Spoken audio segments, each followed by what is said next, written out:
Hello, everybody.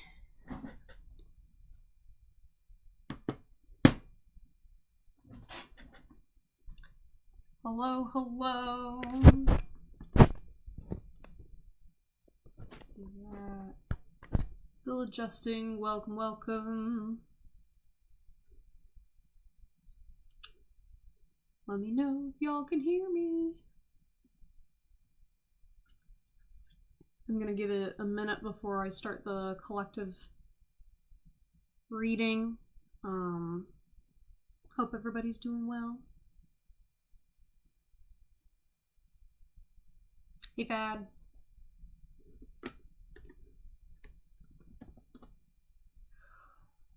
Ooh. Oh. Doing alright, I'm feeling better. Definitely feeling better. I had like 2 naps today. I don't know, I've been doing a lot of physical activity this week. I'm helping my roommate build a shed, and then I'm going to be moving, so you're going to see the layout in the background change probably by next week.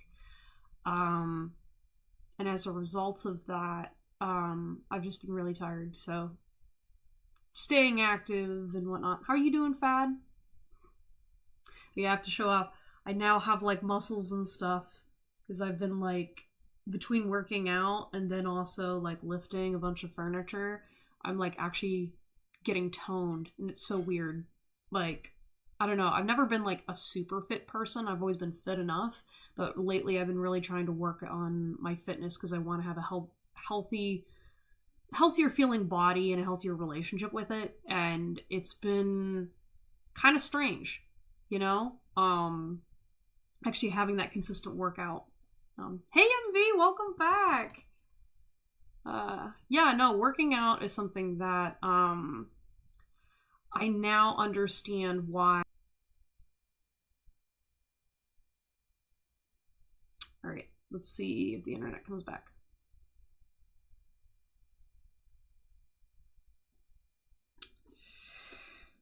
Okay, looks like we're back. No, not just you, Fad. I was getting that on my end. Yeah, that's the thing. So like right now we have Google Fiber as our internet, which normally it does pretty well streaming wise and whatnot, but lately it's not been consistent. I've noticed on these lives. Sorry about that, y'all. I am going to be potentially switching to T-Mobile soon. We're gonna do like a test run next week to see how the internet goes, because it is cheaper, but I'm also concerned about like my ability to do live streams and whatnot as well. So we'll find out. We'll find out. Yeah. Okay, everyone. Well, so once again, welcome to Mind Over Mania. My name is Christian, and I'm a professional tarot reader and intuitive consultant. If you like any of my content and whatnot, I've got pick a card readings and whatnot on my YouTube channel, and then I also am available for professional booking.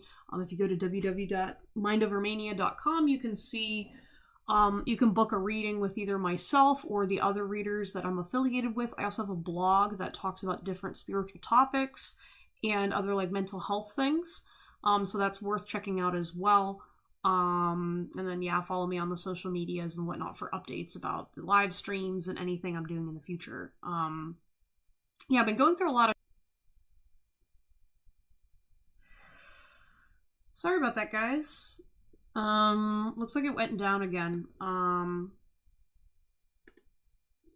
You guys hear me?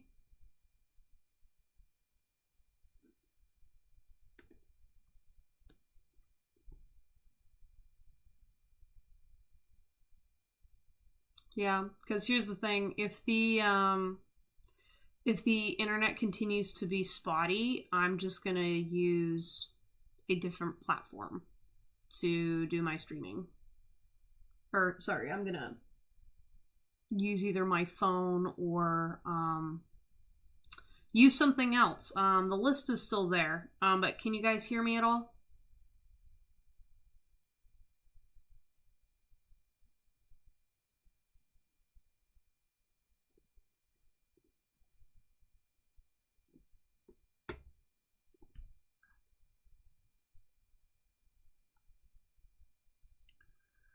Can you guys hear me?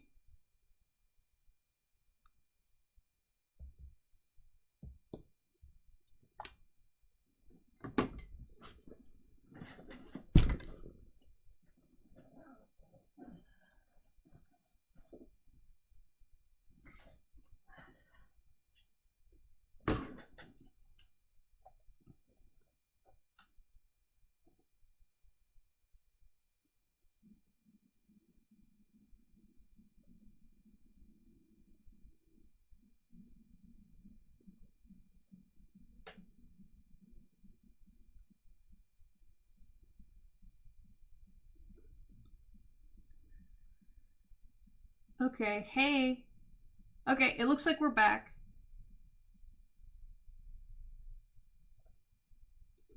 Okay, it looks like we're back now. Hey everybody, hey lawyer. Okay, cool. Well, I'm gonna go ahead and get started on the collective message. And if this doesn't stay consistent, I'm gonna switch to my iPad so then we can get a more consistent reading. Okay? Alright. So I guess since you guys can hear me, I guess that means I'm good to go with the collective message. So, alright, so basically it starts off, for those of you that are new to the live stream, it's first come, first serve. You just go ahead and ask for a reading in the chat, and then I'll put you on the list. Right now, currently the list is Fad, MV, and Hello, but if you'd like a reading, feel free to post your request in the chat, and then we're going to go ahead and get started. But we're going to start with a collective message, which a collective message is basically for everybody that's listening right now. Sometimes, depending on what goes on in the message, I may refer back to it with your reading, just because the collective is a nice way of just getting all of the information that everybody needs to know right now at once, and then you can get into your individual needs and whatnot. So, I don't know why the message for you guys as collective today is a bit calmer than it's been, I guess, if that makes any sense. I don't know if you guys have been getting some more rest lately, or maybe maybe you guys got some clarification about something, or maybe you released some energy. I'm definitely feeling maybe some of you guys are stepping into a better headspace. Or maybe I'm also feeling maybe some of you guys are starting to second guess yourself a little bit less. Let's see here.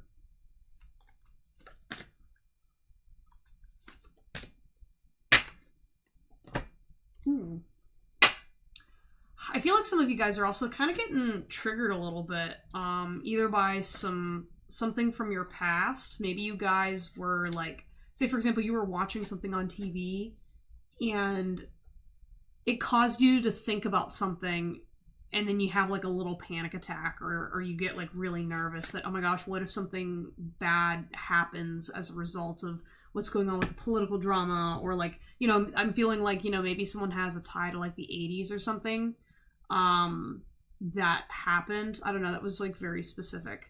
But, you know, there's kind of like a reoccurring theme here where you're working through cycles and working past a certain type of either mindset or certain kind of energy. Some of you guys might also be dealing with, you know, bigots or people that, you know, right now politics is impacting you negatively. Okay, so the first card we got was Don't Lie to Yourself. So maybe you guys are doing a little bit of I'm hearing it's like a song and dance where you do this with yourself, and you do this with other people as well, but primarily Spirit wants me to talk about the relationship with yourself. So I see you 1 minute, you know, you're standing in front of a crowd, or you're standing in front of your friends at work, or you're doing something and you're very, very confident, right?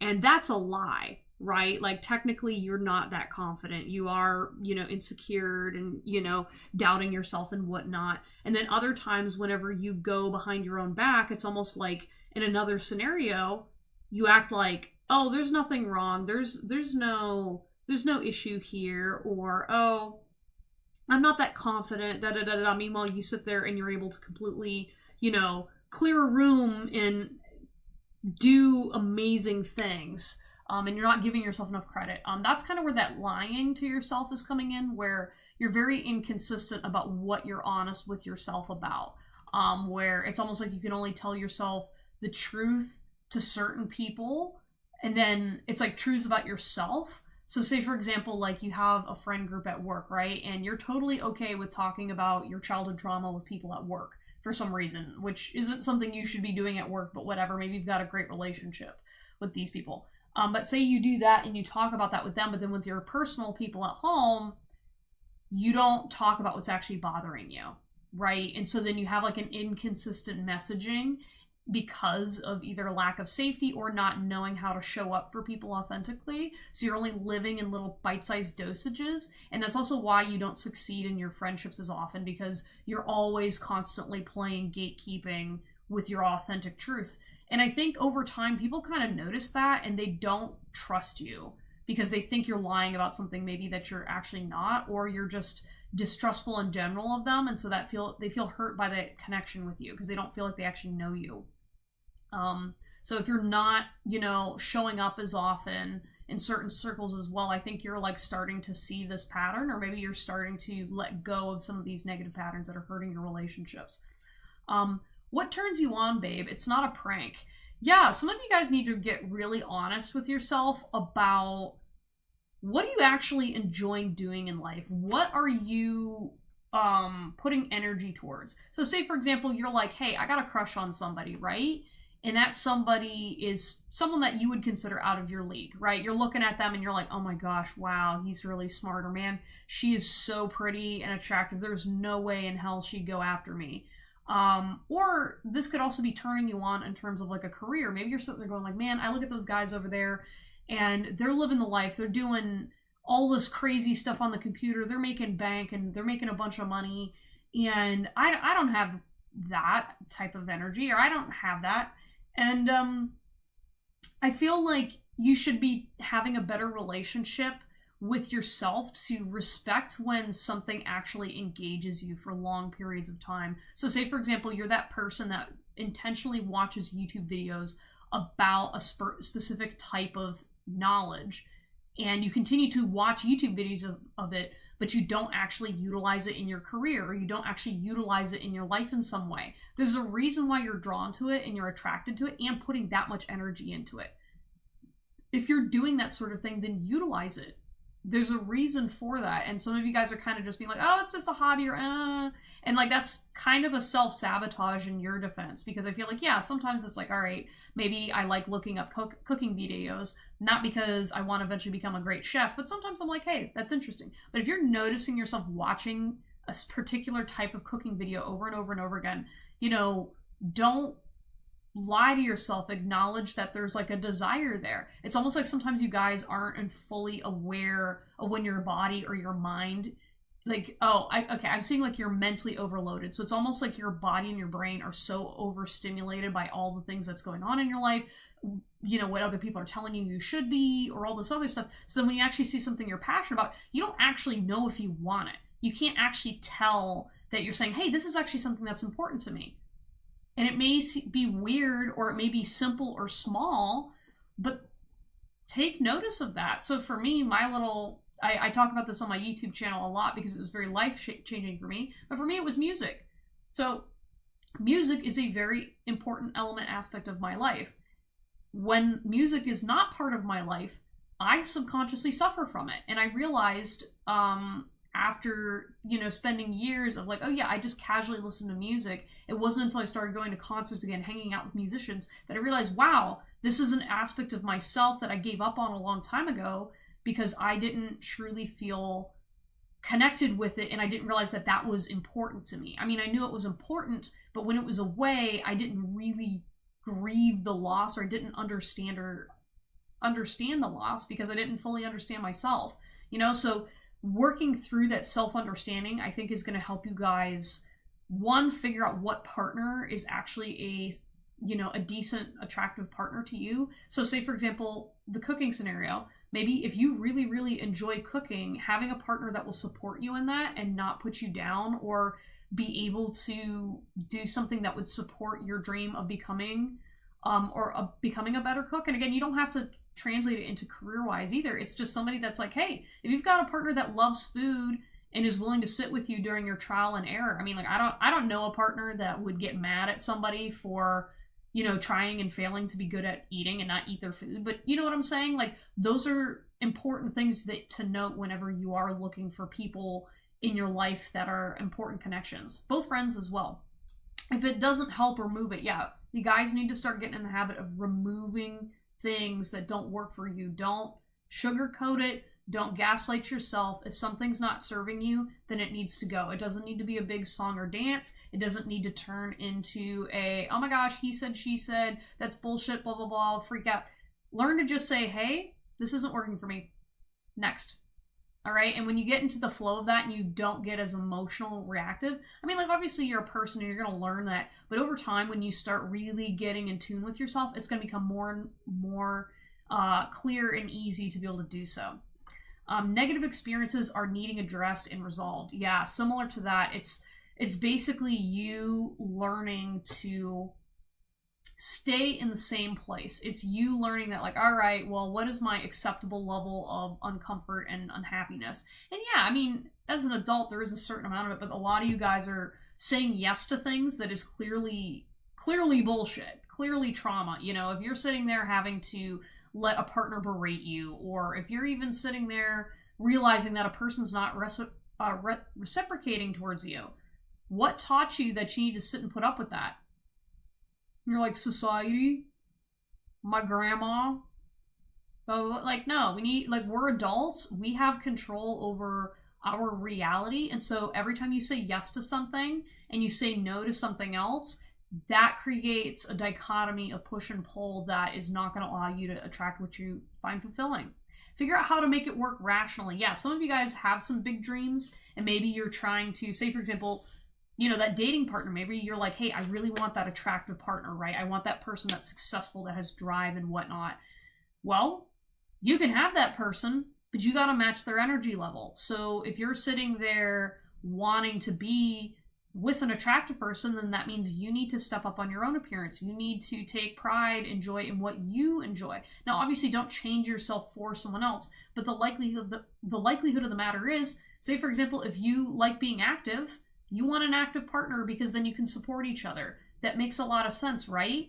And so just being more honest with yourself about what is actually feasible in a relationship rather than just creating a fantasy in your head, that will help you out. And then also, again, yeah, I feel like some of you guys just really fantasize about a life instead of saying, like, hey, you can have a great life and maybe it's not necessarily in alignment. Hey, everybody. Hi to the people that popped in.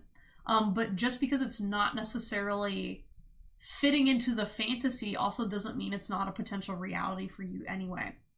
We've got mask, not showing your true feelings. Yeah, I feel like, you know, when I was talking about lying to yourself earlier, you are not being honest with yourself. You're not living your truth, and you're only living a half truth every time that you're not fully expressing your voice, or you're not expecting more. Like, I feel like there's like this constant, like, I need to hide myself from getting hurt. I need to hide myself from, you know, being judged on a certain situation. Whatever that is, your spirit guide team is saying it's slowing you down fundamentally and getting you in where you need to go.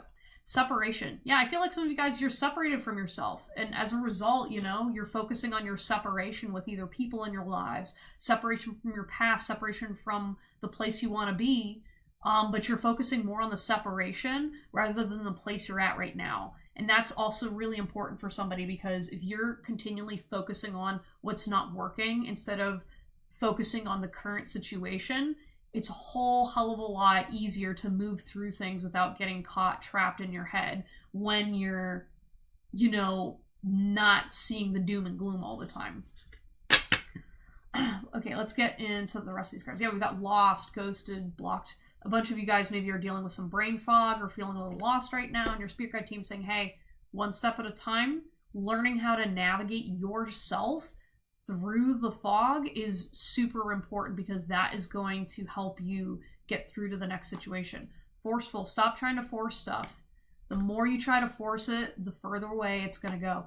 Financial support. Some of you guys, you need to start asking for financial support. Maybe when you're going out, maybe you have a business, or maybe you are doing things at work. If you're doing an excellent job, it's okay to ask for more money from your employer, especially if you know you are valued more. And it's also okay to say, like, hey guys, I need like $20 for dinner tonight because I'm financially... Start asking your friends. You know, it's also going to tell you who really understands you, because, like, you know, it's one thing to be like, all right, I don't want to be bailing out my friend financially all the time. But, like, if you're, like, really struggling, it's okay to ask. You know what I mean? Your friend should be able to spare $20 when they know that you're struggling. They know that, you know, they'll pay you back, or it's not anything personal, you know? Especially if you've been giving them time to give them free energy and free stuff. Yeah, I'm going to go ahead and update the list at the end of this collective, okay? We got reinvention, yeah. Slow down on your reinvention process. Some of you guys, maybe you're moving a little too fast with reinventing yourself. Primarily just because you want the changes to settle a little bit. I hear like some of you guys are trying to be like, all right, I got to constantly be working on myself, and then I'm going to get XYZ, and if I slip up a day, then I'm not going to get there. And it's like, no, they're just saying be consistent and be sharp, okay? But don't be trying to change yourself again, because the idea of healing and change doesn't necessarily mean you're going to be a completely different person. You're still you. You can't remove all of you, right? You in itself are not fundamentally flawed. Yeah, pause, slow down, take some time to rest, especially this weekend. I don't know why, guys, this is randomly coming up, but I feel like this weekend is going to be a little stressful for some of you, so please slow down and do not waste energy. Scorn, yeah. All right, I'm going to do this card last. We've got regret. Yeah, stop focusing on your regret and your goals. Like maybe you didn't meet a goal recently, or maybe you are just regretting not taking care of yourself in the past or not doing things. Your spirit guide team's saying stop focusing on the regret, because that regret energy is going to continue to churn and it's not going to get you anywhere. You know, you went through bad things in the past for a reason. Time to take the lessons from them and move forward. Right, anyways, we've got scorned, right? I feel like some of you guys are, like, existing out of spite right now. Like, look at this badass girl. I love this card. That I feel like maybe this is your energy, where you literally got to sit there and be like, listen, I'm living in a modern hellscape right now. I am just about ready to go kick a bunch of zombie ass. I'm sitting here... I'm just sitting here being like, you know what? So what if the world hates me? I'm going to go out there and I'm going to go be the character in my my own story, right? And, you know, remember, live like you're in a novel. No one's telling you you're not. Maybe somebody out in the cosmos is, like, writing the story of your life right now. Live your life like a protagonist. Anything can happen. All right. Anyways, though, guys, that was the collective message. Thank you guys so much for stopping by. And checking it out. Hope it resonated with y'all. I'm gonna go ahead and check out these comments to get everybody up to date. Ooh, you're noticing things from your last reading? Ooh, do tell, cool girl. I just want to say, I always love the tea that you guys have whenever you come back from a reading, because one, it validates me, because sometimes I like pick up on stuff and I'm sitting here like, I've learned from years ago in the past that I have to let go asking why something pops up. Like, for example, there was one time I wasn't doing a reading, I was hanging out with somebody at my bar. Yeah, I was meeting some people at work, and somehow I picked up on the guy's dad was a dentist. I was sitting there talking about, like, they're like, oh, you have spiritual abilities, and I was like, yeah. You know, I said, there's like something going on with teeth, and the guy's like, my dad's a dentist, and I was like, what the fuck? No, the list is open. But yeah, it's like things like that where it's like, you guys, you know, trust in yourselves, because just because something doesn't make sense right now does not mean that it's not gonna end up working out.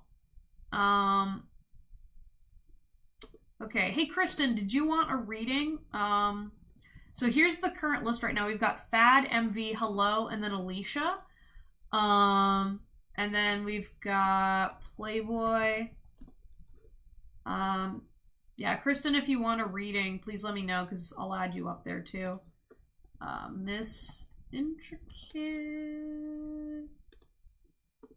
I feel stuck in my financial situation. Yep, I feel that.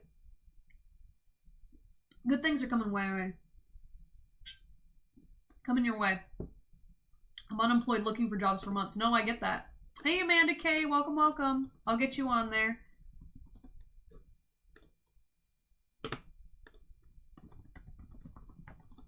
Okay. Good to see you. Yeah, I hope you're doing well. Alright, cool girl. Let's see what's going on here. I saw the moon and I thought that was a cookie, and I was like, oh, I don't have cookies this time, you guys. Hey, Ari. Hello. Welcome back. I love the energy you bring to my lives. Um, hope you're doing good. Yeah, no, I'm starting to feel better after my illness. Hope you guys are doing well. Like I said, I don't know, I have a feeling something's gonna go down for somebody this weekend, so like just stay inside your house. Chill out. I don't know. You're gonna need to relax soon.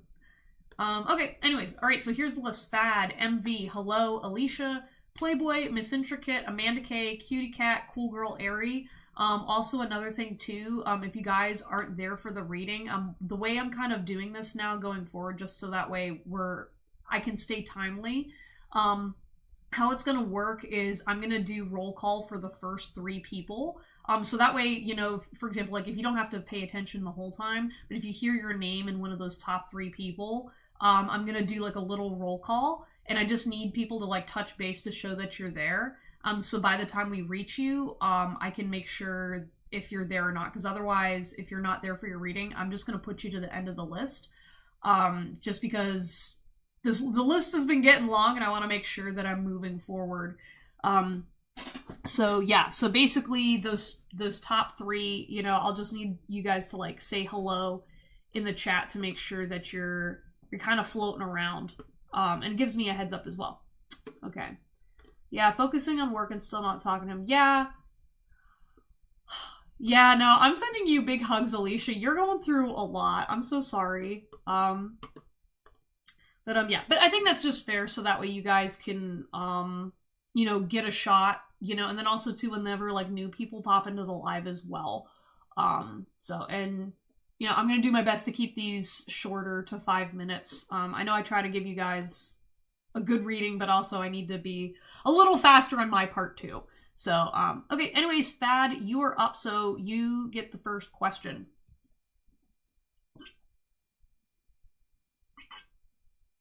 And actually, you know what, too? Whenever I do that roll call, let's have everyone post their question. So that way, for example, if you're not there, like if your question is posted in there whenever I do my roll call, I'll do your reading, and then you guys can come back and watch the live again. I think that would be fair. But if you don't post anything when I do the roll call, then I'll just move forward. Primarily just because I don't want to have like, oh, hey, you posted something an hour ago, and then I'm doing a bunch of readings for people that aren't there. Because that's just kind of not fair to the people that are sitting and waiting. Okay. Woohoo! Okay, thank you guys so much for being patient. Y'all are awesome. Alright, I would like a career reading. Hello, wherever I be, I see her on live. I want to know if I'm going to be able to move to Liverpool base soon. This is the 3rd time you see. Oh, thank you! Alright, let's do career reading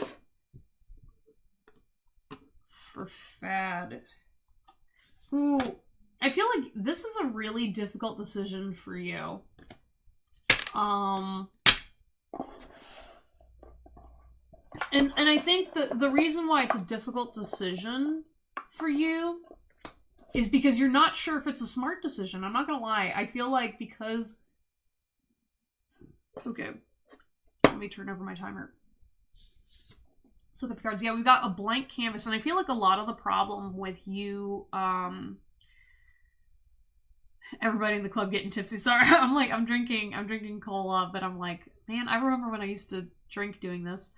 Yeah, so there's something about this blank card represents an uncertain future, especially with this move. I feel like there's like a lot of factors that are going on that are causing you to get overwhelmed.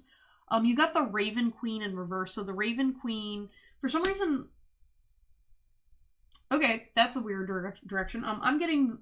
This is kind of an analogy to Dungeons & Dragons. If you've played Dungeons & Dragons before, you might know what I'm talking about with the Raven Queen, because she's an actual entity that you can contact in the game.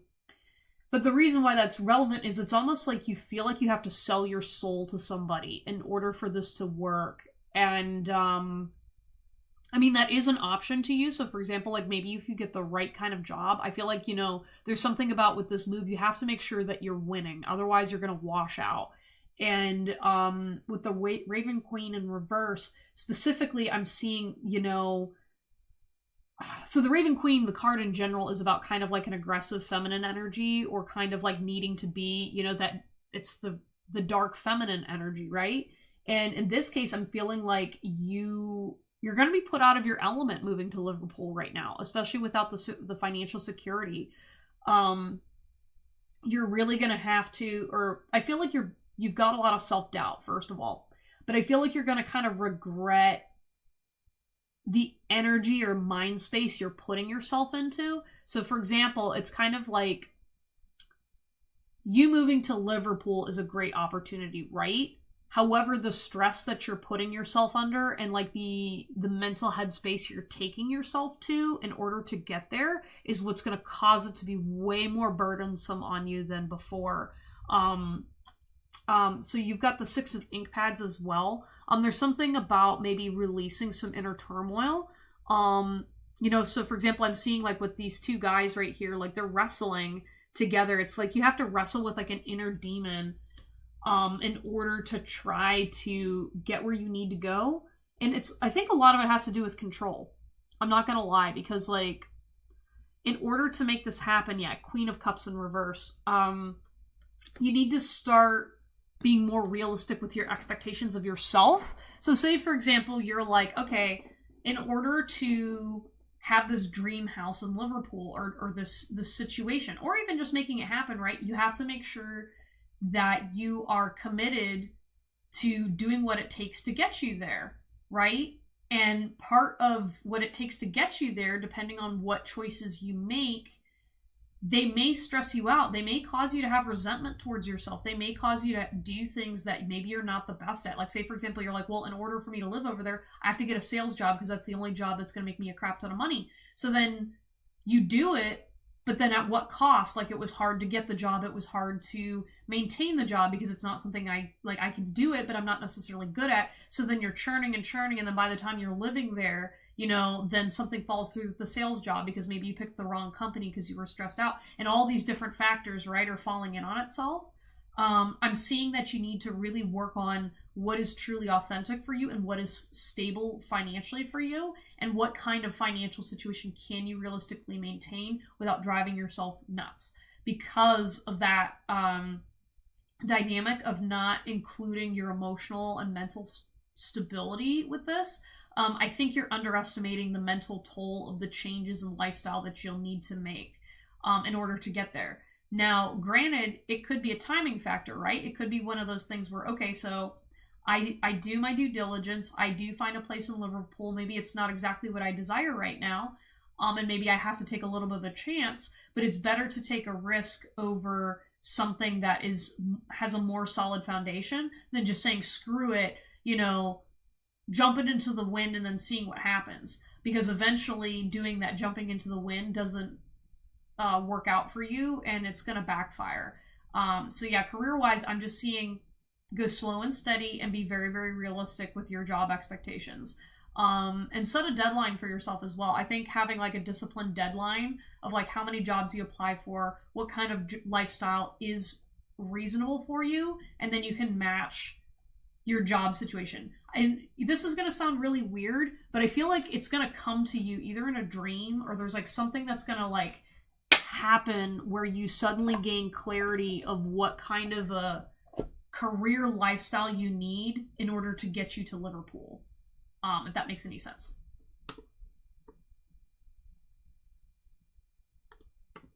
All right, anyways, Fad, thank you so much. All right, MV, you are up. Then it's hello, then Alicia.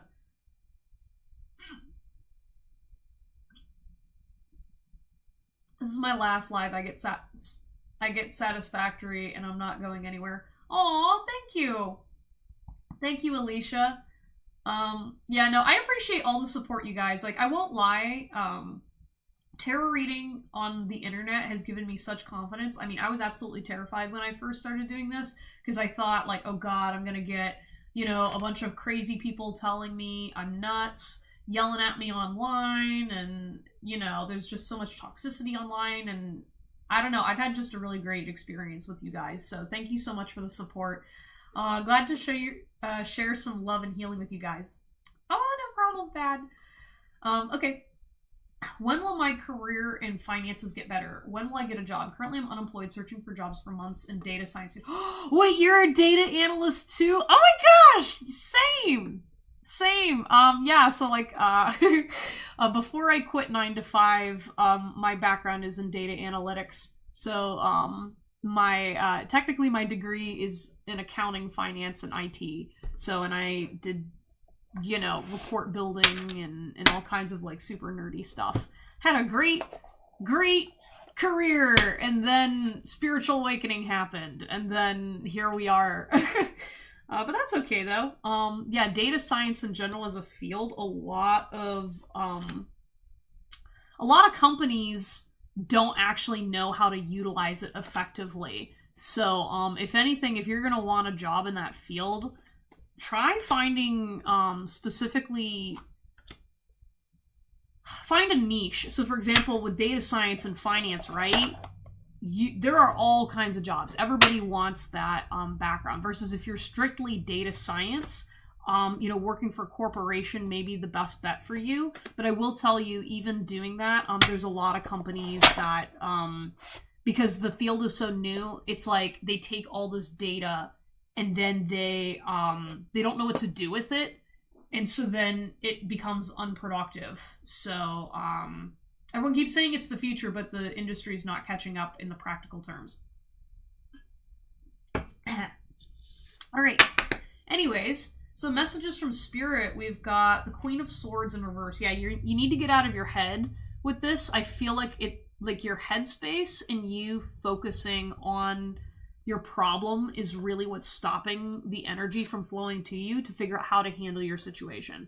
Stop worrying, stop ruminating. I know that's easier said than done, but literally, like, you're going to have to get to a point where, say you keep stressing about it, you have to pause. Like, literally, it could even be like, you know, going so far as like pinching yourself, smelling something really strong, or doing whatever to just say, hey, brain, this pattern is not productive right now. I respect that I'm concerned. I'm going to address the feeling, and then I'm going to open up my heart space and feel the emotion first, but I'm not going to think about it, right? And so maybe getting back into your body, maybe do some yoga, maybe go running or exercise, but you need to get out of your head so that way you can clear your thoughts, so then you can actually be making better decisions. I feel like you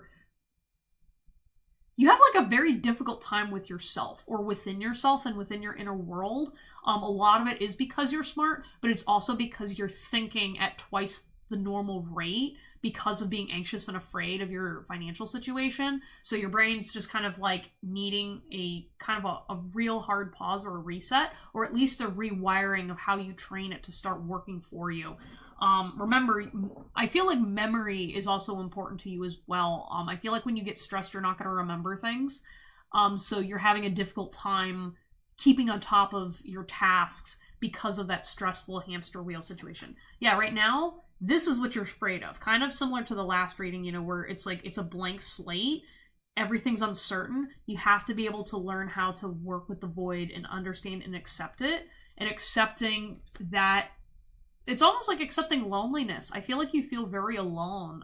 It's almost like maybe you also have an insecurity when it comes to, by not having a job, you feel very isolated. Maybe you make a lot of friends through work, but outside of work, you don't have a lot of social interaction. And so because of that, it makes you feel extra worthless when you don't have a job. And your spirit guide team is saying, don't tie your personal value with a job and the people at your job, because one of the problems is unfortunately, if all of your friends are just at your job is there to make you money, right? Even though we all we can like people we work with, and we can make friends through our jobs, at the end of the day, though, you're there to work and you're there to receive an income. So tying your value and work ethic to a certain business, I mean, that's noble and all, but here's the thing, you are making someone else money, right? That's not really actually benefiting you. And this is something that there's a lady on TikTok that I love her because she does analyses of blue collar work mentality whenever you step into white collar work mentality, because of that dedication and internal identity that's placed in the workplace. It allows you to get taken advantage of more. That's why all of these corporate people are very like cutthroat and whatever, is because they're emotionally detached when they're working with other people. And that's kind of how the capitalistic market in today's society works, you know? It's like, I'm not saying you have to be a jerk at work, but it is understanding that a lot of these people are not making these decisions to provide for everybody. They're focused on the company, you know? So making sure that you get out of that headspace is important. We've got the Two of Wands. So it's kind of like, you know, your spirit guide team is just saying, hey, sometimes you're just going to have to pack light. I'm seeing you literally just being like, hey, you're just going to be backpacking and surviving right now. And just kind of focus on that energy, you know? Try to change it into being more of like, it's an adventure rather than, hey, I'm stuck financially. Because think of it kind of like The Hobbit, right? You know, Gandalf came in and said, hey, we got to go do something, right? So in your case, you got to go find a job, but is it really about the job or is it about you taking care of yourself? You know, making it kind of more fun and making it more realistic, I think will help you not have as much like trauma associated with not having money, because like there are tons of successful people that have experienced unemployment. You know, it's a fact of life. Every adult goes through this situation. And so trying to find coping skills to get you through that would be more beneficial to you at this time. We've got the Fool in reverse. Yeah, I feel like you are making a couple of foolish decisions though. So kind of watch yourself. So for example, maybe it could be because you're a little bit younger, or there's some kind of like an energy of like, well, I need to spend money in order to make money. And your spirit guide team is saying like, no, like you got to be strategic with your financial situation right now. And then also with your time and energy, you know, because if you're like burning yourself out and then you're going in the opposite direction just because what everyone else is telling you, that's not going to serve you in the long run. We've got the Last Round. Oh, I love this card. So this card is basically being like, listen, I got one last shot at this. I got to take it, right? You know, and so that's why they're saying like, make your time and energy count. You know, time is of the essence, you know, making sure your financial situation is more stable, and focus, you know, take the shot. Make sure that you are really determined and are paying attention to what you're doing. The Hawkmouth. Yeah, this card is all about, what is this card all about? I literally just pulled it the other day. I'm trying to remember what it's about. Oh yeah, no, this is about like facing the void and stuff like that. So understanding, you know, that relationship with difficult things is really where you're going to have to overcome that within yourself, because you ultimately don't have control, right? And I think that's what's so scary about job searching in general, is because it's like, hey, some amalgamous entity that's not run by a single person is determining whether I get to pay my bills or not, right? So learning to get comfortable with the fact and accepting that it has nothing to do with your worth and value. I mean, like, yeah, there's things you could do better, right? But also, life happens. You know what I mean? Sometimes people that are very undeserving of a job still get it. You know, some people that are very deserving of a job don't get it. It's a luck of the draw, man. Yeah, you got the Knight of Pentacles. So this is also a sign. Back to your question about how soon. I do think it's going to be slow. I feel like it's still going to be within the next coming weeks and coming months. It will be slow. I feel like you might have some opportunities come here and there, but I don't think it's going to be in the field you want. So please plan accordingly before you get into your next job situation. And understand you may have to work somewhere you don't like for a little bit in order to make the jump to your actual career. And then you got the Seven of Cups. Yeah, I'm hearing there's just not a lot of options open for you right now. You know, but choose doors instead of windows. That's a specific phrase. Choose doors instead of windows.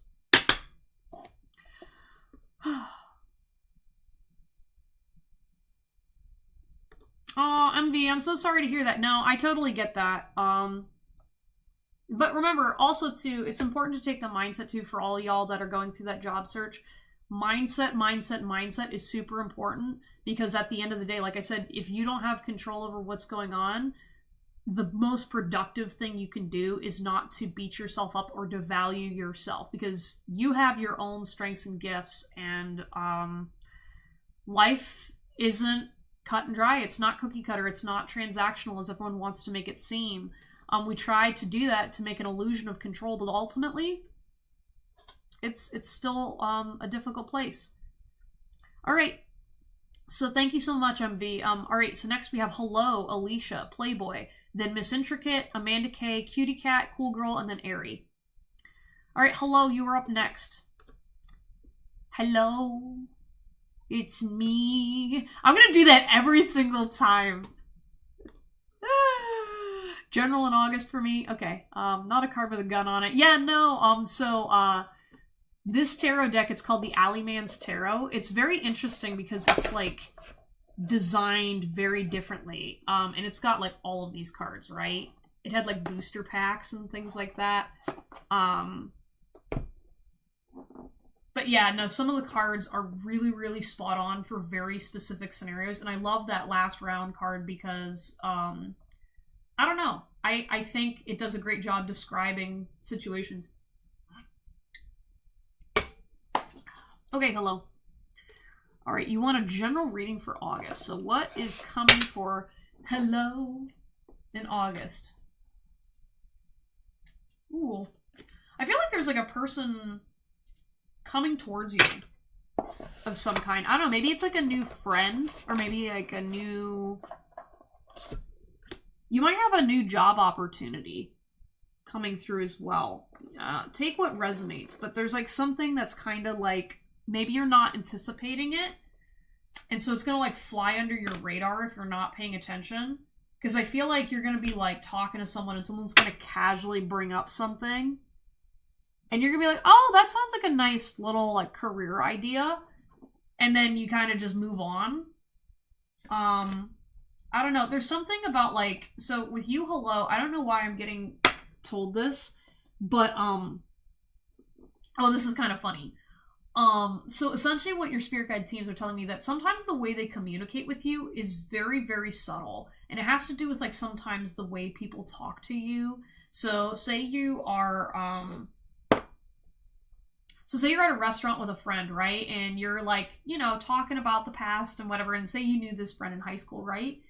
And your friend just casually brings up like, oh, remember when we used to play dress up in theater? And like, you always made such a great accountant character, right? Like you always played that nerdy person so well and we always laughed about it and blah, blah, blah, blah, blah, you know? And, you're like, yeah, you know, I thought that was like really funny and whatever. And then, you know, as you're like sitting there like talking about this old past scenario, right?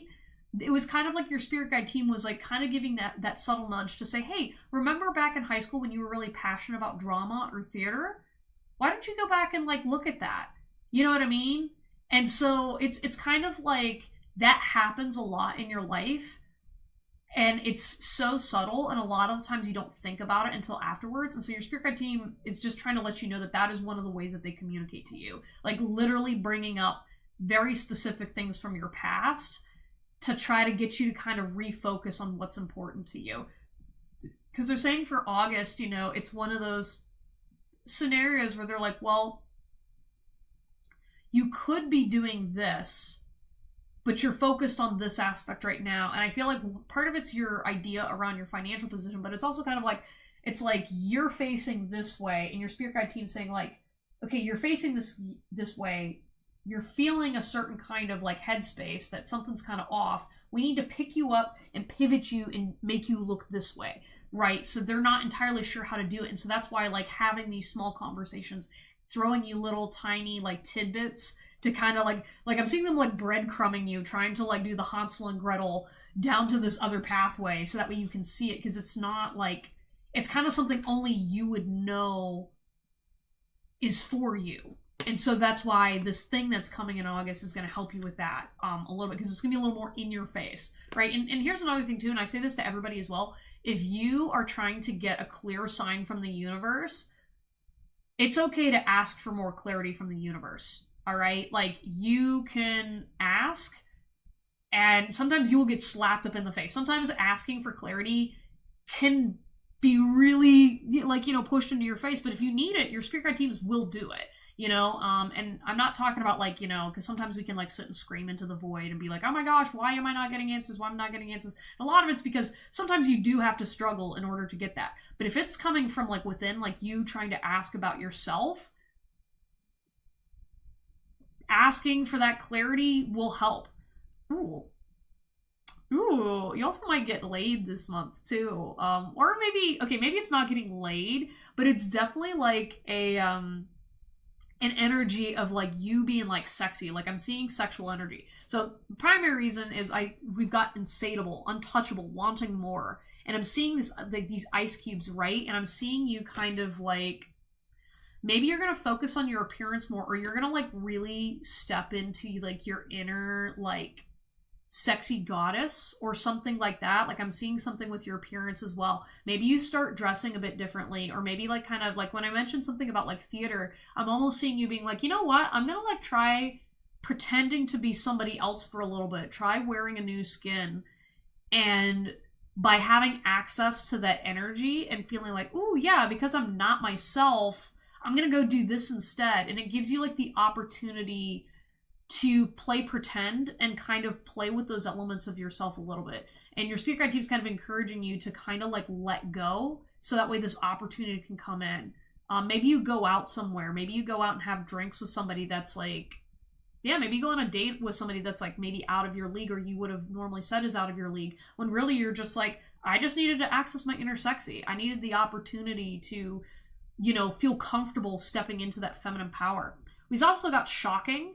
So normally this card kind of has like a bad connotation in my opinion, but like this one feels like good. I feel like you're going to be kind of like, oh, like something is going to surprise you this month, either about yourself or basically kind of be like, oh my gosh, like that's actually like a little embarrassing, but like I'm okay with that.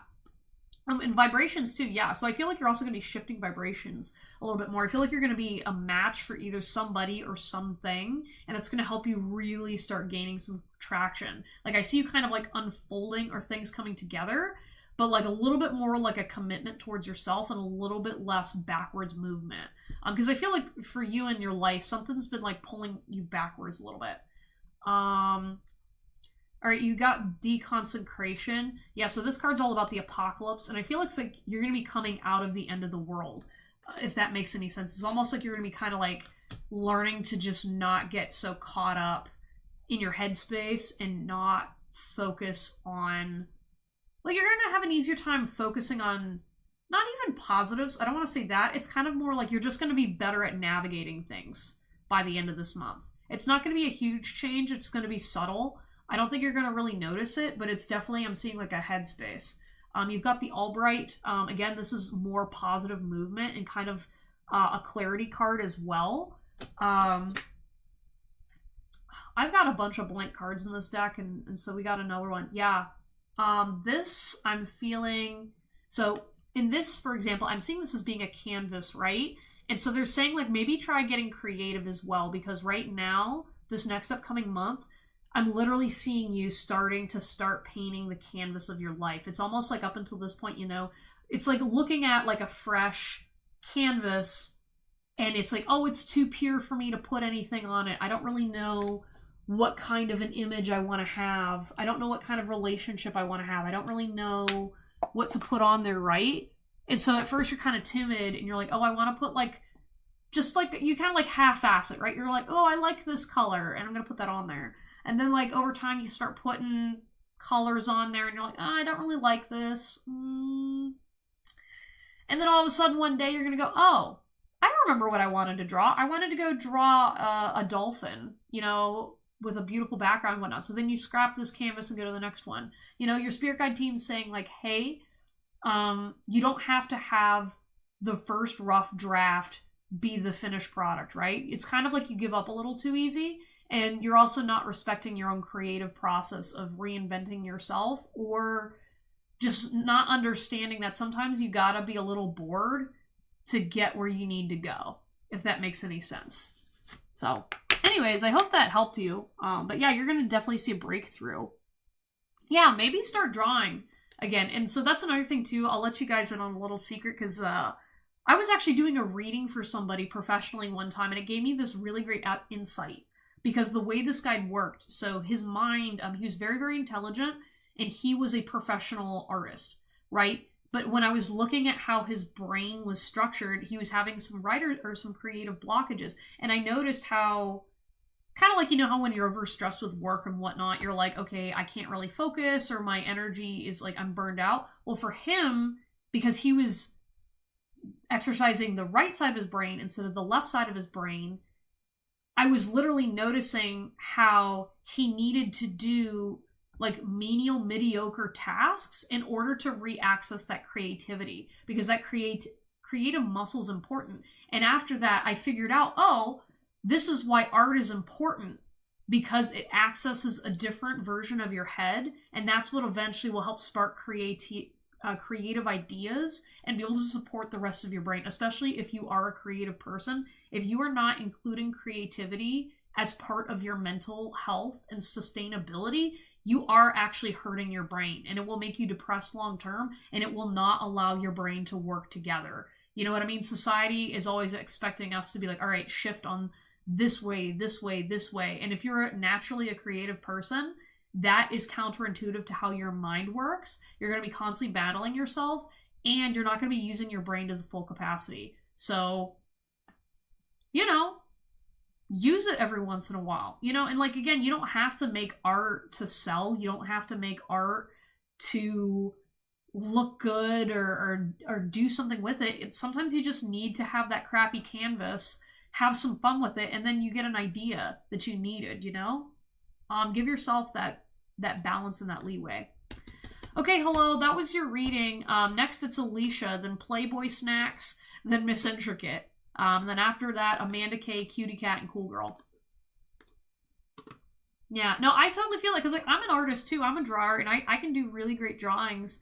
It's just not my primary passion, but I always regret, like, when I don't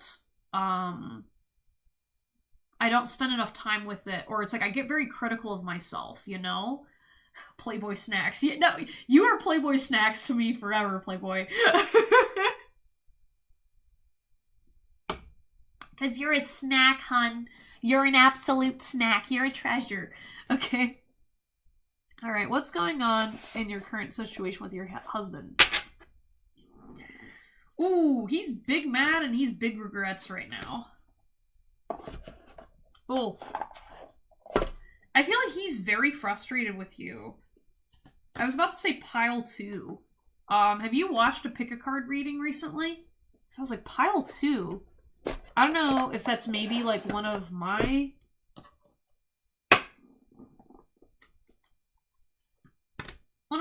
card readings? Because you read cards, right? I don't know. I'm something about like pile 2.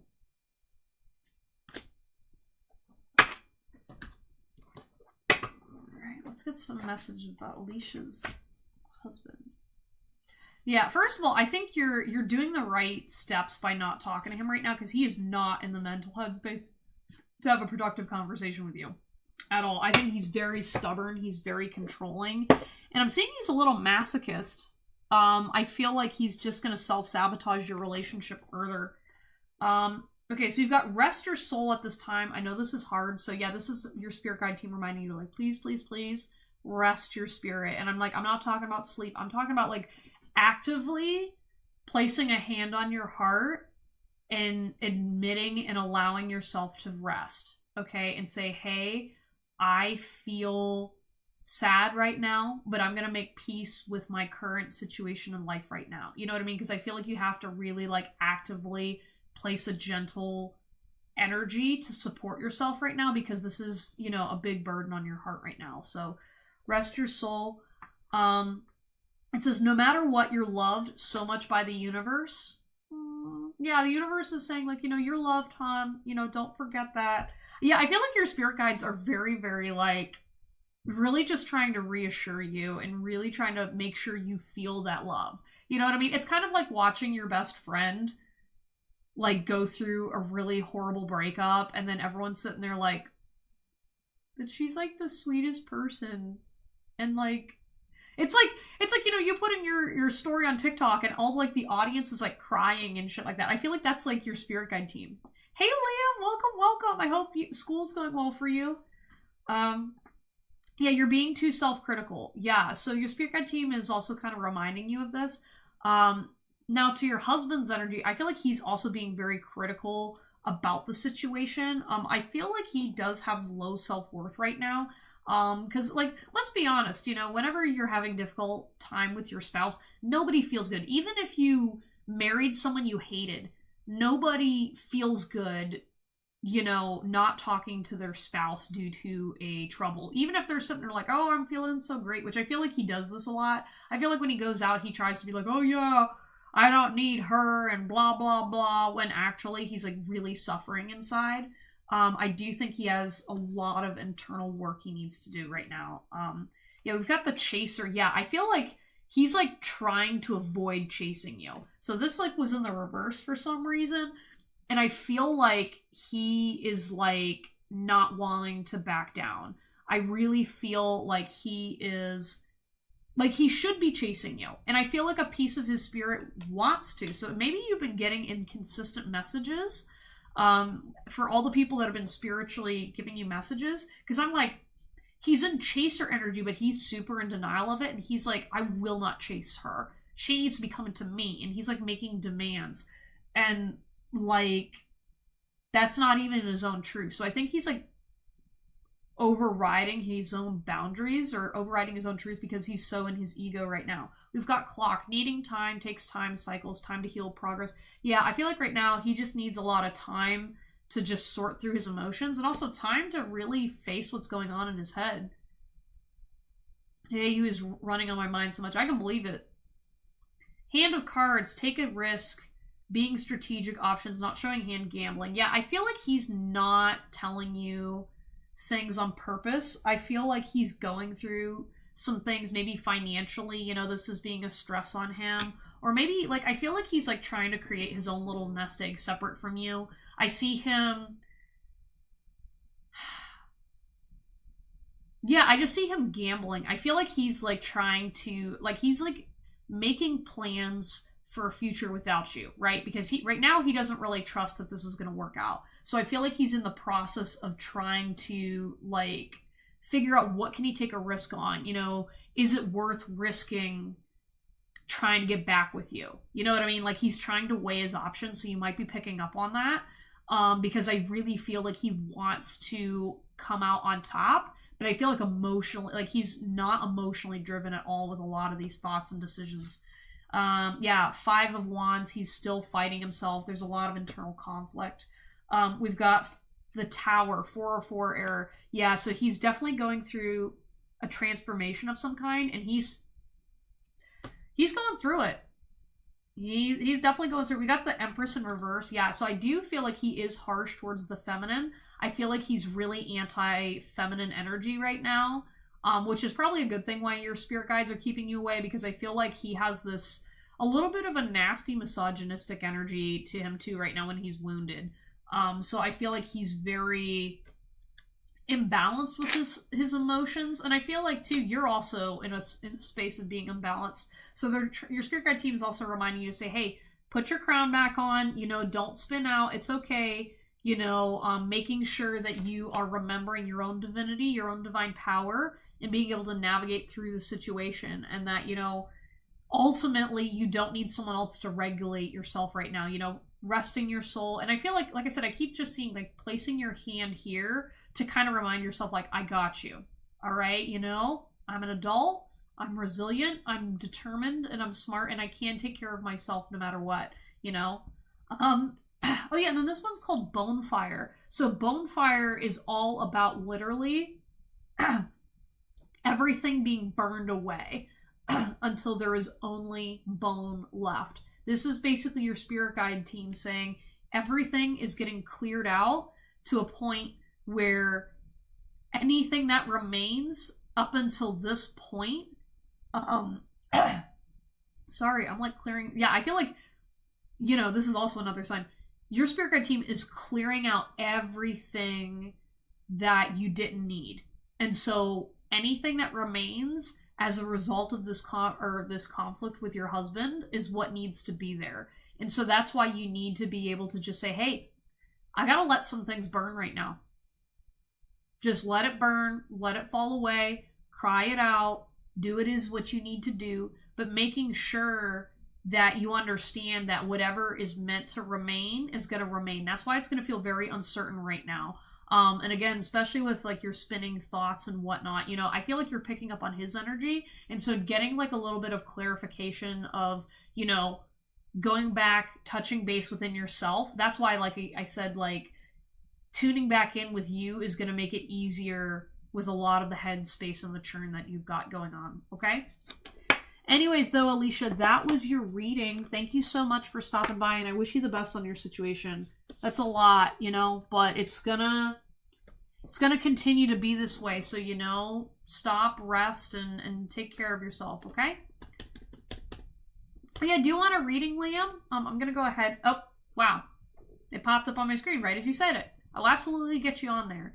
All right, next up we have Playboy Snacks, Miss Intricate, and Amanda K. Make sure you pop in and say that you're there in the chat so that way I know that you're around. Today, why you came up with my mind all of a sudden. Yeah, because you're picking up on his energy, hun.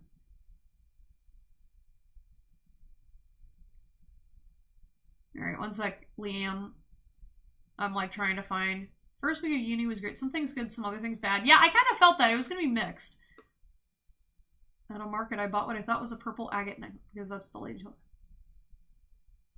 They told me it was plastic. Yep, that happens a lot. So actually, I used to work at a crystal shop, so I got to see a lot of those fake crystals. And, you know, when you get to the people that are, like, really psychically in tune, too, you can also pick up a crystal and feel its energy. Yeah, there's all kinds of stuff, like, you know, looking up certain types of tests to test the hardness of a crystal. Another thing too, there's also a lot of people that don't realize that there's a lot of crystals out there that are just dyed quartz. Like, so for example, citrine, if you go to a crystal shop and buy citrine, it's not actual citrine, it's usually quartz that has some other minerals in there. And so a lot of like your mainstream crystals are not exactly what people say they are. You can still benefit from them, but yeah, just some food for thought. That Desi girl, hello! I haven't seen you in a minute. I'm doing okay. Getting over a cold. But yeah, Playboy Bunny, what is your question? I don't know if I missed it.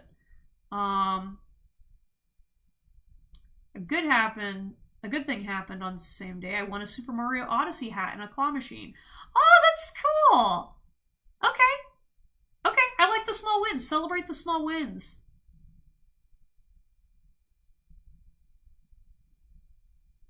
Okay. Okay, I see your question, Playboy. So Marvin is starting to make it more obvious that he has a crush on me. What is going through his head right now? Woo! Okay, Marvin the Martian. Alright, wait. Oh my gosh. I'm sorry. I'm gonna be calling him Marvin the Martian going forward, just so I don't think of my relative. See? Dude, he's going. It's that shark. It's that fishy. It's that fishy. He's going towards the fish. No, let's go. I'm just kind of seeing, like, I see you. Like, it's kind of like literally watching him, I feel like he's just watching you at this point. I feel like he's really just I feel like, okay. One thing, I think he's having a hard time, like, I feel like his heart kind of skips a beat a little bit. So he's kind of just like I can see him kind of like running and then pausing and be like, all right, what did she do? Did she react to that? No, okay. Like, he's being very strategic. Hey, Amanda, you did not miss your reading. It's Playboy, then it's going to be Miss Intricate, and then it's going to be you, okay? Just giving an update. Okay. But yeah, I literally see him, like... First of all, this man is very strategic, okay? Because, like, he wants you bad. So he is very much, like, trying to play chess and checkers at the same time. It's kind of like, I see it, like... I like using this analogy for the way men and women think, because, or not even men and women, just like people with varying levels of mental processing. And so I feel like he's kind of like, all right, I can't tell if Playboy is playing this strategically or if she's just having fun with it. So what I'm going to do is I'm going to have both board games and I'm going to play both at the same time. And so sometimes whenever he's like looking at your signals, it'll be like, hey, she laughed at this kind of meme. Then he looks at his two games that he's playing and he's like, okay, here's the checkers, here's the chess. I think this meme falls under a chess piece move because this could have mean XYZ. And then he'll be like, oh wait, she laughed at this I saw on social media. That means that was probably not super important, but I'm noting that I'm going to move a checker piece, right? So he's very, very conscious of your behaviors. So keep that in mind. I think I said that last time too. I can't remember. I can't keep all of y'all's men straight. So if you're sitting there wondering, like, is she just like making this shit up on the fly? I'm like, no. I'm like really trying to like make sure that people's energies are not getting crisscrossed when I do these readings. Let's pull out some cards. We've got Let It Go. Yeah, your Spirit Guide team's like saying like, hey, you know, just let go of outcomes. Just let it kind of flow. Like I said, because I feel like you both kind of make each other nervous. And I think you guys get in your head a little bit about like, oh, does this person do this or does this person do this? Hey, Anissa, welcome back. And so because of that, you want to make sure you're not like analyzing and also focus on just having a good time. You know, meditate and listen to your body. Be still for now. Yeah, I feel like his mind is really kind of in a headspace of like rushing, right? Like he's kind of sitting there just like, you know, trying to move a little too quickly, but also at the same time, he's trying to like I feel like he wants to manifest this faster than what he's ready for, if that makes sense. So this is going to be kind of like a reminder for both of you to just kind of like pause and slow down, just to be like, hey, it's okay, right? Like there's normal nerves and whatnot, but part of like being an adult is being like, okay, I got this. It's fine. I got this relationship in the bag, and if not, I'm okay, if whatnot. You know, I feel like you're kind of like growing into yourselves and growing into your new boundaries as an adult. Yeah, there's something about your relationship too that kind of is like making you guys grow up a little bit, if that makes any sense. I feel like maybe because he's a little more serious than what you're used to, or you just kind of came out of your situation, and you're both just kind of like being like, okay, it's a little more mutual now, right? It's kind of like after dating, you know, crap for a long time and then finally meeting people that are actually on your wavelength a little bit. You're like, oh, okay, this shoe's not dropping this. Okay, oh, yeah, that's right. This is what it feels like to actually have a person that listens to you, right? Like, oh yeah, I mentioned that I like sushi, and so then he randomly remembers it like 3 months down the road that I mentioned that I like sushi, and you're like, wait, you're actually listening to me when I talk? Like, that's kind of like the energy I have where it's like, you know, he pays attention to that a little too much.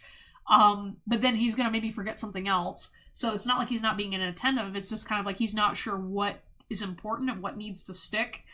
You know, just human stuff. Others love your work. Yeah! Oh my gosh, I don't know. Maybe, do you post something on your social media? Like maybe, like if you get your nails done really nice, you post it on there. Or maybe like you do art. Or maybe you, maybe you share something motivational or make videos or something. I don't know what it is, but like there's something about like the way that you show up in your relationship. You know, this is kind of like acknowledging that other people like you and like what you do and what you put out there. Like maybe if you're a tattoo artist or something like that, you know, there's something that you do that maybe you take for granted and don't think is cool, but like he's sitting there going like, oh my gosh, you know, that is so awesome. Oh, this man is so wholesome. I like this. And I don't know, I think he knows that other people notice you as well. He talked about sushi today, and he shared a sushi with me at lunch. Oh, that's so cute! That's so cute! Oh my god. That's so great. That's so funny. We've got misguided. Yeah, so I feel like he's a little misguided when it comes to you, too. I feel like sometimes he's like, I don't know, maybe he tries to like do like dating research, or maybe he kind of has like an idea of how things are going to turn out, which is not in alignment with what you're actually like. But that's okay, because it's like kind of innocent. And I think he's going to learn just by spending time with you that it's like, oh, she's not one of those girls. Or maybe he kind of thinks that, like, for example, like with girls, he's like, all right, well, every woman wants a candlelit dinner with flowers and whatnot, right? And you could just be like, hey, maybe I'm not like a candlelight girl. Maybe I'm more of like a, let's go out and drink some beer at a bar and then play pool for a couple hours. You know what I mean? Let's go spend some quality time. You know, it's kind of like one of those things where I feel like he sometimes can kind of like put you into a box because he really doesn't know you that well. And also because he's kind of used to, all right, stereotype. Let's start with the stereotypes, figure out if that works. And if that doesn't work, then let's try something else, you know? We've got self-indulgent. Yeah, I feel like he's like kind of obsessed a little bit. He's definitely like, I want her all to myself. Entrapment, pregnancy, money, heartstrings. Yeah, I do feel there's a little bit of a trapping energy. I won't lie. Yeah, I don't know if he's stuck on something in his personal life too. And so I think he is kind of worried about, I am seeing a little bit of commitment issues. Even though he really likes you, I am feeling like he has an internalized fear of getting tied down, if that makes any sense. So like he likes you, but like if you actually start getting deeper into his emotional space, I think he's still kind of like a commitment-phobe. So it's kind of like you guys would have to like build your relationship over time if you want to start making it more serious. And then secretive. Yeah, I feel like he thinks you're very secretive too. But he's also got some secrets of his own. So I say enjoy it. Enjoy your time together. Enjoy your sushi. That's so cute. Okay, I think sushi, guys, sushi is like the ultimate date food. Like you can't go wrong with getting sushi with a date. I'm sorry. I think it's like perfect for sharing. You know, it's not messy. It's tasty. You know, you can either drink with it or not. You can have tea, you know. Creative arts. Hey, welcome. You must be new. I will get you on the list.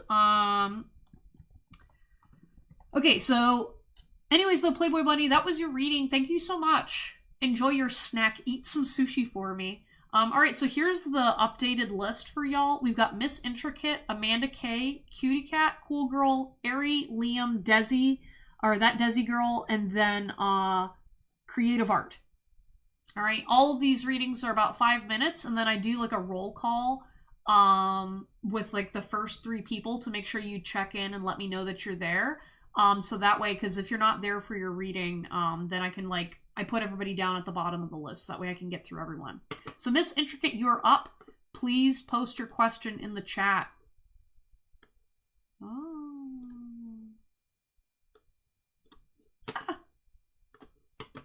I know. Oh no. I don't know. I'm rooting for Marvin the Martian, you know? Listen though, guys, I gotta say that as like as a third party, you know, who does tarot readings, I won't lie, it's always super interesting, like, seeing these relationship dynamics play out over time, especially like when you have reoccurring people. And so it's like I feel like I know all this tea about these different these different strangers, and so I sit there and I'm just like, oh my gosh, like all these humans out there, you know, I'm like cheering on all of you. And like meanwhile there's some stranger that doesn't know that some random person on the internet is saying like, hey, you know, like, you got this, you know, I'm cheering you on, I want you to do okay. Hey Ladore, I'll go ahead and put you on the list. Okay, Miss Intricate, you want readings about Jay. I feel like your readings are the most accurate. Oh, thank you, Liam. I try. Yeah, I'm not gonna lie, it took me a long time to get to the point where I'm at now because I used to feel so unconfident with these readings. Like, especially, like, honestly, I feel more confident with you guys and doing readings for people on the internet because I can concentrate and not look at your face. Because, like, when I do readings in person, like, some people much prefer readings in person. However, I always feel like it's easier for me to second guess the reading because I'm looking at your facial expressions. I'm like, I get nervous, right? Versus like, for example, also too, like, especially if someone's paying for a reading, I'm definitely like, okay, I want to make sure I'm like really good at it. Versus like a free one, I'm like, all right, so if I'm wrong with your free reading, I'm not gonna feel as bad. Because it's also kind of like, okay, well, not every reading's gonna work out, right? And you know, I don't know. I'm very sensitive about my reputation because I'm very proud of what I can do. But yeah, thank you. Oh, thank you, Miss Intricate. I appreciate you. Okay, guys, stop giving me cards. It's only a 5-minute reading. I need to like start. Okay, Spirit Guide team. We gotta like start pulling less cards for a 5-minute read. Okay, we gotta like wind this down. Okay, they're telling me it's just because I'm being insecure. I don't know. I like having extra validation too. Yeah, I used to do really big readings too when I first started. Okay, so Jay's feelings for Miss Intricate.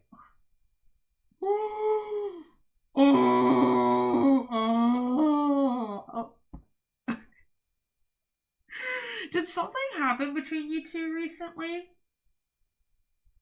Oh my gosh. So the first card, I got Tragedy, Forbidden Love. And for some reason, like seeing this card, I just got this ache.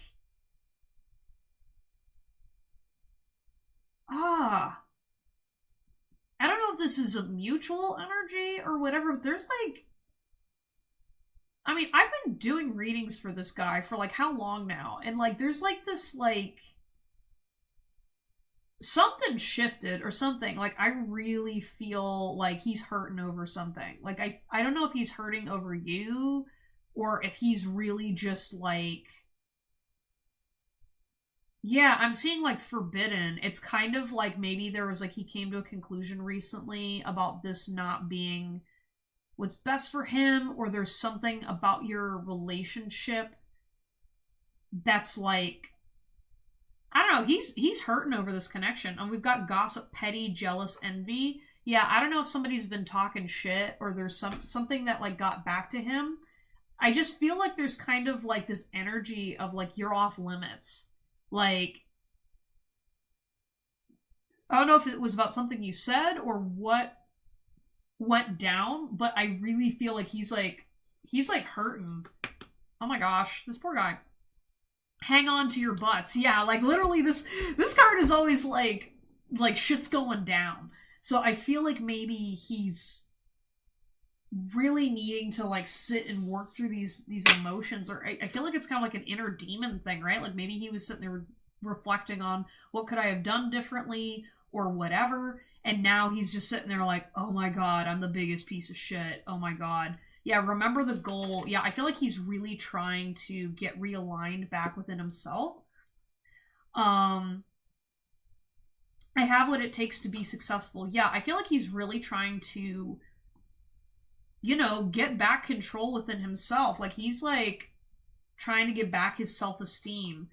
Do it, but don't do it that way. Yeah, I feel like he doesn't know how to fix things with you. I don't think he knows how he wants to return back, and he doesn't really know what he can do. I feel like there's like, he feels bad. Yeah, no, there's some kind of like a clarification that he had where he suddenly went, oh shit. Oh, hey, Creative Arts, just letting you know, so it's first come, first serve. I have you on the list, but it's probably going to be a little bit over an hour before I get to you. Okay, so you're going to have to hang tight. Come back in a bit, and then I'll get to your reading, okay? Thank you. Yeah, this is supposed to be upright. Yeah, so we've got the Eight of Swords. Yeah, right now he's trapped in a mental prison, and I feel like he refers to you. Like, there's kind of like some kind of an energy within his field that doesn't want to let go of heartache over this situation, or he's kind of like using his failure with you to motivate him through something, but it's kind of backfiring because he's not doing it in a supportive way. So it's kind of like sitting there being like, having like a photo of you in his head and beating himself up to be like, yeah, she, like, because of what I did to Miss Intricate, this is why I need to hurt myself so that way I can motivate myself to go forward, because I can't ever do that thing again. And it's like, bro, like, that's not a good, healthy way to motivate yourself towards something. You know what I mean? Yeah, we've got the Death card. So this Death card in particular is about, like, cutting away all the old stuff. So I really feel like he's going through and reevaluating things, or he's starting to face some old fears and learning that he's like, I just gotta start. I gotta start changing. Yeah. Yeah. And then the Albright, yeah, more truth and clarity about moving towards you, as well as just yeah, he had a truth bomb. Something happened. Yeah, and you got like 2 blank cards. So I'm really feeling like in this case, I feel like he feels trapped, and I feel like he gets a little obsessive at times, and so what's happening, it's almost like his brain kind of blanks out a little bit because he doesn't know what to do. Yeah, I don't know, but with you, he's just like, ooh, like, oh, like, ugh. Okay, like the moment I mentioned you, or like I was referring to your energy, I just had all of this like nasty ick. So it's almost like, yeah, he really uses you to hurt himself. Or he's using that right now. I don't know if this is a recent development. Sorry, I'm trying to remember at what stage in the saga we're at. But like, yeah, he's like, yeah, this energy's gross. He's not doing so hot. Sorry, Miss Intricate, but hey, I think he needed to hear it. He needed to lose you to learn this lesson. I feel like he was getting too cocky with himself. Okay, hey, Amanda K, you are up. Then Cutie Cat, Cool Girl, and Airy. You guys are up. Then Liam, Desi, Creative Art, and Ladore. Or Ladore. But yeah, Amanda K, you are up. Then Cutie Cat and Cool Girl. So please let me know that you are in the chat, you are listening, so I can move on to the next reading. Wow, thank you. Yeah, girl, I don't know what happened. There was some stank energy there. Okay, Amanda K, Cutie Cat, Cool Girl. It is your turn. Hey, cutie.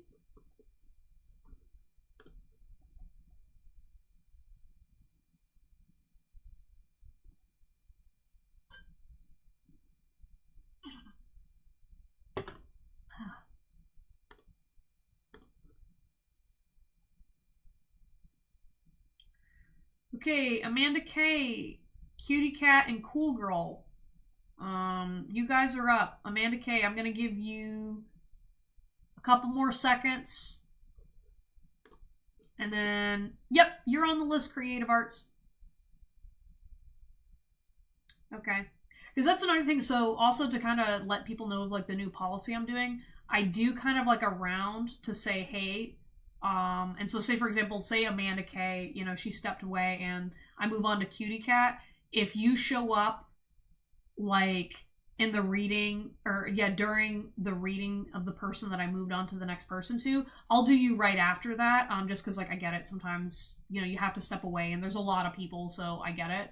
But like if you're like showing up like an hour later, or like, you know, I'm gonna just move forward. So yeah. Okay, cool. That's kind of how I want to do it, so that way I make sure that I'm not spending too much time waiting for people. Okay, Cutie Cat, what is your question?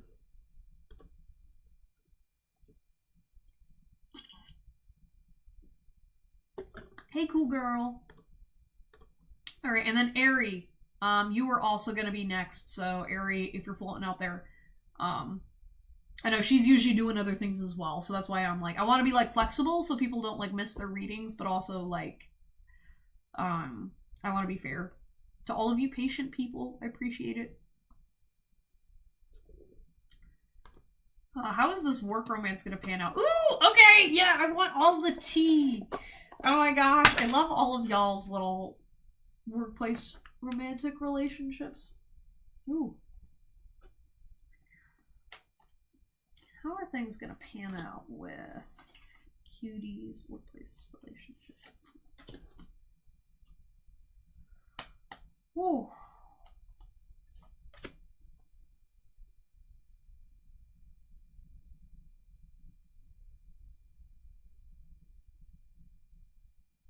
Is that for her reading or is that for myself? Okay. So there's some kind of like a clearing of throat chakra energy going on right now. Oh, hey Leah, I'm gonna go ahead and add you to the list, okay? Yeah, so what's kind of coming up, I feel like you guys are gonna be put in a situation where you are gonna want to start talking a little bit more in depth about what's going on between the two. Ooh.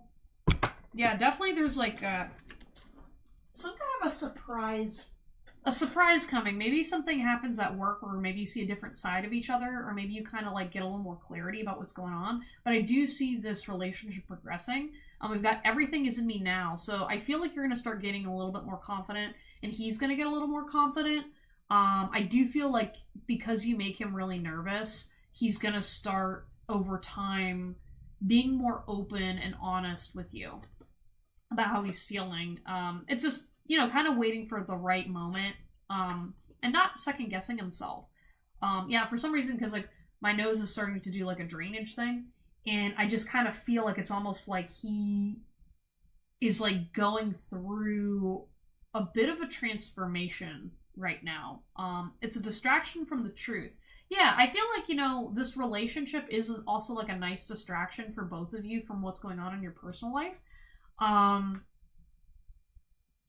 But I also feel like he's...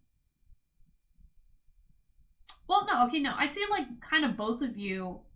I kind of feel you guys sometimes in your connection, because you're at work, you kind of don't...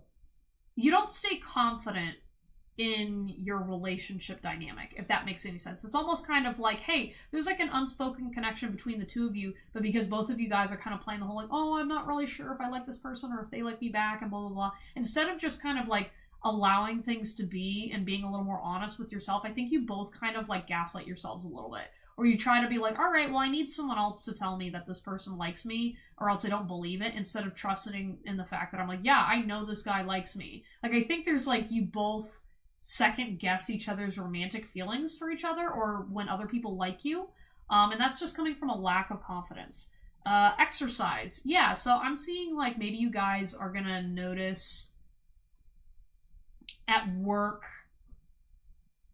So exercise, to me, I'm feeling like you guys are gonna start like practicing being a little bit more vulnerable with each other. Like, it's almost like, you know, kind of like I'm seeing like exercise like work, or from school, right? School exercises where it's like, okay, I'm gonna do this math problem to get the answer and result, right? So it's almost like when you guys are interacting with each other, it's gonna be like a small exercise of like, hey, you know, I like to banter and make witty jokes about Fortnite or something like that, or like some kind of a video game, right? And so then you kind of go back and forth, and it's like you're teaching and training each other to be a little bit more authentic every time you interact with each other. So that's really cute. Your thoughts are lying to you on this. Yeah, I feel like you guys have some self-doubts. Both of you are doing this, but I feel like on his boat, he is a little bit more self-critical about this connection than you are. So just have some patience with him. And if he's trying to get close to you, just kind of sit and just watch him and let him, like, don't try to encourage him, just kind of sit and do nothing and allow him to come to you and show, like, help him develop his self-confidence by not, like, standing in his way, if that makes sense. One sec, I gotta blow my nose.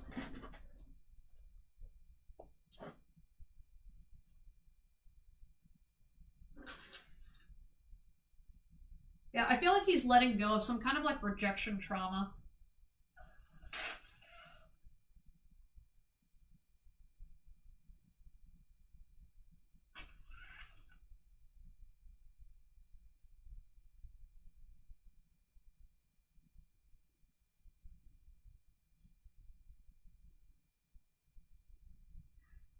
Okay. Alright, one more, sorry. Hi, Amanda. Hey, I moved on to Cutie Cat, but I'll do you next, okay? She's gonna be wrapping up soon.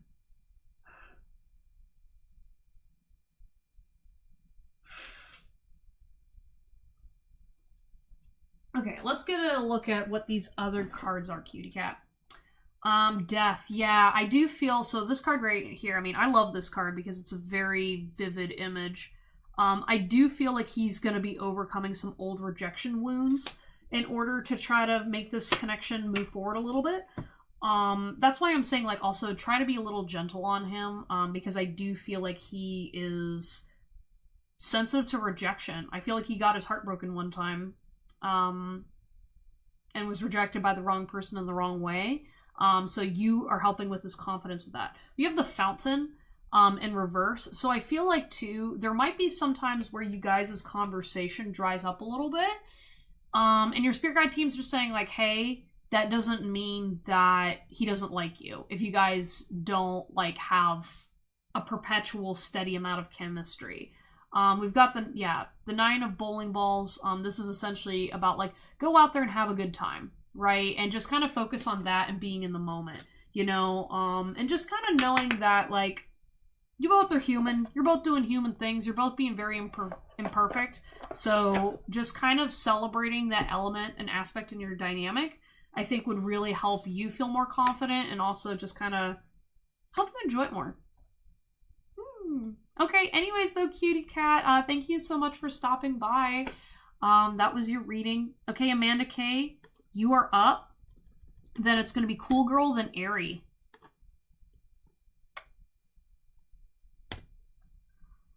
Then after that, Liam, That Desi Girl, Creative Art, Lador, and Leah.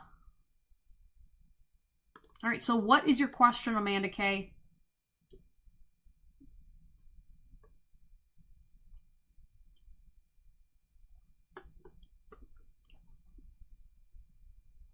I don't know. You two are so cute. I'm not gonna lie. There's a couple couples on here from the reoccurring folks that I'm rooting for, and I'm just sitting here just like, dang it, like, I love seeing other people, with their romantic relationships blossoming. It's cute. It's definitely cute to watch. But I always tell people though, listen, okay, if you're gonna show up here and ask about your partner, and then if you do end up together, I am getting automatic invites to all y'all's weddings. Okay, that is the cost that I'm requiring from all of you, is if y'all get married and I've been sitting here supporting you week after week, that I get an invite, okay? That's how this works. So update A, my ex Gem, he been calling. I decided to answer. We talked. It was real cooler and smoother than usual. Ooh, yay! Yeah, that's good. I don't know. I do feel like he's hungry for your attention, Amanda. I'm definitely feeling like he's kind of like, he's feeling alone right now. So I think he's like definitely putting on the extra moves. The extra moves for you. It's like, I just want to make sure things with Amanda go okay, because I'm feeling a little alone right now. I'm not gonna lie, there's just a lot of guys out there right now that are having a hard time just in general. And so I've noticed kind of a more recent trend of a couple guys like really kind of taking a step back and being a little nicer towards the women in their lives, because we, you know, answer their phone calls and, you know, we do our best out here, man. But yeah, Amanda, what is your question? Also, Cool Girl and Airy, do you mind posting your question in the chat so that way I can refer back to it? Thank you. He was, yeah, we're friends, because I wasn't going for anything else, but or anything else he knows. He's still flirting, but it was cool. Okay. Okay. Yeah, some guys don't know how to talk to the opposite sex without flirting, and I feel like he's kind of, maybe not one of those. I feel like, I don't know. Okay, I realize, and this is just me personally, I realize my definition between friendship between men and women is different than other people's. And so I have to be very careful with what I project out there, because not everybody's relationship dynamics are the same. So, yeah. Yeah, I've had to learn that within myself because I was just kind of like, that is not true friendship and blah, blah, blah, blah, blah. And then I realized, well, wait, you're also a queer person and your relationship with the opposite sex is very different. So I sit there and I'm like, oh, disclaimer. I don't think like other people, so I gotta be careful with what I say now. And if anything, tarot readings helped with that.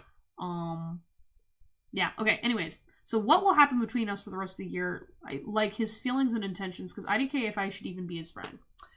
Alright,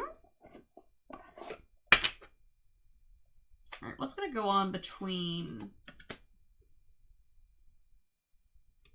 A and Amanda?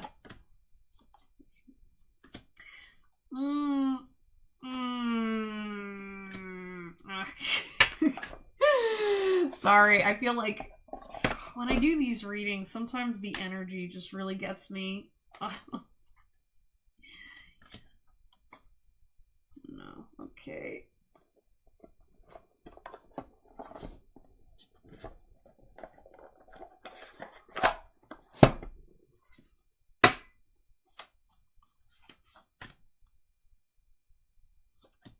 Okay. Nope, creative arts, it's still going to be a minute. You've got 4 people ahead of you, so I'd say about 15, 20 minutes. Okay, what's going to happen?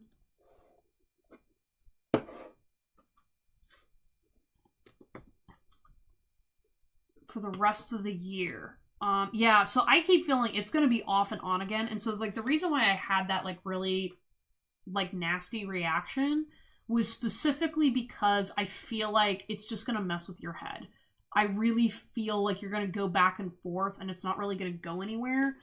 We've got listen to the signals. Pain isn't always a death sentence. Keep moving. Yeah, this is kind of like one of those things, or one of those scenarios where keeping in your life, I feel like you're going to regret something if you continue to play in this dynamic. So say, for example, like, you're going to need to be really honest with yourself about the situation in order to navigate it. So if you guys decide to, like, remain friends and you continue to have them in your life, you have to be able to be at a place and have a relationship with yourself emotionally that it's not going to hurt your feelings when he backs away or does something you don't like.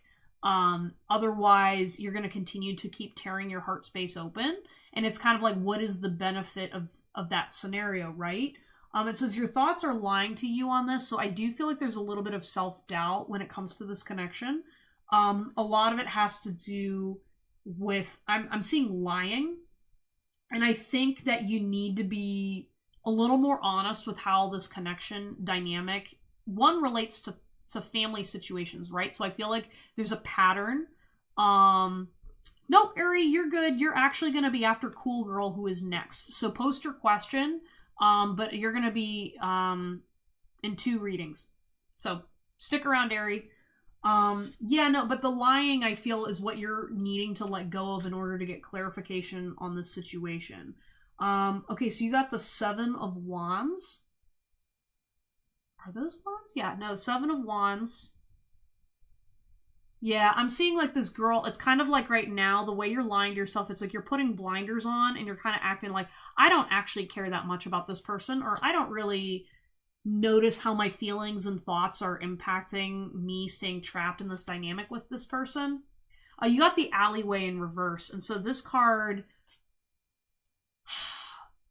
I'm feeling your spirit guide team are warning you against taking a chance on this one. They're kind of sitting there being like, you know, you've already been down these alleyways. You know how this works.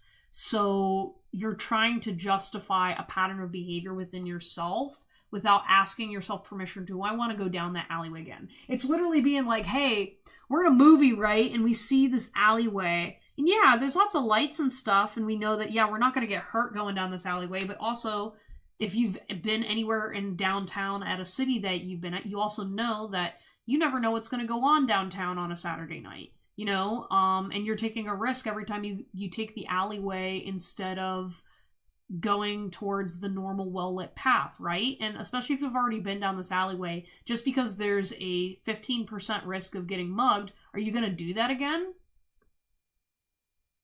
I don't know. You already know what's going on. You got the Hierophant. So this could also be about traditional values and having structure in your life. So your spirit guide team is saying something about his traditional values. Hey, Joelle! Hey! Hi! Oh my gosh, thank you so much for stopping by. Yeah, there's something about like maybe his traditional values don't really fit in alignment with what you're doing, or maybe you need more structure and balance in your life and in the scenario, and because he's really hot and cold, I think that's causing you to feel very dysregulated. So in your personal life, maybe try to look and see like where do you need a bit more structure and a bit more.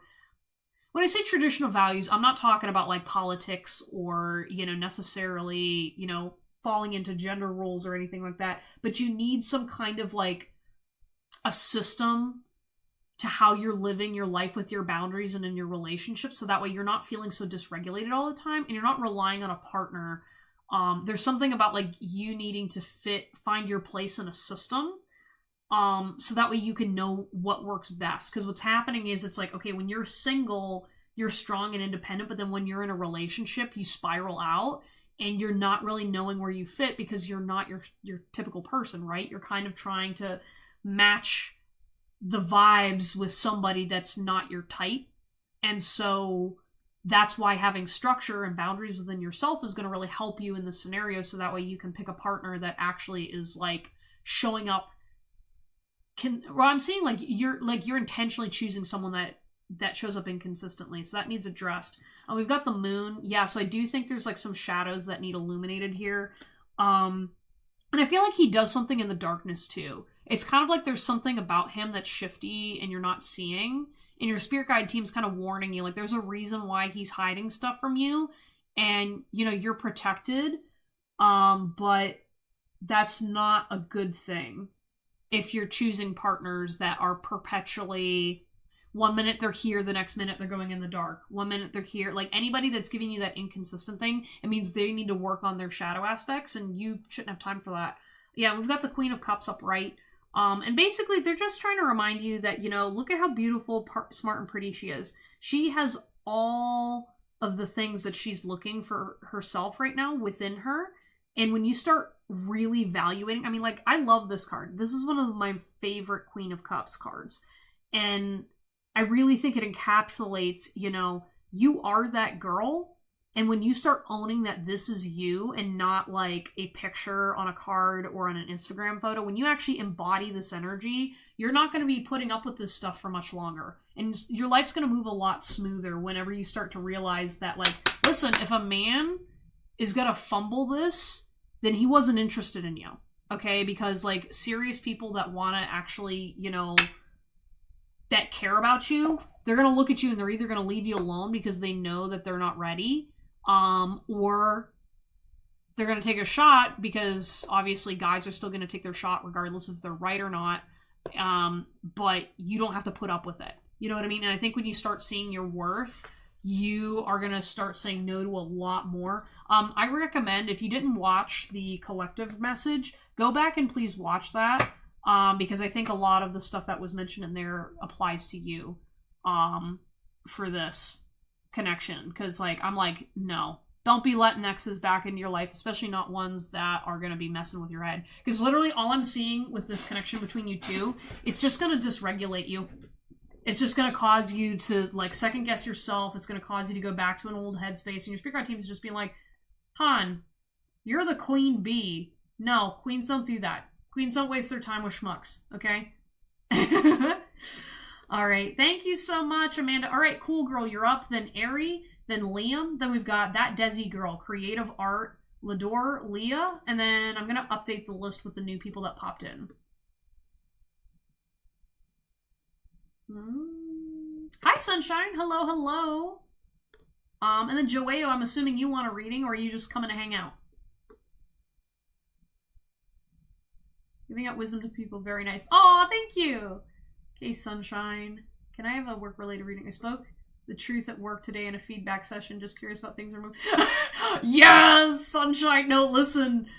People who can show up at work and drop truth bombs on everybody and then leave everybody sitting there just like, oh my god, did she just say that? And be like, yes, I did.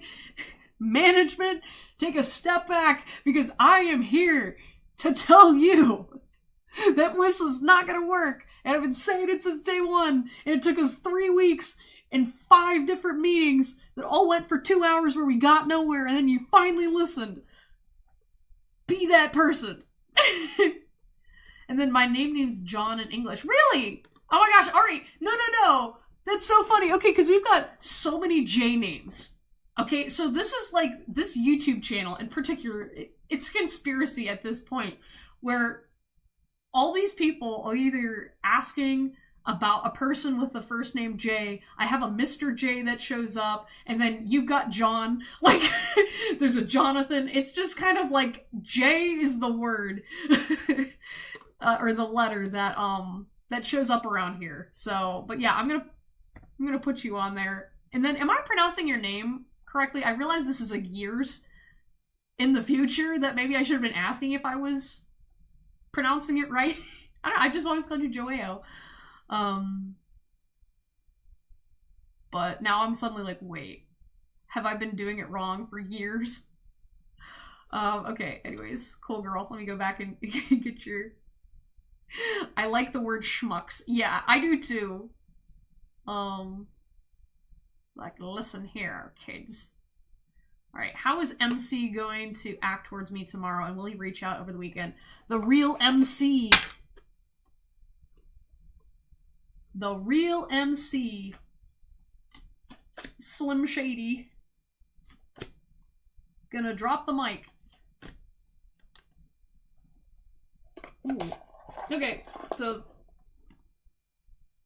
this technically, yeah, so for some reason I'm seeing this card right here. This particular card stood out to me. I feel like, does he work out? I do feel like there's something about him where he's trying to work on his appearance, or he's trying to look good for you. So for example, like this, I don't know what is in the skeleton's hand, but to me, I was seeing a phone, right? So I definitely feel like he's kind of like really in his mind. I feel like he's trying to like kind of bolster his ego up to like make a move. But I also feel like this guy can be a little arrogant at times too. I definitely feel like he kind of has this energy of like, yeah, I got this in the bag. Yeah. You know what I mean? So, like, in terms of, like, reaching out, I feel like he's trying to hype himself to go do that. Hi, Mind Illusion. Hello. Welcome to the live. He mentions that he does it before work. Yeah, I don't know. I see him, like, he's trying to, like, pump himself up. Before making any, like, official moves. Oh, yeah, if you would like a reading, Mind Illusion, go ahead and post your question in the chat. I'll add you to the list. Right now there's a bunch of people, but there are 5 minutes. So, yeah, I'd say I'd probably get to you in about a half hour. Maybe a little more. Listen to their advice, it means something. Yeah, I feel like, so he's trying to, like, talk to a couple people about you to try to get an idea about what he would like. Okay, I'm gonna put you on the list there. Okay, and then we have, you only need to please yourself. Oh, yeah, I do think, I don't know if he had, like, a bit of an emotional, because, like, here's the thing, I've read this guy's energy before, right? And, like, there's something about right now, about, like, specifically this upcoming weekend, he's kind of, like, in his ego about you a little bit. I won't lie. Like, there's something about, like, he's kind of trying to please himself right now. I think he's trying to not think about an insecurity. So I feel like one of MC's, like, self-sabotaging flaws is when he's nervous about asking a girl out, he, like, puffs out his ego a lot. To the point where it gets a little arrogant, because he kind of... I feel like it's kind of like one of those energies of, like, so say for example with, like, a guy that's attractive and he's used to faking it till you make it, and it kind of taught him that he needs to kind of act like an asshole a little bit because that comes across as confident to girls, when really that's not, like, real masculine confidence, right? Like, an actual masculine confidence doesn't need to either it doesn't come from a place of insecurity, versus this one, it's kind of like, I don't feel like at his core he feels confident enough that he can accomplish this with you. So then what he's doing is he's puffing himself out a little bit. So I won't lie, if you kind of notice he acts a little bit like a dick this next time around, or kind of like his energy is going to be a little different, it's because he's kind of insecure. Maybe it is because he's actually starting to like you, or maybe he's kind of feeling a little uncertain about himself, but he's falling back on an old pattern. Alright, so we've got the publishing goblin. Yeah, so I do feel like he's kind of like, he's kind of scheming a little bit. So almost like in terms of like reaching out to you, it's kind of like he's trying to think about like, what are the message I could possibly say to her? What are the thing, like, what is my game plan to actually kind of like, you know, tap into this a little bit more?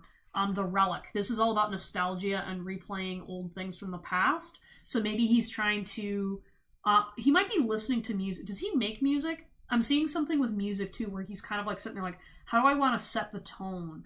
I'm seeing him kind of like in like a studio of some kind. Maybe you're a creative inspiration for him, but I see him kind of just sitting here being like maybe he like messes with guitar. He's not like a formal guitarist, but he's sitting, he like plays his guitar, and he's like processing and thinking like, okay, how do I like win cool girl over or whatever? What's something that she likes? And so he's like, okay, I think she probably would like Blink-182 music, or like da da da da da.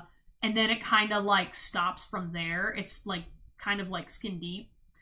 Yeah, I don't know if he does it. He loves music, and we talk about it. Okay, yeah, that makes sense, because I'm literally sitting here, he's just kind of like, ooh, I wonder if she kind of likes that. Yeah. But then like I feel like he kind of like, I do think he gets in his head a little bit where he feels like he knows you when he really doesn't always, if that makes sense. He's kind of like a little confident because he's like, yeah, well, girls always go da da da, and I think he kind of like stereotyped you a little bit. With some of the stereotype, I think like this chunk of what he's assumed about you is true, but then there's this other piece that's kind of not always adding up. But that's why I think he kind of does that. And then the gloaming, yeah, this is about kind of doing some shadow work too. So I feel like that's also going to be kind of impacting whether he reaches out this weekend. I don't know. I think he's going to shoot a shot. What do I need to hear it? Does that work? Yep, that absolutely works, Mind Delusion. Like I said, though, it's 5 minutes per reading, so it's going to be a hot minute before I get to you. But I will get to it eventually. So just hang in there. Okay, Ari, you are up next, then Liam, and then that Desi girl. Oh, so for the update for all the people that are kind of waiting right now, I started a new rule where basically, because I have so many people on the list, I do a kind of a shout out for 3 people. So the person who's up next, and then the 2 people after, and then I ask you post your question in the chat, so that way I don't have to wait. If you aren't there for your reading, I will give you like a leeway where if I move on to the next person and then you show up, I'll do your reading right after. But I'm trying to like move through. So if you're not there for your reading, I don't want to hold up the line so that way I can get to everybody else. But yeah, so we've got Ari, Liam, and then that Desi girl. Hi everybody on YouTube. Yeah, I'm streaming on both Twitch and YouTube. So how many people before you, Lador? 4 people. So up next, so here's like the current list right now. Hey Samuel. Or Samuel. Ooh, that's such an interesting name. Also, your photo, you kind of look like Macklemore. I'm not gonna lie. I'm like, it kind of looks like the thrift shop video.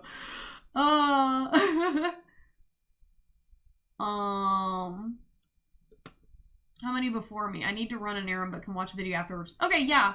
Yeah, I can do that. Yeah, because if you guys got to run too, if you post your question in the chat, then I'll just do your message real fast. But okay, yeah, so right now the list is Ari, Liam, that Desi girl, Creative Art, Lador, Leah, Joao, Sunshine, Mind Delulu. Mind Delusion. I am doing well. Would you like a reading, Samuel?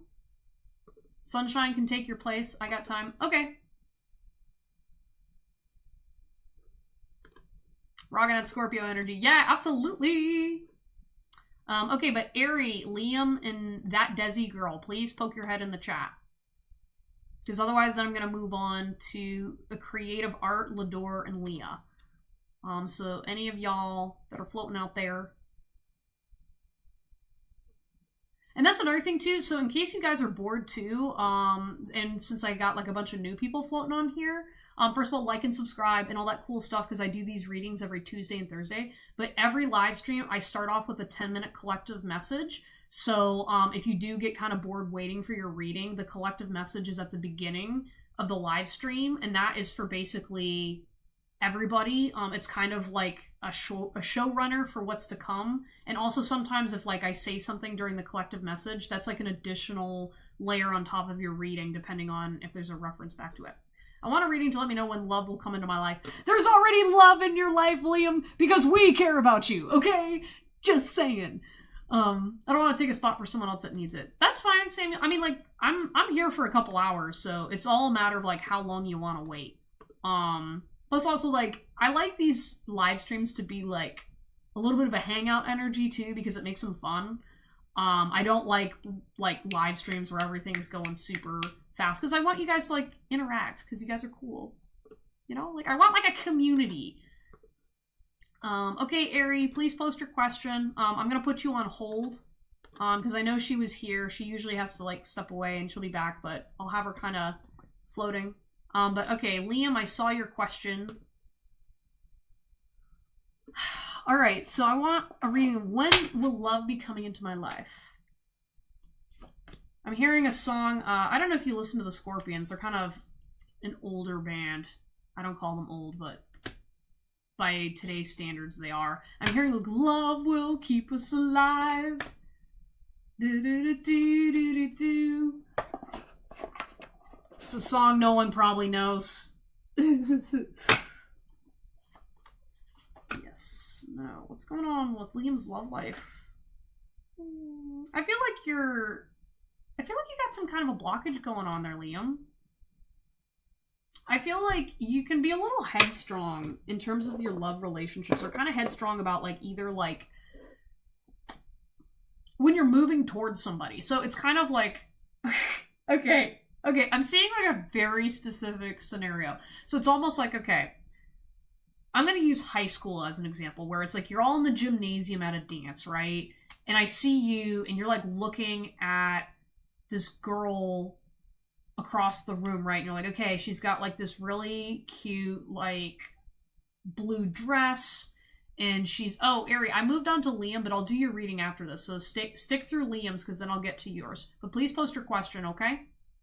But like, okay, so like I'm sitting here and I'm looking at this girl from across the room, and I'm like, wait, I see her talking to some other guy. And then you sit there and you just go, ah! Like, I don't know, like, do you get, like, really angry sometimes whenever you see, like, the girl that you like talking to somebody else?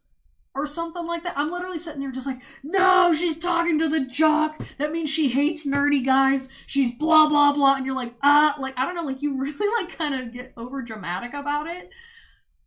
Maybe because you got wounded in the past by somebody or a couple girls where you were like sitting there like, oh, she used me for money or whatever. So then this girl in particular, you're like, oh my shit. She's one of those, no. Oh, I'm never going to come eat with that guy because he's got abs and blah, blah, blah. Meanwhile, she's like casually talking to a dude that she's related to, and you have no idea that they're related, but you think because they're talking to each other and the way she's like happy and stuff like that, like you don't know what she's going through. She could just be really uncomfortable around guys she likes, but she's comfortable with guys she doesn't like, which I'm saying that as someone who I'm definitely like that. Like if I'm confident with a guy, 9 times out of 10, I probably don't like him. But if there's a dude that I'm completely enamored with, I will say some stupid shit, all right? Like you see me on my lives, all right? You guys know what I'm like, right? I say some unhinged stuff. If there's a guy that I'm literally like, I'm dead.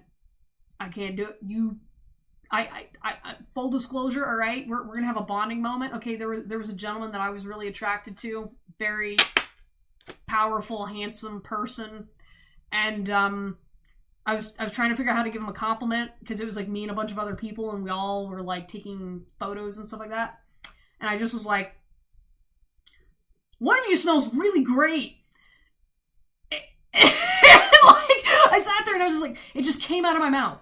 And I was just like, fuck, like no, like you can't say that, and like they handled it really well, and they like made a joke out of it or whatever. But it's like things like that where it's like you gotta own your cringe a little bit and understand that you're doing more harm than good worrying about what that other person thinks. Because that girl from across the room, like I've said, so she's talking to that guy, but that does not necessarily mean that she wouldn't be interested in you. So you're already shooting yourself in the foot, and it's almost like a self-harming pattern that is literally blocking you from even taking a risk to learn the development of handling rejection.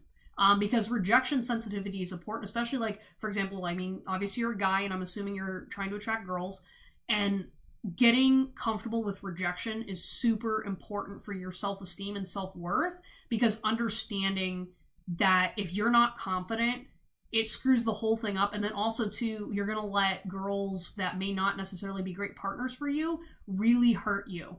Okay. And I'm seeing this. I've seen really good men torn up for years over women that were not worth their time because they don't have the insight to be able to know which woman is good for them. And then also, you know, guys don't have the same support systems. You know, you guys process things different. You know, I acknowledge the differences. But at the end of the day, if you are still hurting like 10 years later over a relationship not panning out by a girl who probably wasn't shit, that drives me nuts. And so I don't want you getting in the headspace of rejecting yourself before you give that girl a shot, because that could be the girl of your dreams, and you can stop yourself or like, you know, just stop beating yourself up, because understanding that like you will get hurt.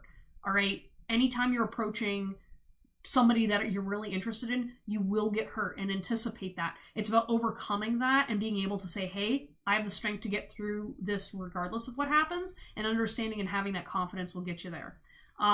In terms of the cards we've got, think carefully about the outcome you want. Yeah, so, you know, have confidence, and maybe, for example, maybe if you don't have the confidence ready to go date that girl from across the room yet, that's like the one, maybe try someone else that you feel a little more confident with. Maybe somebody that you're like, hey, you know, maybe she's attractive, and I want to just practice going on dates, feeling what it's like to buy a woman a drink or whatever. Practice.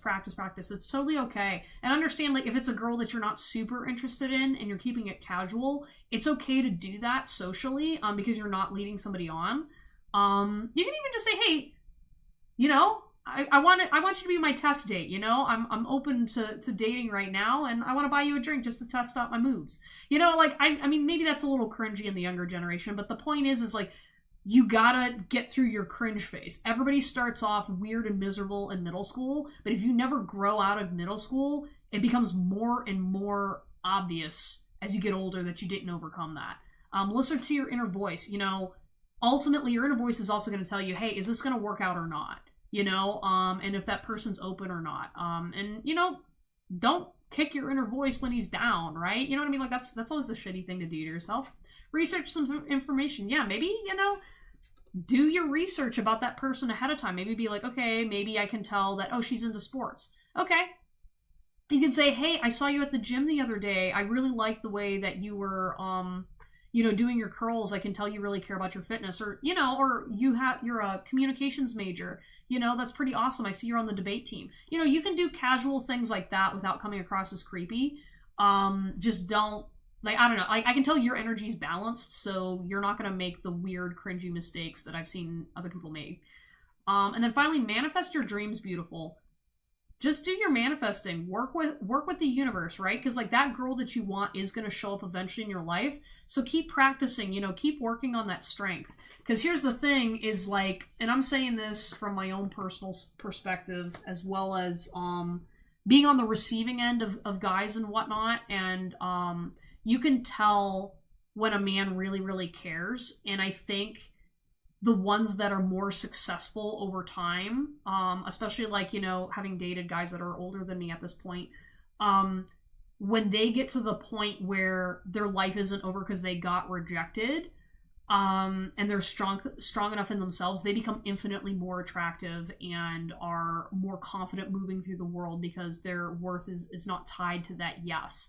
And we also understand that if you really care about somebody, it's going to be hard to hear a rejection, right? That's why, like, allowing yourself to kind of grow slowly into liking someone, and even if you fall for someone real fast, I mean, we're all humans, right?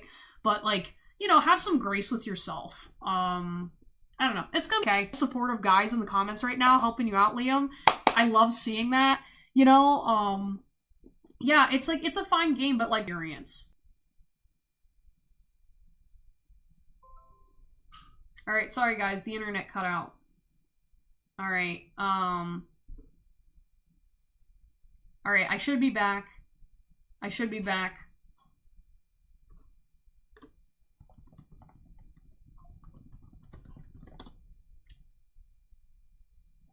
All right, I'm back. I hope you guys can hear me. But yeah, get some friends of the opposite sex, because they will teach you so much of stuff that you didn't realize. Like, I was even just talking to a friend recently about, like, girls, and he was, like, he's a very intellectual, smart guy, and the way he was describing how women think made me laugh so hard, because I realized, I was like, oh my gosh, I know why you can't get girls. It's not because of XYZ, it's because you're so smart and you're in your head that emotionally speaking, you don't actually know how women talk with our emotions a lot more. And so I realized, because he's coming from this very logical place, because he's very smart, I suddenly went, oh, now I know why XYZ partner in the past got annoyed by this or doing whatever. And I sat there and like, oh my gosh. It's like we're all speaking the same language, but like sometimes if you're having a hard time connecting with one of those things, it can cause some really interesting confusion. Okay, anyways, so Ari, it's your reading. Then now that Desi girl, then creative art. You guys are up. So creative art and that Desi girl, please post your question in the chat. I'm going to go ahead and get on to Ari. Mixed friendship groups are, yeah, that, and then also I think having friendships with the opposite sex, it really helps with your confidence, because suddenly talking to the opposite sex is no longer such a big deal. And then you kind of like, suddenly people that you used to think were attractive no longer become attractive.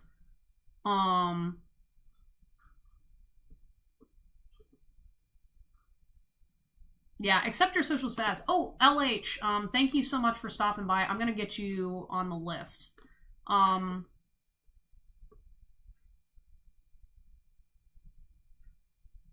Yep, I'm going back to find your question, Ari. It says, all right, what can I expect for the rest of this year? Ooh, okay. So I don't know why, Ari. Immediately, I feel like some money's gonna come your way. Yeah, I didn't miss you, LH. Sorry. I'm like trying to multitask here.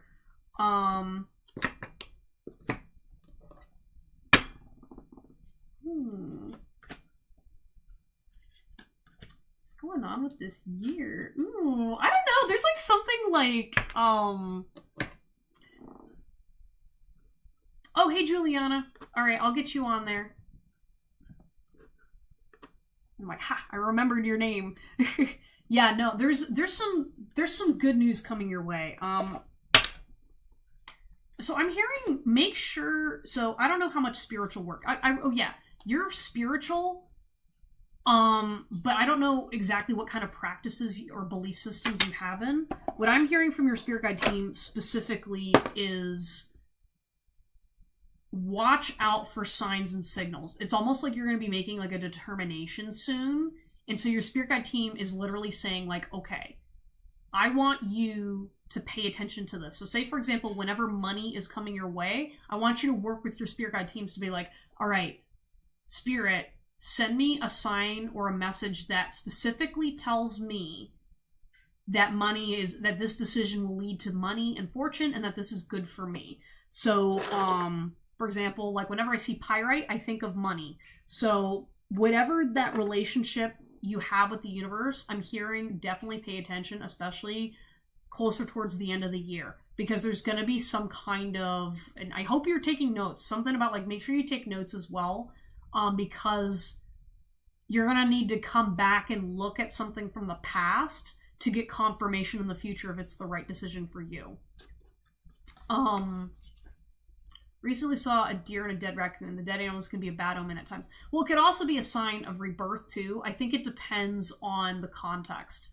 Yeah, so the publishing gamin. So I'm feeling like there's something about when you're channeling, I don't know if you've ever tried this, but do you do like journal channeling where it's like basically you sit and you write and then eventually you start to channel? Because I'm feeling like you're going to be like, I'm seeing you writing things down, like either writing some goals or writing some manifestations. And I'm almost seeing you like needing to like clear your thoughts to get to your next step. So it's almost like literally just writing. And I feel like you just need to dump all of this information out of you. And then you're going to look back on it and then you're going to go, okay, I need to move in this direction. I need to do this sort of thing. You've got options coming towards you as well. Again, so this one, so there's something about with you in the rest of the year, you're going to be closing the gap between where you're at right now and where you're going towards. It's almost kind of like you've been like trekking up this hill for a while, and then you're kind of sitting there going like pausing, you're going like, hold up. I don't know why, but I got to stop everything and I just got to do this right now. And I feel like you're going to like really devote yourself to something for the next couple of months. Maybe it's going to be focusing on your fitness, mental health, and job, right? So maybe you just say, I'm going to pick 3 things and I'm going to like work like a maniac. I'm going to sit there and I'm going to be just like, I'm going to work out every single day. I'm going to say my mantras and meditations. I'm going to journal like a fiend, and then I'm going to focus on my money. Just doing that for 4 months alone, heavy, hardcore focusing, I think by the end of this year, you're going to turn over so many things. I think you're going to be moving leaps and bounds. And I think that's why, like, when this consistency is like, so this consistency in your life, I think is going to reassure you. I don't know if you have like a little bit of trauma in the past where it's like, you're like, oh my gosh, this isn't in place and this isn't in place. So I'm feeling really unstable. Maybe you had like an unstable home life or you're kind of sitting there going like, oh, I'm trying to balance and juggle these things. Literally getting that consistent motion and energy going forward, that's going to change your life. I'm literally seeing it. Like by the time you're in January, you're going to go, wow, I don't know why I was so stressed, because like I said, like, so for some reason, so the blank card, right? I usually consider this like a blank canvas card. And this could mean a lot of things. Literally just going and throwing up all of this idea, getting all that throw up out first, all the ideas, and then committing to goals. That's what I think you should be doing right now. And then just pursuing it and doing nothing else. Literally being like, all right, I'm going to trust that everything that happened for me, starting at the beginning of August and moving forward, that's what I'm going to commit to, and then you're going to be fine. Both receiving what you need, progression. Yeah, so you are going to receive what you need. Yeah, progression, arriving, moving on, closure issues. Yeah, I do see you moving towards calmer waters. And even if you're going to be in some uncertain waters, I think like your boat has now left the port. You're now sailing and you're going to just move forward. It's going to be like this steady stream. And I feel like you're going to, I think like because your trust issues are going to work through, I'm just seeing steady income. Like even though it's not going to feel steady when you look at it on paper, but when you go back and look 4 months into the future and then like look backwards, you're going to go, oh, I actually always did have money coming through from the universe. It was just not conventional and I was focused too much in my head. So it's kind of like learning to be in that trusting state. We got the sword and the rose. Yeah, I feel like you're going to have balance between like your heart, your mind, your body, and your spirit. So it says clarity, truth, revelation, solidarity, and force. Yeah, I'm seeing like you're really gonna have a power combo of just kind of being like, okay, I know how to move again. I know how to move with my mind, my body, and spirit. And then if I'm feeling I need to shift, I just work on a dime. So, and I think it's gonna be a confidence issue with you, but I think you're gonna get there. Heartbroken, deeply hurt, sad, separation, breakup. I do see you might potentially get in a relationship with a person and it's not going to work out. Because like I know you're seeing that guy currently, but I do feel like there's going to be a little bit of rejection from somebody. But because you're going to be really in this flow state, I think it's not going to affect you like it used to in the past. I'm just seeing like you're going to just kind of like, you're going to feel disappointed, but because you're really putting in your energy towards yourself and what you're manifesting, I think it's just going to teach you a lesson of learning that, hey, wow, this used to like kind of destroy me. And now I'm kind of like, okay. Yeah, you just kind of go like, whatever. My body's feeling good. My money, my bank account is flowing. I'm getting clarity. I'm making the decisions I need to. Yeah. I don't think she'll be rich though. Just to say from Mind Illusion, I don't think she's going to be rich. I think she's going to be taken care of, and you're setting the foundation for wealth. Because one of the problems too with wealth, everyone thinks it's like, oh, it's going to come in and flow to me, right? But if you don't have a very consistent structure in your life, you can't, like, there's not enough stability for wealth to grow. True wealth, anyway. Otherwise, it's like quick money, and then it just burns up just as fast. So, okay, you need to let it go to move forward. Yeah, I feel like you're going to be letting go of some bad habits. Maybe you kind of, like, get a little obsessive, or maybe you get, like, I'm seeing compulsive. So say, for example, you're just like, oh my gosh, I'm really stressed after work. And then some days you're like, I'm just going to go blow a bunch of money to make me feel better. Or maybe it's like, you know what I'm going to do? I'm just going to go and eat a bunch of food that I'm not supposed to, right? So I feel like you give yourself cheats, but you go a little too far. And I think, like, maybe with your relationship with yourself, you're going to find, like, a balance where you need to be like, okay, I can let myself go this much. Like, okay, maybe I have my cheat day where it's like, all right, I always eat cake and I always eat ice cream. But then you have to get back into the habit of being like, all right, the next 3 days, though, I'm going to be back to my healthy regimen. You know, so, like, kind of, I'm seeing you needing to, like, actually schedule your fun time or your not really doing the right thing time. That way you kind of don't feel pressured to escape, you know? I really want things to work. Yeah, and, like, here's the thing with this heartbreak, too. I don't necessarily think it's going to be with this person. I think you should just be open and working on yourself, because I don't think that this maybe necessarily be him. Don't lie to yourself. You know, stay confident. I feel like you're going to be starting to really get to know yourself a little bit better. You know, and then obstacles await. Yeah, so that's another thing too. So, like, that's why you're really going to need to hone in for the rest of the month or the rest of the year. Specifically this month, I think, is going to be the hardest because of these obstacles, because you're literally transforming into getting a routine, right? So just like when you start working out, your muscles ache and hurt a little bit.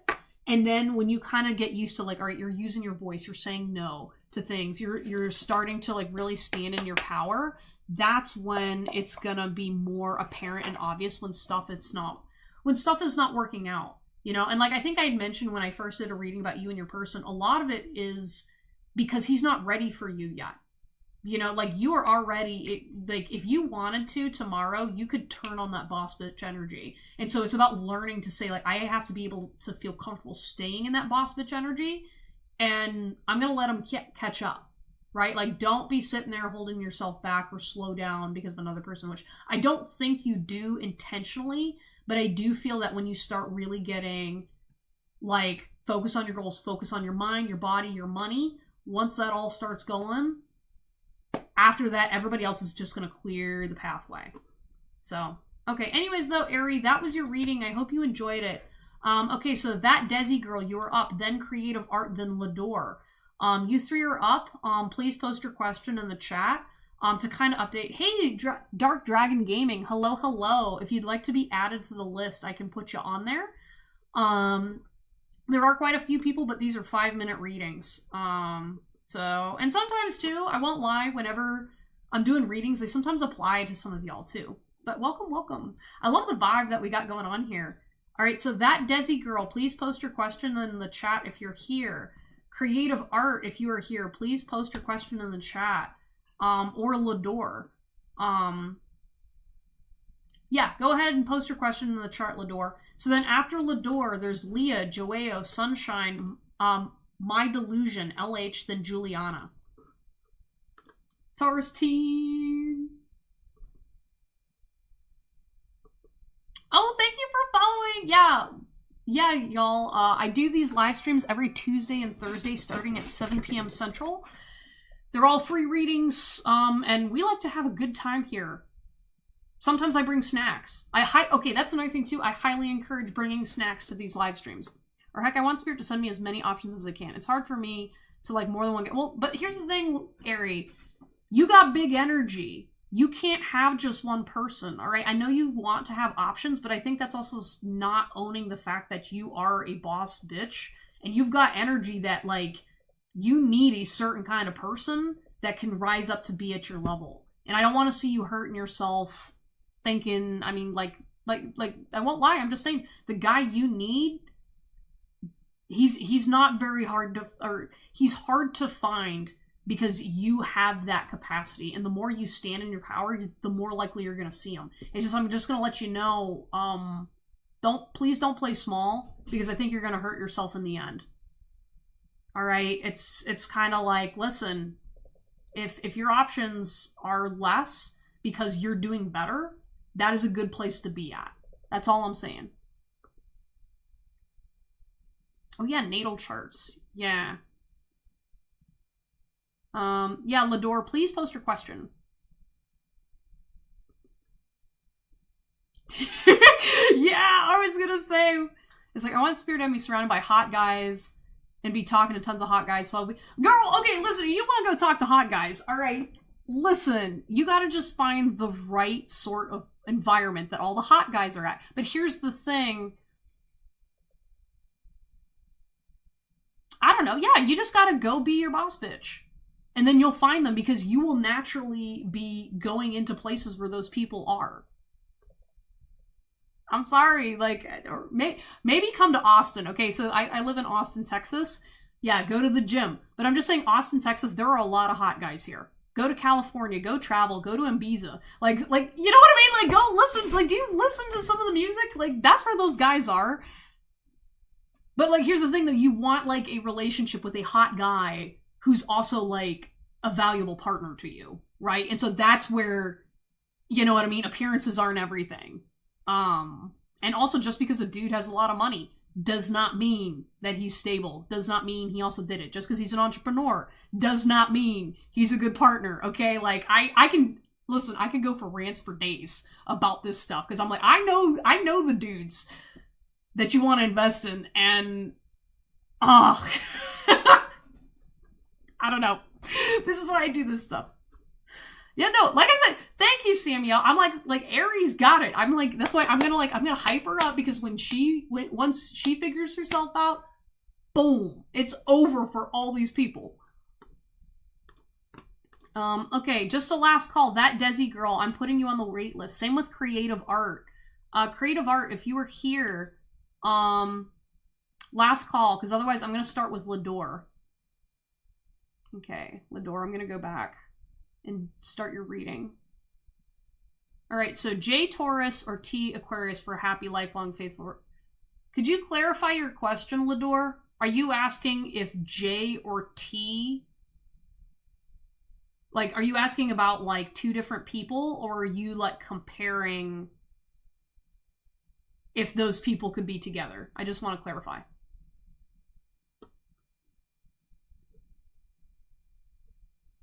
Yeah, if he's really attracted to you, commit sooner or later. Oh! Alright, so you're asking about two different people. So, okay. So I'm going to start off right off the bat by saying, please don't limit yourself that way, I think. And, okay. You know what? I'm going to shut up, and I'm going to let the guys do the talking. Because I feel like there's something you're missing in your analysis with these individuals.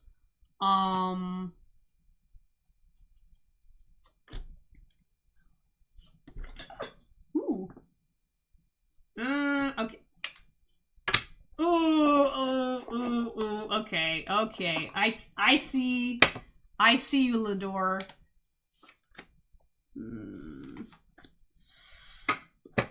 Okay, let's get this party rolling. I want to make sure I get everybody, because I've got, like, a bunch of interesting readings. Alright, it says, you can do better than that. Okay, I'm sorry, your guides are they're gonna be calling you out a little bit, so please humor me for a little bit. And it says, love yourself through this. Yeah, so there's something about neither of these people are what you're looking for. I'm going to be straight with you. All right, so the reason when I started making noises, which is usually a good sign that we hit the nail on the head, you got Justice, all right? Now, what's interesting about this Justice card is we've got the scale, right? And notice that the scale is slightly crooked. And I feel like right now you're trying to, like, balance yourself out by looking at two different people when you're supposed to be looking for one person that has element of both of these two people. And I think that's where you're getting confused, Lador, because I really feel like you're kind of saying, or there's something about you're not seeing about yourself, where because you continue to attract or focus on two different people. So I don't know if you get into love triangles a lot, or you're kind of like I gotta go back and forth between these two people. If you're even doing that, that means you're not attracted to that person. All right off the bat, like anytime you feel conflicted about a love triangle, I mean, like obviously we all can have different scenarios, right? But I'm specifically feeling with your situation, Lador, you're seeing good qualities in both of them and you need to take those out and then look for both of them in one person.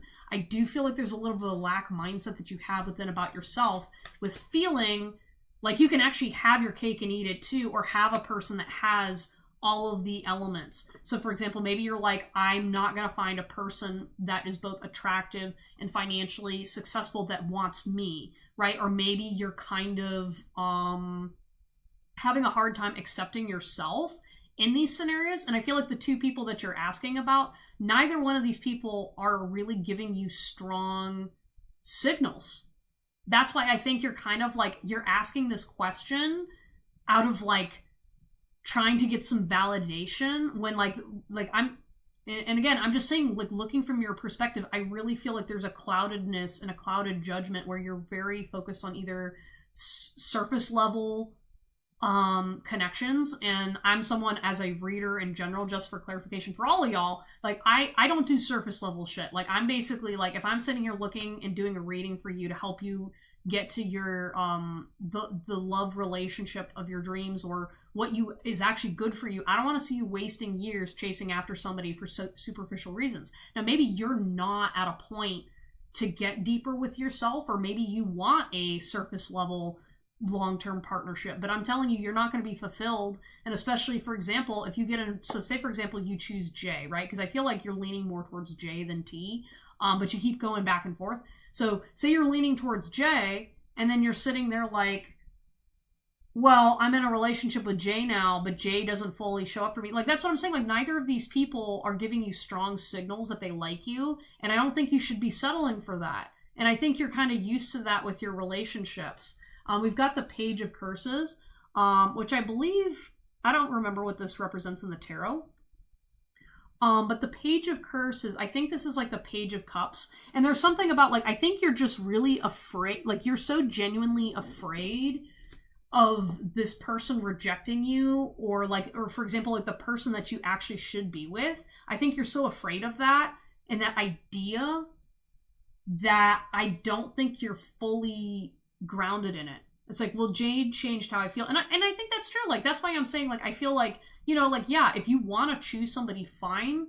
I'm just seeing that you shouldn't be focused on committing to either of these people yet, because I don't think you're in a headspace to commit to anybody yet, because you don't know yourself well enough. Or, okay, I shouldn't say that. I take that back.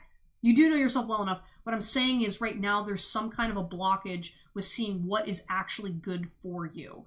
Now between the two of you, I think, or between the two of them, I do feel Jay is a bit more grounded. I think energetically he's more of a match, but like I'm saying, I just see you getting in a relationship and then it turns into that same cycle where he's less interested or whatever. And it's like, and I feel like you kind of come from the headspace, like learning to love that person over time, or it's like, it's going to work out. But I don't know. I just get this feeling that you can do better than that, right? Like really kind of pay attention to yourself and learn to love yourself through it.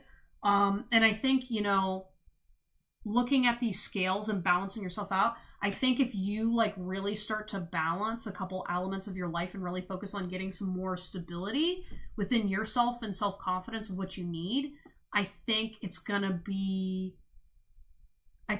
easier for you to choose what is good for you. And then we've got the Four of Pentacles too. So I'm saying, like, you know, financial stability is also an element that I think is also driving you towards being practical. So one of the things with you, Lador, you are very practical. And I give you credit for that, you know, because I think you are grounded in your decision making. That's why I think it's so hard when you're assessing these relationships. But that's why I'm saying there's a piece that there's an element or aspect that you're used to neglecting in these decisions because you are so focused on the groundedness. I think it's like, it's okay to want better, because I think you do have the capacity for more, but I think you need to know what that better looks like, you know? And I think a lot of it's like your happiness, you know? So you think that person exists? I haven't seen anyone that's all. Exactly. Yeah. I do think it exists. And I think your spirit guide team is saying, like, first you got to start living in your authentic happiness, and then he's going to be attracted that way. Because there's something about, like, what you're doing every day. It's like, it's not like, so first of all, you have a lot of resistance. Okay. You have a lot of resistance, and it's because you're very practical, and I respect it, right? I feel like every single time you try to step into your authentic happy place, like, so say for example, maybe art used to be something you cared about when you were younger, and then you started to give up on it when you were older because you're like, all right, I just don't do that anymore. Well, there's something about that creativity. Maybe, for example, you love decorating your house, but because of financial reasons or whatever, you're like, well, I don't decorate my house because it's not practical, or because, I can't afford it. Well, there are ways of bringing in ways of decorating your house that allow you to express yourself, right? Like, self-expression is an important element of your life. And I'm saying this because I resonate with this energy a little bit, where, growing up, I wasn't allowed to buy the fancy notebook, right? Because my parents didn't value self-expression because, they cared about cost more.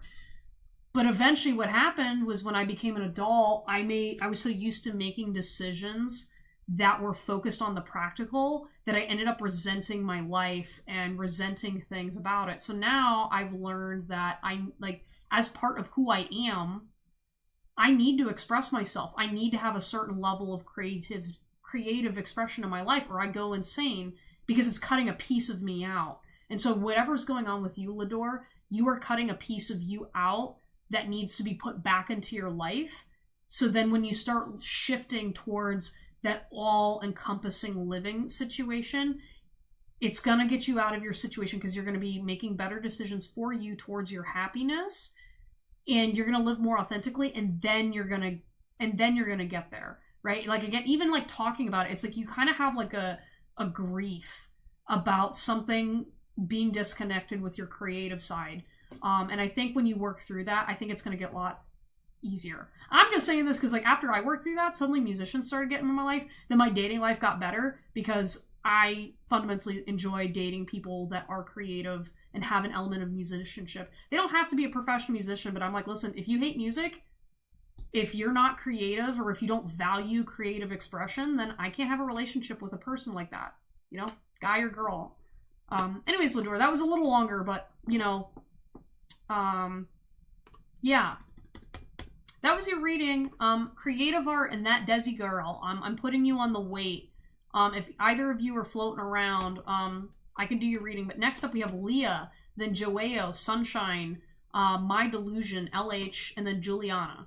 And then Sunshine. Yes, Sunshine's on there. Yeah, Capricorns and Tauruses, they can be similar. They're both the money people. Taurus is a bit more stubborn than Capricorn, but both Capricorn and Taurus are stubborn. Taurus is way more stubborn. But yeah, don't give up, Lador. Trust, but value your love of life first, and find that missing piece of yourself, because it's going to get a lot easier for you when you're working through that. He texted me again while I was just commenting. That's so crazy. I love when that happens. Show security and personality, Aaron. Let's go. All right, I'll add you to the list. I see you. I hate love triangles. Dude, if you've ever lived in a love triangle, they are the worst shit ever. I know there's all these romantic... Oh! And then Dark Dragon Gaming, would you like to be added to the list?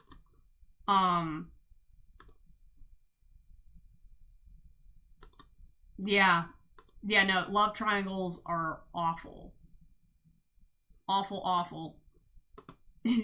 Yeah, Aries... Yeah, so that's the thing, like, Aries, Capricorn, and Taurus are all stubborn, but they're all different versions of stubborn. Alright. Dark Dragon, you're gonna be before Let's Go. Because, like, Aries is, like, the fiery, stubborn. Taurus is, like, just the I straight up just won't do some, I won't even acknowledge you. And then Capricorn is kind of like more spite. I don't know, Capricorns, I've noticed Capricorns, they can get really like when you do something a Capricorn doesn't like, they're like, ooh, I don't know. I mean, like, I know Scorpios can get vengeful, but Capricorns get vengeful. What zodiac sign are you? So, about 50% of my chart is Scorpio. So I'm one of the most Scorpio people you're gonna meet. So my moon and my sun are Scorpio. My rising is Taurus. Oh, hey, that Desi girl. No, it did not. I'll go ahead and do your reading now. Please post your question.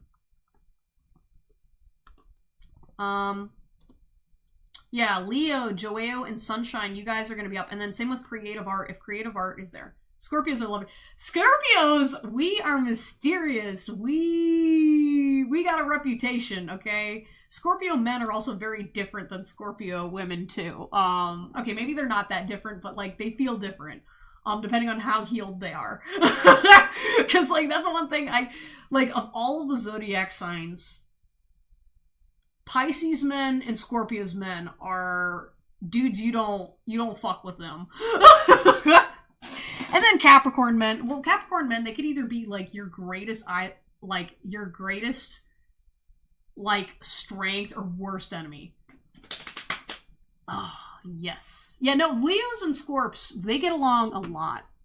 Yeah, no, I was gonna say, like, I really don't honestly know that much about astrology. Like, I've only learned through piecemeal and whatnot because it's kind of different. Hey, Crash Test, hello. Oh, we're finally getting some Twitch people. I love that. I have posted. Okay, cool. I'll go ahead and get on your reading, that Desi girl. Yeah, if you guys, for the new people that are coming in, if you like a reading, please request it. It's first serve. These are 5-minute free readings, but yeah. Otherwise, join the conversation, because this is fun. Alright, so who is my future spouse? I feel like your spouse is going to be someone you work with. I feel like you're going to work with this guy. I feel like it's going to be in a couple years. And I feel like he's someone you're going to know. But it's going to be, like, outside of, like, your normal, usual type. 10 of Swords, yeah, so I feel like you're going to go through some emotional turmoil before you meet this person. I feel like you're going to date a couple guys that aren't really good for you, so when you're kind of like in a healing phase, you're going to find this guy, but you're not going to really think of him as your partner. So I feel like this is going to be one of those slow burns where it's kind of like, I feel like because you're kind of by the point in time in your future when you meet this person,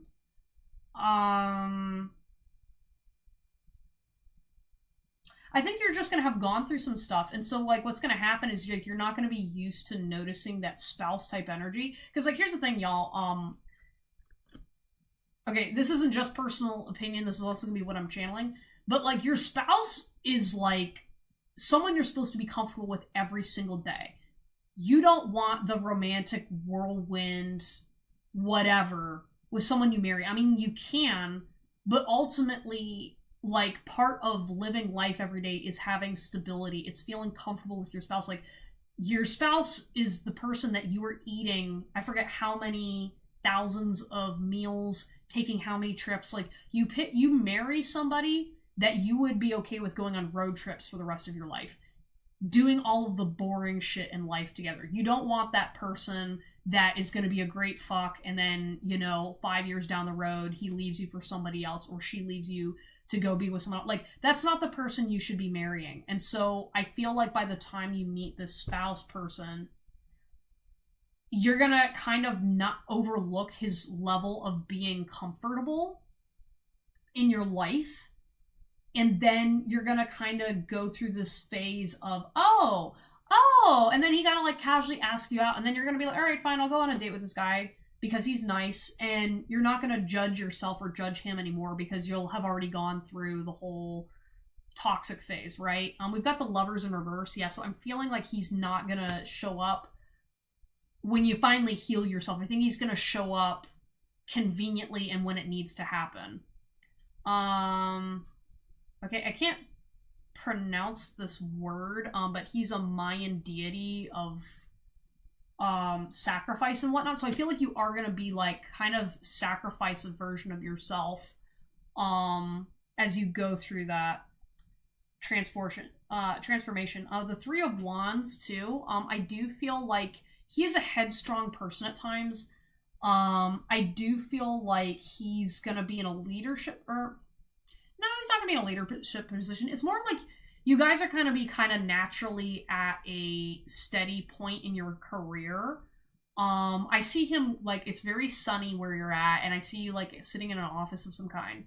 No, it's Tapache Chatuli. I don't know how to pronounce that. Yeah, he's some kind of an Aztec deity. I have to check the book. And then you also got Death. Yeah, so there's going to be a bit of a transformation too, because I feel like you're going to slow down by the time this guy comes into your life as well. I feel like you're going to be experiencing some successful entrepreneur. Yeah, I could see him being an entrepreneur. I feel like you guys are going to be like, first of all, what's going to stand out to you about this guy and how you're going to know he's your husband, he's going to make time for you. And it's going to stand out to you because it's like when you spend time with him, it's going to feel like you can actually be present in the moment. And it's going to actually mean something when he like pauses his life to go take care of you. Obviously, I feel like you're going to be going through like a little bit of a growing up phase where you're going to be accepting of like, so for example, if you're dating an entrepreneur, right? You have to learn that while dating an entrepreneur, that gentleman, that woman is not going to drop their shit every time something bad happens. Like, basically, it's one of those things where you can't be expecting an entrepreneur to be texting you time and time again. You're not going to be expecting him to be reassuring you constantly or whatever. Obviously, every relationship is different, but I feel like there's kind of like an understanding that like when you date entrepreneurs, they are married to their business. So that is also sustaining your livelihood. And especially if they're good at what they do, they are very disciplined. So if they are making time for you, that says something. That alone is a love language of spending time with you. So I think that you're going to be working through a bit of your rejection sensitivity and also owning your own time and energy and valuing it more. So by the time you're in the stage of meeting this person, it's gonna, your lives are gonna flow together very smoothly. Anyways, though, yeah, no, that was your reading, that Desi girl. So just understand it's gonna be a bit of time before you meet this person. But I'm seeing something sunny. So you're both gonna be living in the same area. Yeah. Okay, so creative art, if you are still lurking around, you can go ahead and ask your question. Next is Leah, Joeo, and Sunshine. Please post your question in the chat. Leah, Joeo, Sunshine. Then afterwards, we've got My Delusion, LH, Juliana, Dark Dragon, Let's Go, and then who's the other person on Twitch that popped in there? Oh, and then Shalana. One sec. Hey, Crash Test, did you want a reading? Girlfriend, boyfriend? And then Shalana, I'll add you.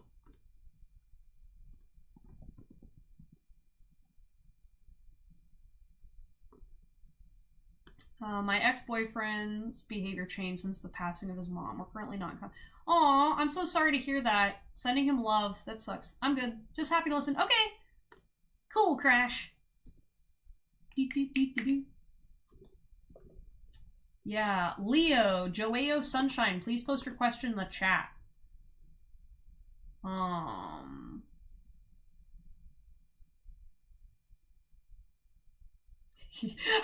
I don't need to be God's gift to all women. I only need to be God's gift to one woman. Lol. Oh my gosh. Yeah, no, I get you about not dating your own sign. I feel like with Scorpios, I don't mind dating another Scorpio, but it's kind of hard because I feel like unless both signs have really worked on themselves, or like depending on like the rest of the chart, you either could work really, really well. There needs to be like balance. You know what I mean? Because like, for example, like with Scorpios, we change all the time. So I love change. So if I was going to date a Scorpio, I'd have to date a Scorpio with different placements than me, because otherwise it would be too much chaos, right? Too much mystery, too much drama, right? Oh, thank you, that Desi girl. I appreciate you. Yeah, well, a lot of it is because we're too much and we know each other's games. That's why it's kind of like I'd have to see the rest of the chart to really kind of prove it that it would work out. I'm a Scorpio. I'm scared of Scorpio men. Yeah, Scorpio men. They're a lot. They give me trust issues. I'm not gonna lie. Leo, Joeo, Sunshine, please post your question in the chat.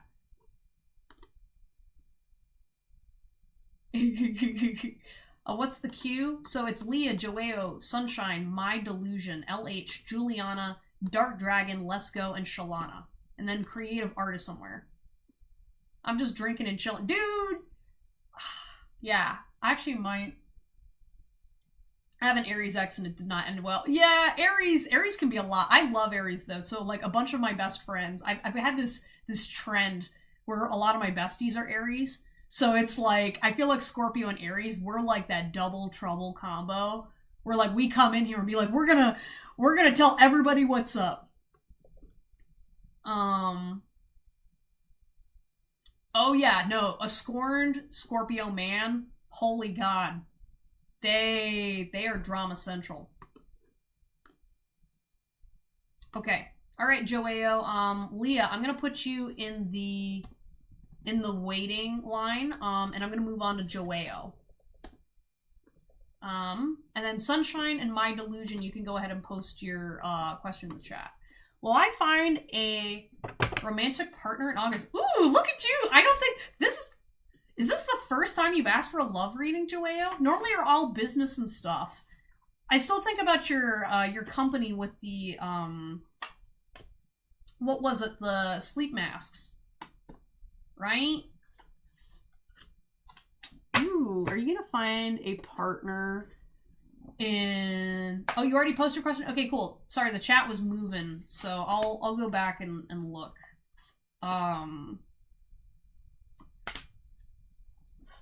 Hell hath no rage like love to hatred turned. Oh god.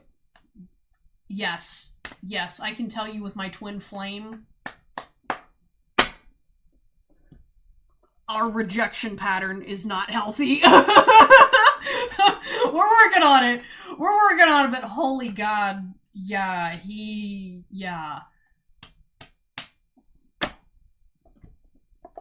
I will sleep with your whole family. Hey, Tanya, you can absolutely ask. There is a list, but, I can go ahead and put you on there. Man, I don't know. Has anyone has like a bad, different Joeo? I'm teacher. Oh, you're a different Joeo. Oh my gosh, I thought you were someone else. Oh my gosh, I'm so sorry. Yeah, I was gonna say, are you from Portugal? Dang, no, shoot, I'm so sorry. What sign is your twin? He's also a Scorpio. Samael. Yeah, no, I apologize. I keep mispronouncing your name. Okay, Joeo. So, karmic relationship. Yeah, so you're gonna have to watch with your dating pattern, or something about like your dating patterns is gonna attract somebody that's gonna potentially be a karmic relationship.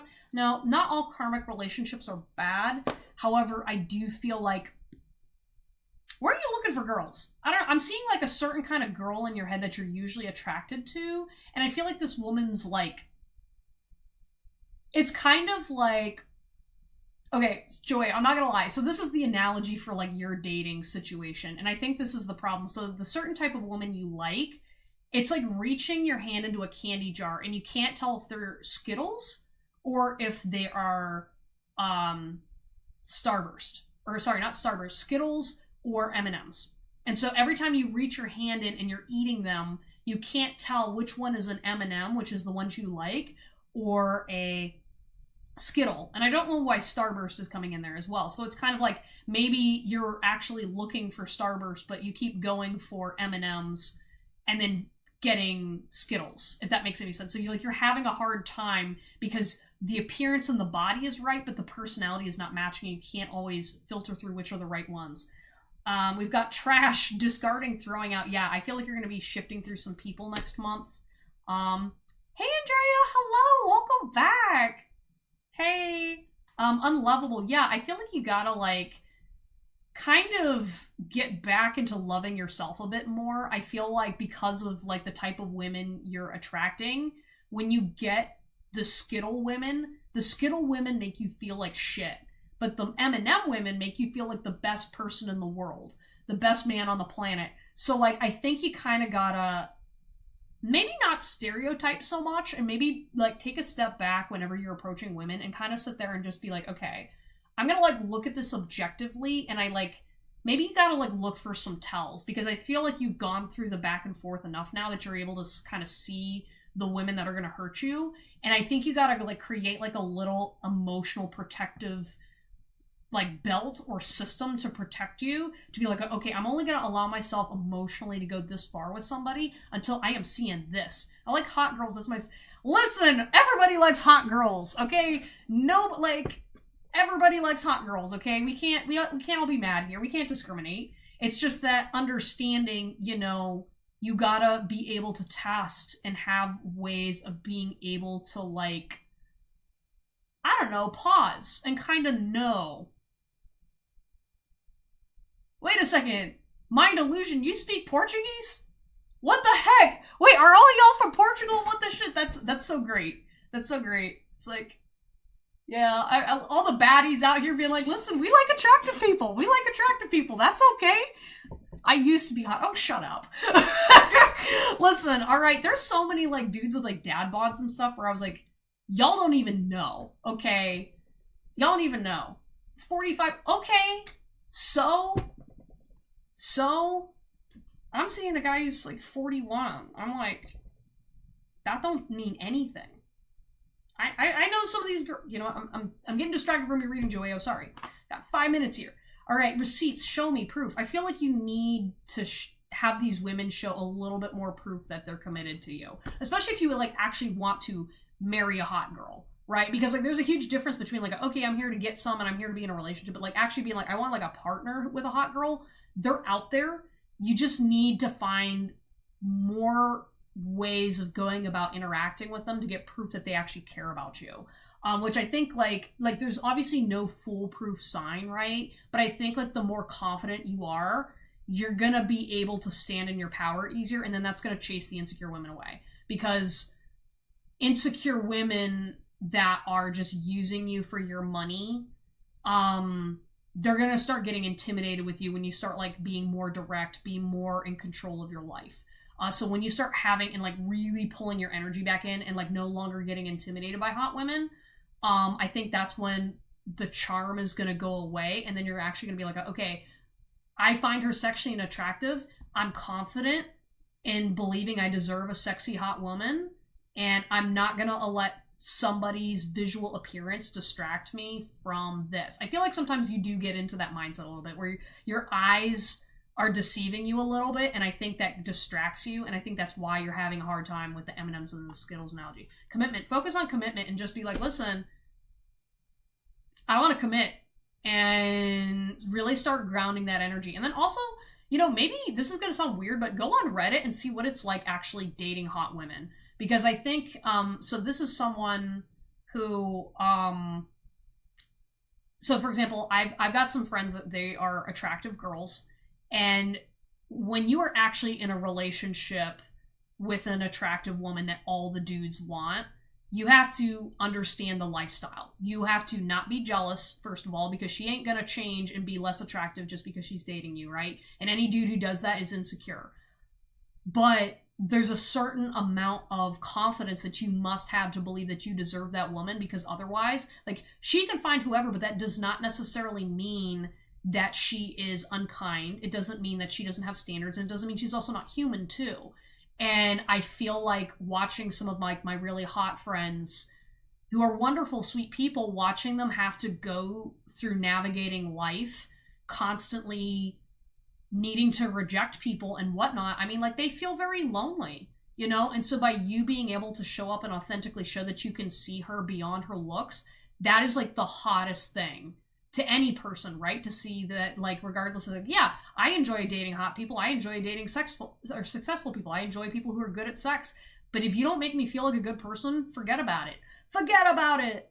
All right, Archangel Michael, you know, you are protected at this time in your dating relationships, and like focus on the divine feminine and really focusing on women that are like really in their feminine. I think like you as a man, you need to really be able to pay attention to what is feminine and what is a woman trying to appear feminine. And I think when you start getting into that, it's going to start feeling really different. And women who enjoy being in their feminine will attract you more. Yeah, Andrea, I'm going to put you on the list. I'm kind of wrapping up his reading right now. But yeah, no, that is your reading, Joao. I hope you enjoyed it. Okay, all right, Sunshine, you are up. Please post your question in the chat. Then it is My Delusion and LH. Thank you guys so much for being patient. Creative Art and Leah, if you are around, I can get you in for a reading as well. The Age of Aquarius. Age of Aquarius. Aquarius. I'm just going to work on being the sexiest middle-aged woman I can be. There you go. Okay, here's the thing, LH. I'm going to tell you this right now. There's, like, a trend of, like, and I noticed this since moving to Austin. So, like, I'm going to be turning 30 this year, right? When I moved to Austin, the sheer amount of men, like 21-year-old to 25-year-old that were coming after me, and then even dudes, young men that are going after women in their 40s, it's insane. I'm like, first of all, I'm like... That was like always a surprise to me. I was like, wow, you guys, like, for some reason, women, like middle-aged women is a real sweet spot that is not really often talked about. Like, yeah, obviously we love young, beautiful women and things like that, but there's a certain, like, if you think you're not desired as a middle-aged woman, that can't be further from the truth. You just got to be in the right place, and it's all about, like, the energy you have, right? Obviously everybody's life situation is different, but damn, the way I've been watching young men pursue middle-aged women here, I was shocked. I'm not gonna lie. I was like, wow, you guys are going for it. Kudos for you. Yeah, I don't know. I think, like, with wisdom, you know, and I noticed people can sometimes get nicer as they get older, too, because they've worked on themselves and whatnot. Like, it's like the gap really becomes apparent the older you get. Like, if you're the kind of person that works on yourself, humans become so much better because everyone's like overcome their shit and learned coping mechanisms versus people that age not very well. I really feel that like hurts people. On Reddit, everyone is a hot girl. Okay, that's true. But I don't know. I think women in general are beautiful. I mean, like, I like everybody. So, you know, y'all are so self-critical. I got options because I like everybody. So, you know, just saying, y'all always sleep on your attractiveness. I'm from the Netherlands. Ooh, that's cool, Dragon Gaming. All right, let me go down here. Yeah, I'm just saying, MILFs are in. The DILFs are in. All right, Sunshine, My Delusion, and LH. Go ahead and post your question. Oh, I feel so bad for Oh, wait, no. Sunshine asked, and then they said they may disappear. That's right. I'm going to go back and get Sunshine's question. Because I think they already posted. Oh, Sunshine, where are you?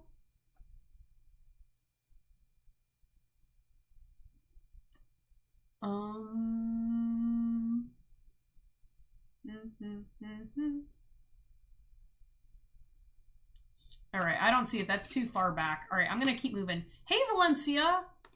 If you would like a reading, I'll go ahead and put you on the list. Join the chat, by the way, because the tea is piping hot. Okay, Sunshine, I can't find your question, so I'm gonna put you on the waiting list. My Delusion. Please post your question. What do you want a question on? All right, cool.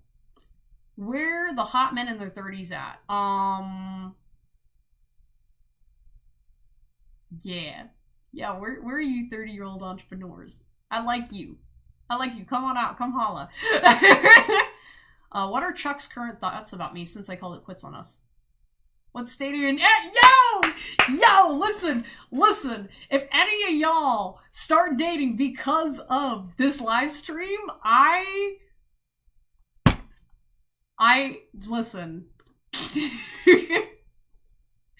No, actually, that's always been kind of my passion. Like, I want to create a community where, like, decent people meet other decent people. Because at this point, I'm, like, so sick of, like, dating apps and all of this whole...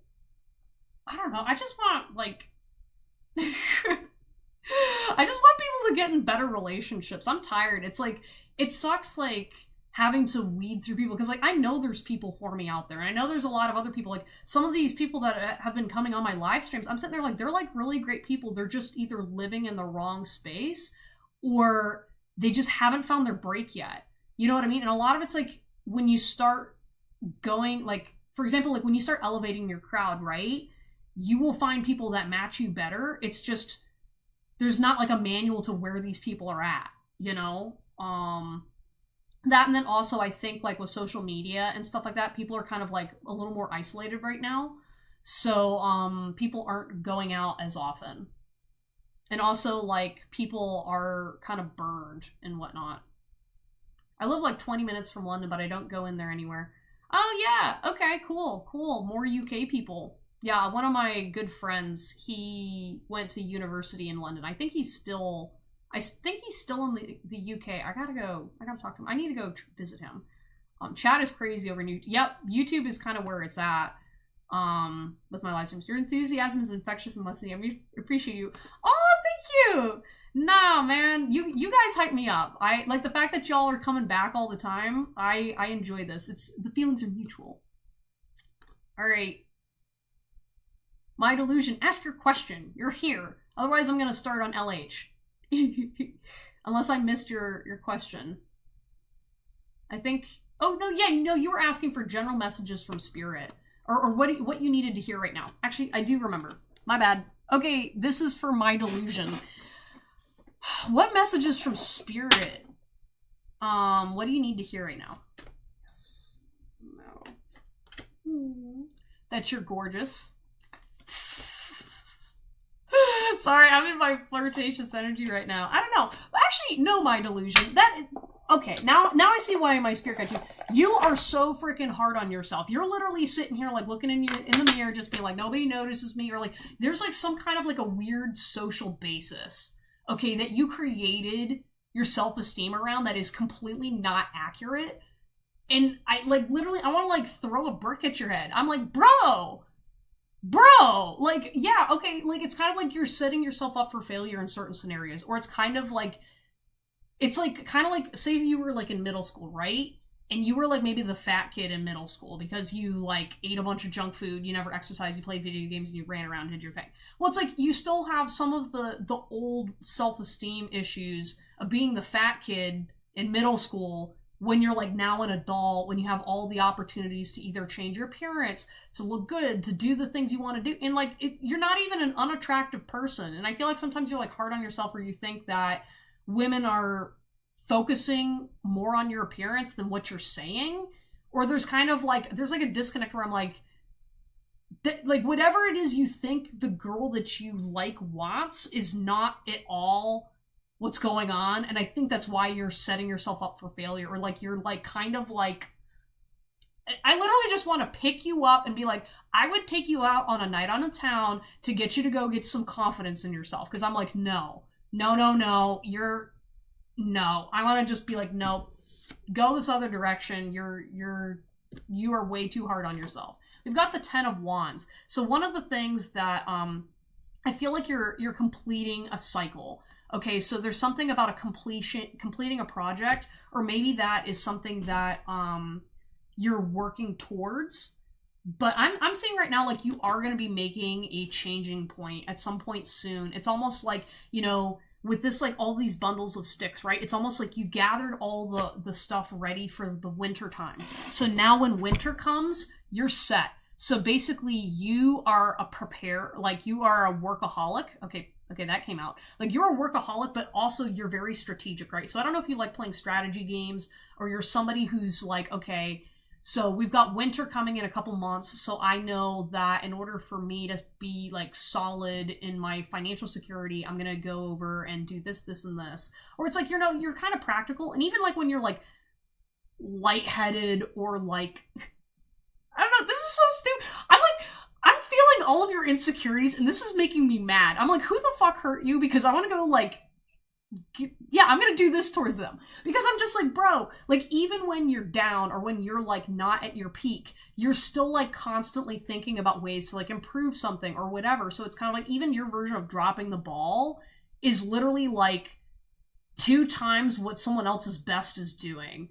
Like, I'm sorry, whoever hurt your self-esteem, I'm gonna tell them no, and I'm gonna yell at you too for believing these people. Okay, I'm like, what the hell? Like I'm sitting there like, no, this isn't okay. All right, we've got Hand of the Hunter, Totems, Connections, Faith in reverse. Yeah, you really don't have faith or confidence, or there's really some kind of like, you know, maybe you need to really start reconnecting with your spirituality or finding something that's, yeah, I'm just saying, like, you gotta make a change. I'm sitting here to, like, it's literally like sitting here looking at, like a famous football player or someone who has the ability to be, like, a famous person sleeping on all their talent. And I'm sitting here going, like, what the hell? Like, I'm sitting there just kind of like, I mean, like, well, yeah, of course you're gonna feel gross because you're not taking care of yourself. You're not taking yourself seriously. That's gonna kick anybody in this. Like, literally, if you sat there and saw, like, Ryan Reynolds, okay, sleeping on himself, like, what?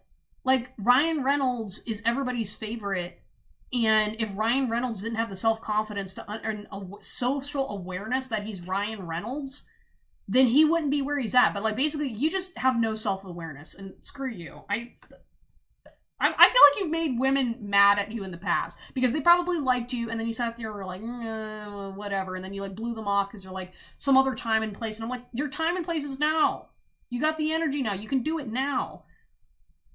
We got the 5 of Mirrors in reverse. Yeah, there's, like, some kind of, like, a shattered confidence going on here, and, like, I think when you start actually being able to see yourself in the mirror, like I get it from having imposter syndrome, right? And I'm saying this as someone who, like, technically I consider myself an attractive person, right? But literally, I didn't, like, know I was an attractive person until a couple years ago because of, you know, ugly young kid syndrome. And so literally I blew off so many opportunities and so many things because I was like, I don't have confidence. I'm not attractive. I'm not blah, blah, blah. And, like, everybody around me was like, I genuinely had women believing I was, like, some kind of an asshole because I genuinely did not understand what was going on. Like, what was going on. And I think you have the same thing. And it's just, like, it's so much work that... No, it's not. No, it's not. It is not work being yourself. And I'm saying, like... So think of, like, Ryan Reynolds, right? Work smarter, not harder. Right? Like, don't short yourself, because you hurting yourself is what's causing yourself to feel like everything's hard. That's literally it. Like, you're your own worst enemy. Yeah, Queen of Cups. I feel like maybe getting, like, you've got, like, an emotional blockage as well, that, like, when you start, like, really, like, starting to accept yourself, maybe, like, I mean, I'm assuming you're a guy, right? Maybe tapping into your version of femininity, I think, would help. So we all have aspects of masculine and feminine inside of us, right? And so how femininity presents itself in men is very different than how women present femininity, versus, like, the same with, like, so I'm a masculine woman, right? Or I'm a non-binary person, that's how I identify. But, like, how masculinity appears in my system is very different than you guys are a male-bodied person. So learning to work within that element would really help you out and kind of give you some, like, leeway. So, for example, like, a lot of guys that I see when they balance their femininity, right? I see a lot of creative guys. You know, creativity, doing meditations, being able to, like, express yourself and really not, like, be able to do things without trying to accomplish something. Right? So, like, you may benefit from the collective message at the beginning, where it's like, maybe do an art project and not care about what the objective is, right? Like, do something just to release the energy. that's very feminine. And so then after that, then you might feel a little bit better. That's also, I had used this example for someone else, but so for example, like by working on an area of your brain that does not directly benefit the area of your brain you're trying to work with, it will help even the load on your mental well-being, and then it will cause things to happen. So say, for example, if you are a creative person and you are blocking your creativity, that will hinder you long-term, and it will cause you to have less confidence, and it will not allow you access into the side of the brain. Also, trauma is stored in the creative side of your brain, so being creative also helps you process old wounds as well. So, yeah. But yeah, you are delusional, because what the hell? You are way too attractive to be coming on my live acting unaware with this shit. I'm just teasing, but like, screw you. Yeah, no, I'm even feeling like you want me, like there's like kind of like a weird self-sabotaging energy where you want people to justify your bullshit. And I'm just like, no, I don't do that here. No. All right. Anyways, thank you for stopping by and hanging out. Everybody gets sassed equally. That's what I do here. Everybody gets a little zinger in here. Okay. LH, you were up. I think you posted your question. But if you could post that again, then it's Juliana. So Juliana, post your question, and then Dark Dragon Gaming, you are also able to post stuff on the list. Also, Creative Art, Leah, and Sunshine, if you guys are floating around, you can pop in at some point. But yeah, if LH, if you could repost your question, I'd appreciate it. Juliana and Dark Dragon.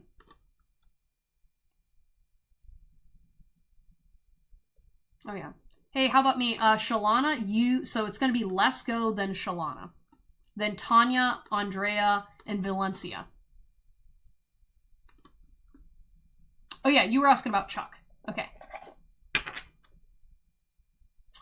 What are Chuck's thoughts and feelings?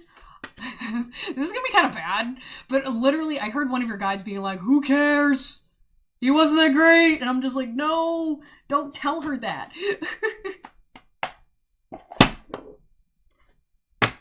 Yeah, listen, all the kings get compliments around here. That's what we do. Yeah, what's going on with Chuck? I feel like he's in his emotions right now. I feel like he's got like these thoughts. Is this good luck, Chuck? I don't know. Like he's in his feelings. I mean, he's bummed. I feel like, did he make like a lot of excuses in your relationship though? I feel like he was kind of like dragging his feet about doing the things you wanted him to do. And, like, that's just kind of, like, I feel like, I won't lie, LH, he wanted his cake and eat it with you, too. I feel like the problem with Chuck was he's kind of just getting by, because he's got, like, a lot of emotional baggage that he's not knowing how to work on. And I feel like dating you, I won't lie, I feel like he was kind of using you to kind of get back on his feet a little bit. Like, so I feel like he was insecure. He wasn't fully like into the relationship, but he wanted to be into it enough because I felt like you were giving him some security, and both financially and emotionally, because he can't carry himself right now. It says, do it, but don't do it that way. Yeah, and I feel like you genuinely liked him, but I don't feel like he was fully emotionally available to actually be a partner with you. Well, and I don't think it was fully leading on. I think he's like in survival mode. I think what sometimes people don't understand is that, you know, especially for guys that are coming from places where they are, either they're dealing with a lot of shame or a lot of work. I mean, he doesn't have a lot of social resources, and dating women is kind of his, according to how certain groups of people live, that is the only way he's going to get emotional support, because like he's not getting it from his family, and dating women is his safe place. So, and I think he's just used to going through that cycle. It says, let it go. Your spirit guide teams are saying, let it go.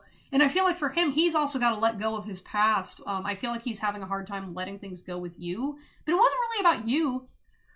I feel like he was having a hard time letting go of his own past and his own burdens. And I think he was trying to just drag you into that mess. Meditate and listen to your body. Be still for now. Yeah, I think that's like advice from his spirit guides to him. He needs to meditate.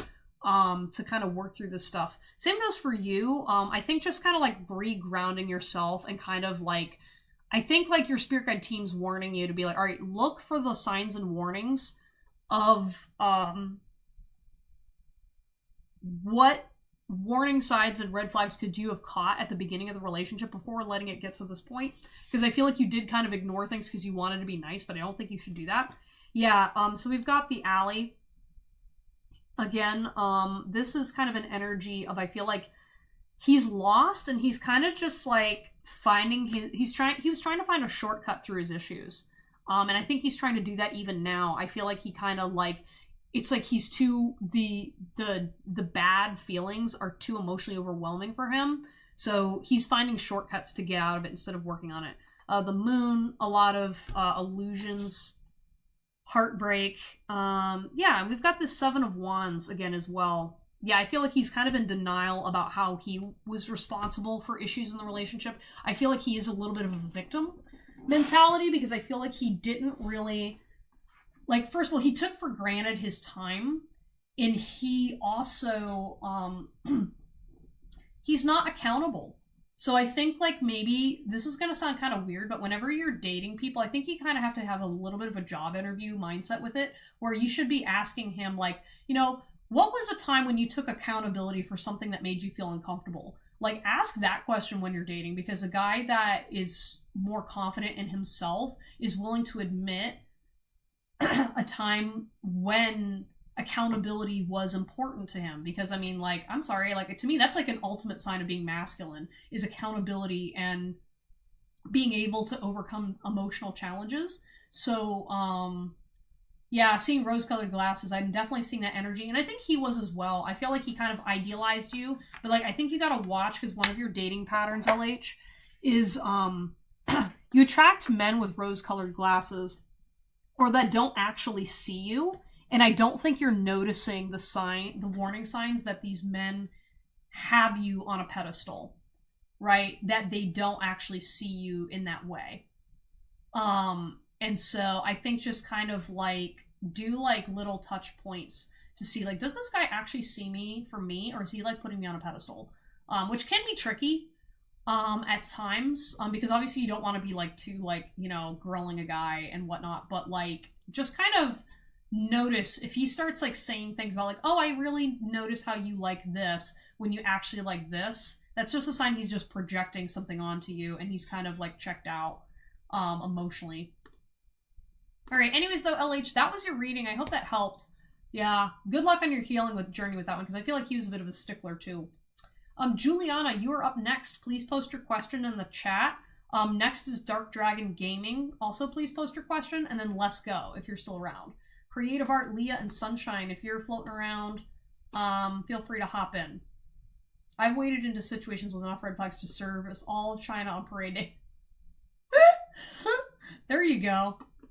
Yeah, no problem, LH. And remember, middle-aged women, right?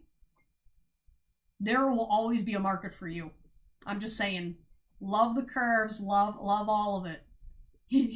What should I pay attention to right now? Okay, sorry, I misspoke, but I think your guys are saying pay attention to you. I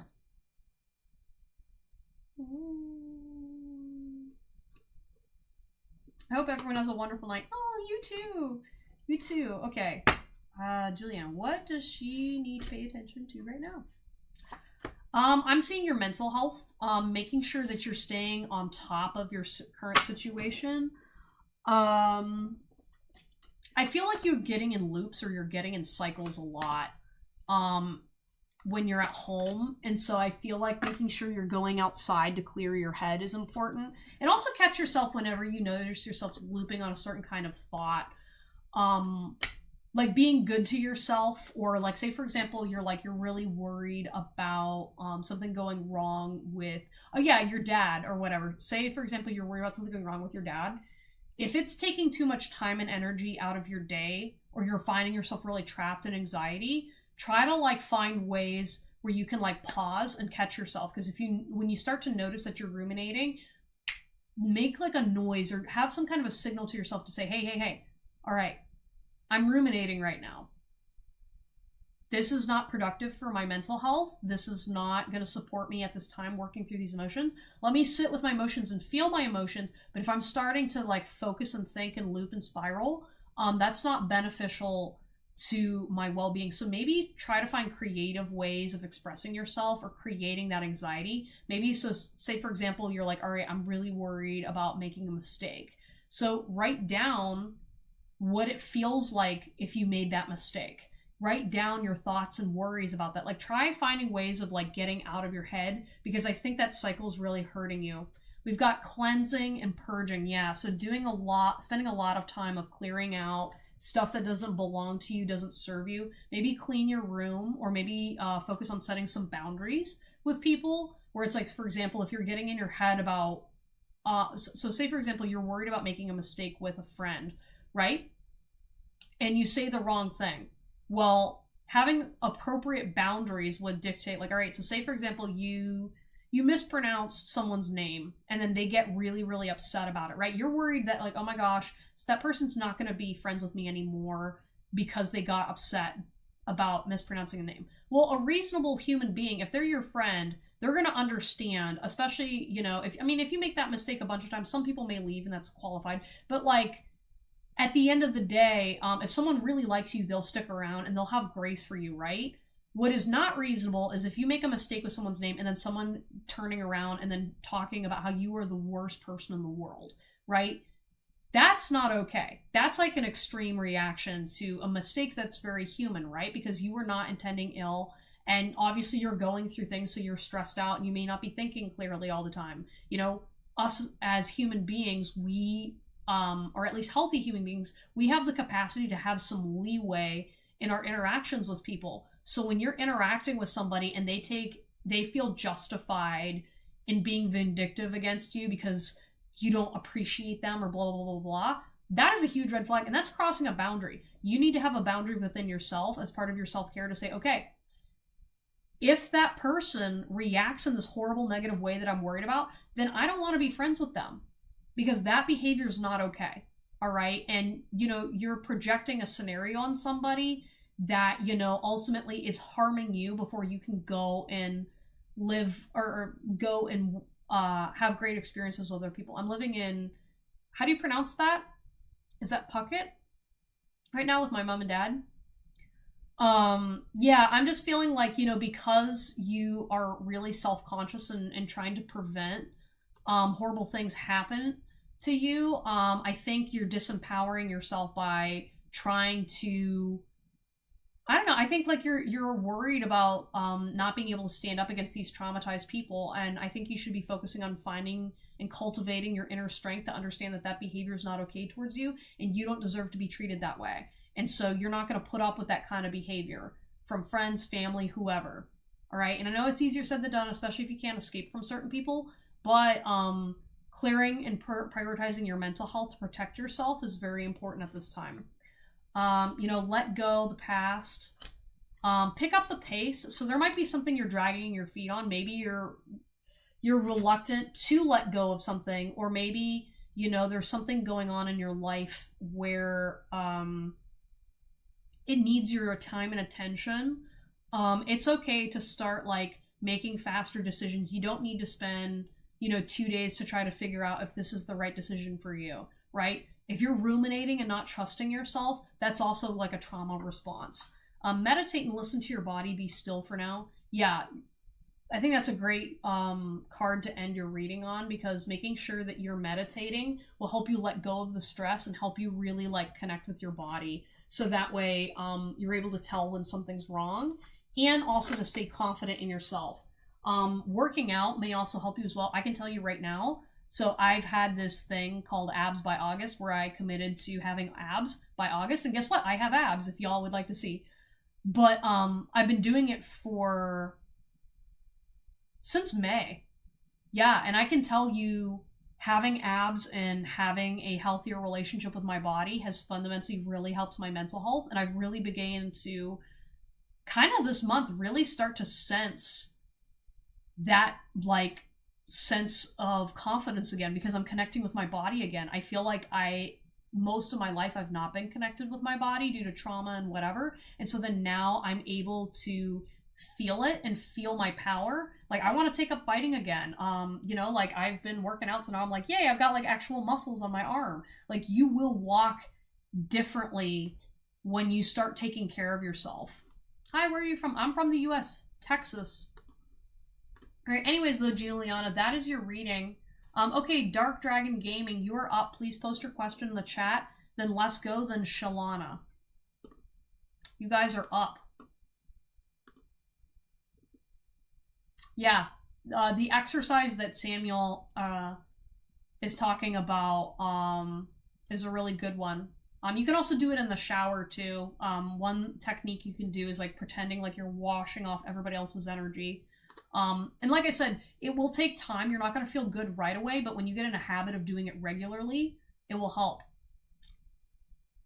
Mani Kandan. Oh, awesome. Welcome. Welcome. I love all the folks from India. I get a bunch of them around a certain time of the evening because of the time zones and stuff. Yeah, you can do it, Liliana, just every day. We're going to keep cheering you on. The more you come back, we're going to cheer you on. Yeah, protect yourself before you wreck yourself. Okay. Tamil Nadu, India. Cool. Okay, Dark Dragon, if I ask Laura to date, how will our relationship be? Ooh, I love it. Oh my gosh. Well, first of all, this is gonna be kind of awkward. Are you kinky? Are they kinky? I don't know. There's something like... You got like a certain kind of fetish that I don't want to talk about on the internet, but I'm like sitting here like,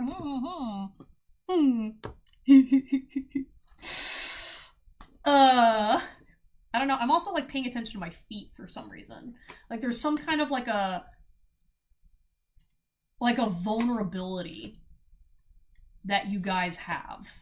Yeah, I was gonna say, I'd be like, boy, you better be ready. I do feel like she can be a little hot and cold though. I feel like she can be very insecure about her weight. I don't know if she's like a thick girl or curvy, but she's a little harsh on herself. So be gentle with her. Be careful what you say to anything in regards to her appearance because of that. Whose turn is it right now? It is Dark Dragon Gaming. That's Let's Go, Shalana, Tanya, Andrea, and then Valencia. And then I'm assuming Mani Kandan wants a reading. Yeah, I'm gonna put you on the list.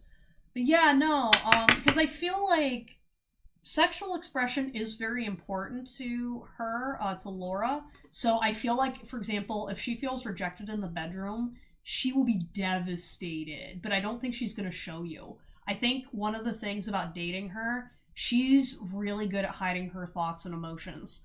You're gonna pick up on it eventually, but I really feel like, for example, like, you might be a little oblivious at first, but like this is definitely the girl that if you say, for example, you make an offhanded smart aleck comment to her and it just so happens to be something she's very insecure about and you don't know, she's gonna go cry for days. So like you're gonna be off at work and then she's gonna be at home like sobbing and crying and like really hard on herself, and then you're gonna start to note, but you're not gonna know it until a couple days later, and you're gonna be like, I'm noticing she's kind of off. So like having some emotional awareness while you date Laura is gonna be important because she is that kind of girl. So if you start to notice she's like not like reacting, certain kinds of way or whatever, it is because of that.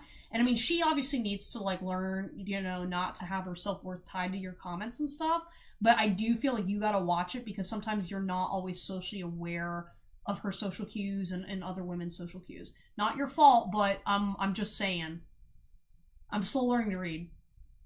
Yeah. So just be very careful, and, just kind of check in, take breaks, and try to, like, reassure her a lot.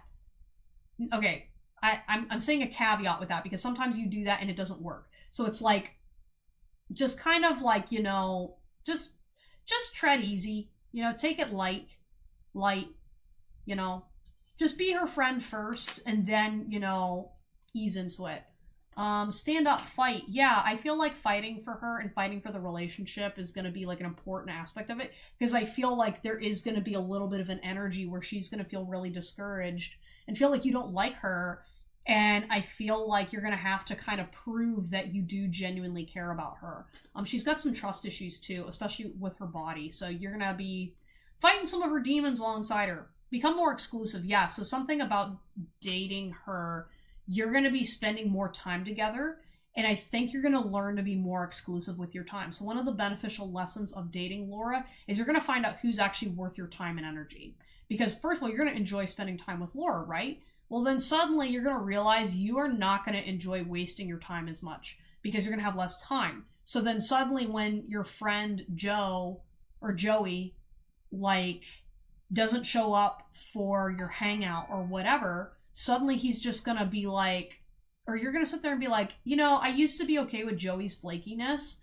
Now I'm not, because this takes time away from me and Laura time, or it takes away time from like me playing D&D, or it takes away, you know what I mean? Like, you're gonna start like taking less shit from people, and you're gonna also start to like have better friend groups, I think, because you're gonna suddenly be like, oh, I don't have like friends that do this kind of shit that, you just don't have time for it.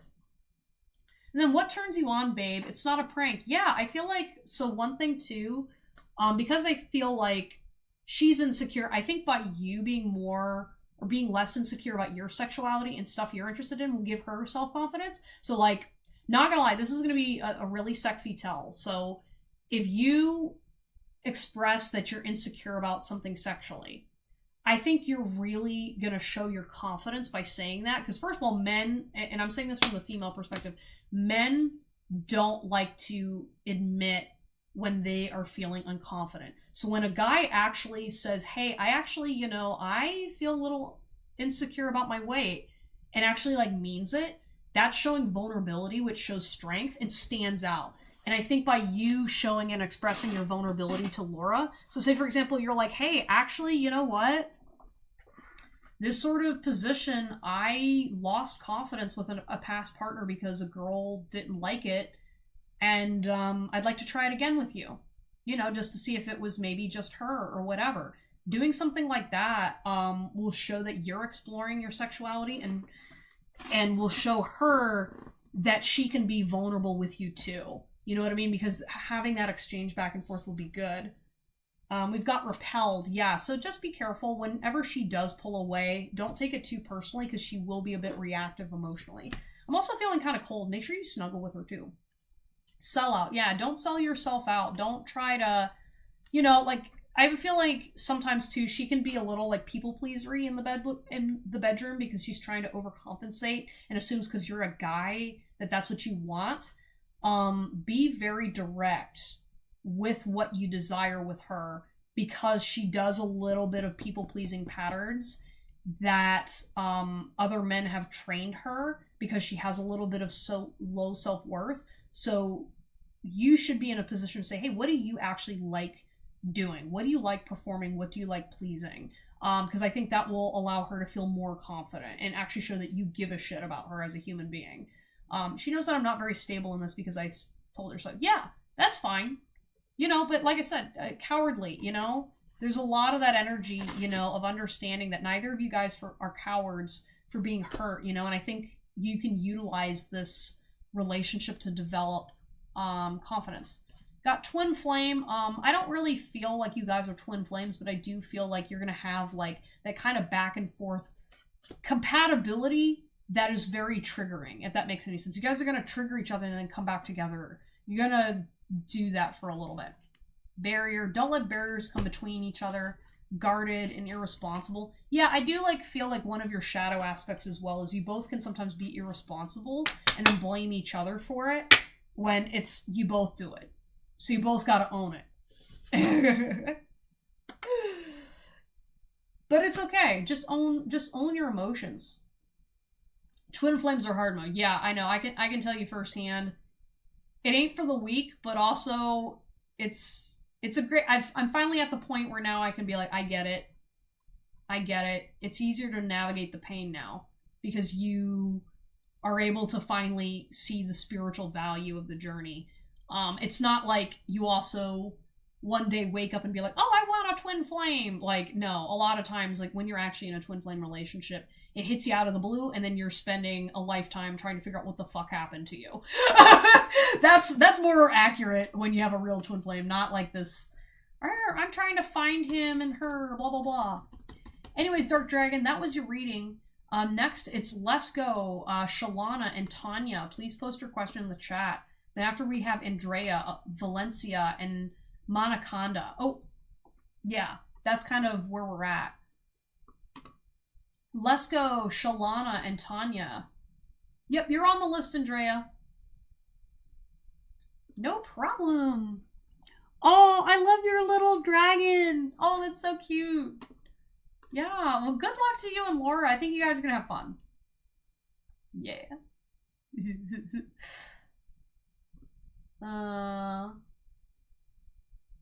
Yeah, watch out for mentioning other women when sex adjacent yeah, I think it like depends. I feel like with her and her headspace, I think it's like she needs a little more confidence before you can start being honest. Alright, my now ex-boyfriend changed behavior. Yeah. I know what your reading's about. Let's Go, are you here?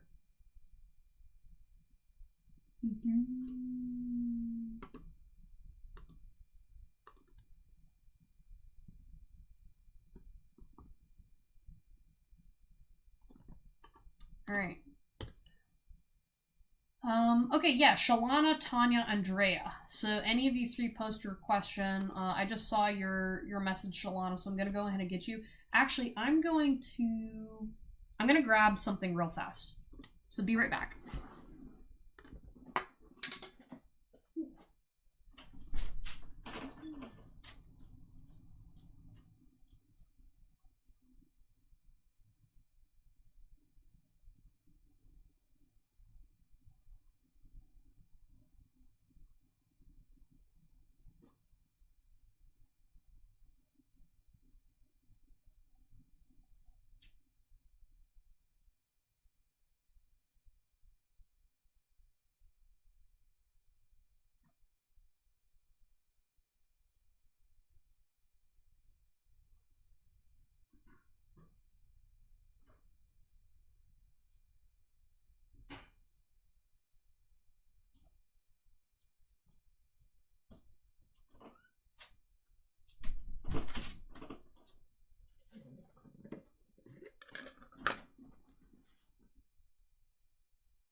Okay. Sorry, I was like starting to get hungry. I can't find a snack, so I'm eating peanut butter. Need some protein. Okay.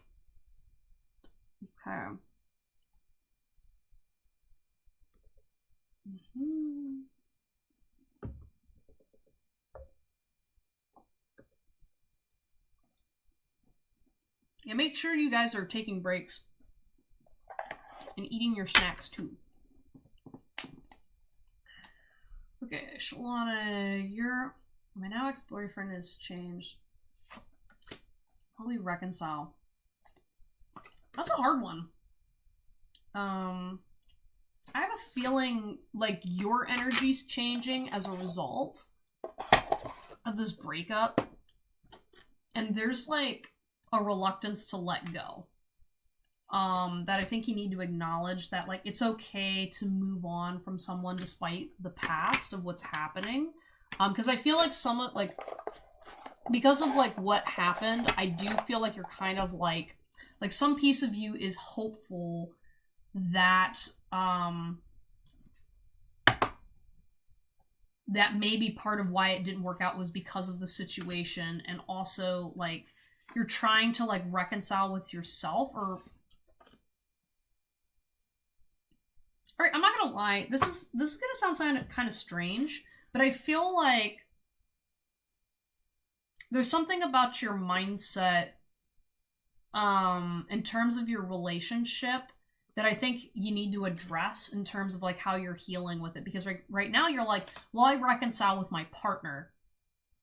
but I feel like you're not really seeing your ex-boyfriend where he's at right now. And I think, like, you know, you might want to like emotionally kind of check in and touch base, because I feel like he's just having a hard go of it. And I feel like the reconciliation isn't gonna go, like, there's a potential for it, but it's not gonna go the way that you think, and it's gonna be you having to release attachment, because he just went through a major life change. And like, I don't know how close they were, but I definitely feel like you're not gonna be the same person. And I feel like you're gonna be holding him to an energy frequency that he's no longer at. So that's gonna be really hard for you to be able to see him in the connection.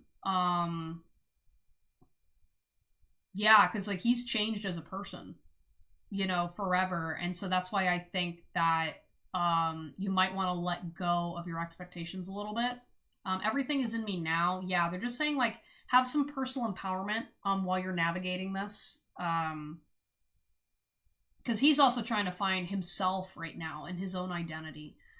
Exercise. Yeah, I do feel like he's maybe like trying to do some things like working out or doing things to like distract him. And then remember the goal. Yeah, there's something.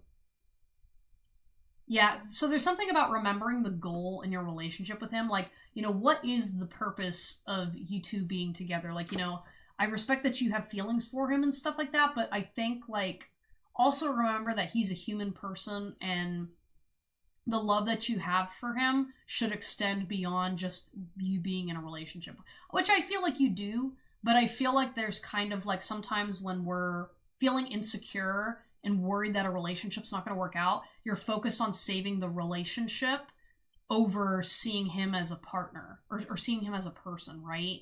And I think that's why, I think that's where your spirit guide team is just kind of like gently reminding you that, you know, you can love him a lot and still be able to hold loving space and energy for him without requiring a relationship between you two and feeling secure. Because I feel like he's feeling very insecure right now. And if the goal is to like love him, you know, really sit with what that authentically looks like. Like, how would you love a person that is going through this scenario right now? Because even if they weren't close, I'm still feeling like he's grieving in a lot of ways that he doesn't talk about. And I think he needs, like, the kind of love that he needs is not from a relationship right now. And I don't think he's going to be able to show up for you in that way. And that's why, like, you know, reminding within yourself, checking in, being like, hey, you know, me authentically loving him is letting him to go heal and to go do his own thing. And I just don't want to see you getting into a rescuer energy. We've got the King of Pentacles in reverse. Yeah, so I'm seeing there's definitely a lot of instability. I don't really see him moving towards you. Yeah, I don't know. I'm just seeing him as being very depressed. Yeah, Relic, you know, don't be focused on the past, because he's definitely changed, and you're going to start changing as well. So catch yourself whenever you're focusing on the past. If there is a possibility for reconciliation, it's going to be in the future after he's worked through this stuff. And you focusing on how things were in the past is only going to hurt you more as you try to move forward, you know, and not being able to see him. Yeah, we've got the Tower. Yeah, they're recommending, like, maybe write your feelings out, you know. Yeah, there's an energy of, like,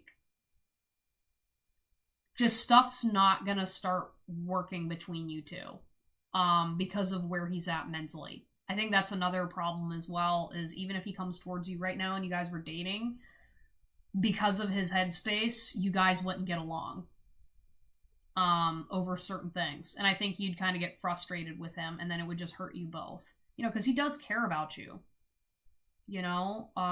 So this is kind of like just kind of like seeing the human element of it. And then the thing among reflections, yeah, I feel like he's kind of facing some of his past demons right now. And so I feel like, and this is something to acknowledge within yourself, Shalana, is in order for him to be with you, he has to not, like, he has to carry more than he lets on. He has to face demons and hold things within to himself and deal with that. And he doesn't have the additional weight and capacity to manage those inner gremlins while also dating you at this time. So, that's also something to kind of acknowledge as well. And then now he's got additional gremlins dealing with grief. So, that's like a hard headspace to be in. Yeah. Oh, sure. I'm so sorry, Samuel. Oh my gosh. You've been here for like hours.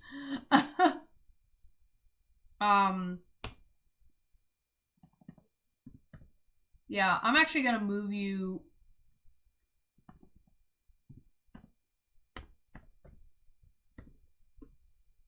Yeah, but anyways though, Shalana, that was your reading. Wishing you the best and sending a lot of love to your ex-boyfriend, because that's hard. Yeah, I'm just like feeling his energy and like, I don't know, he's reminding me of somebody I care about who, when his mom died, I mean, he became a different person, you know? And it's like, it doesn't really matter. I mean, okay, it does kind of matter, but like, even if you had a traumatic childhood and there was issues with your mom, like when a dude loses a mom, it does impact him in a certain kind of way. It really does. Oh, I was staying for the vibes. You can go with the... Okay, cool. Alright.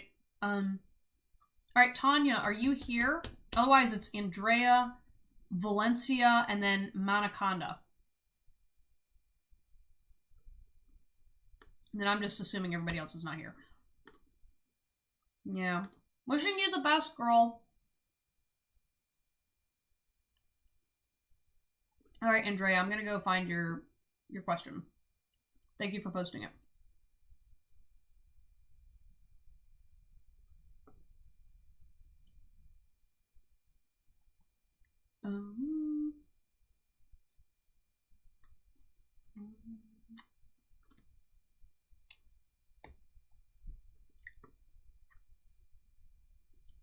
Okay. Any messages from my angels about what's ahead in August about my relationship with my Leo? I don't know why. I just wanted to say this, Andrea. When I read from my angels, I just want to let you know that you are so blessed and you have like a really great like spirit guide team. I don't know. I can just see that you are really well protected and like, I don't know. I just feel like you've been blessed by angels a lot in your life. That's really cool. Are you used to like having like really random blessings come into your life? You have very bright energy, but it's also just like, I just feel like your spirit guide team is just kind of like, hey, we just want to acknowledge, you know, that, you know, we are looking out for you, especially in your love relationships.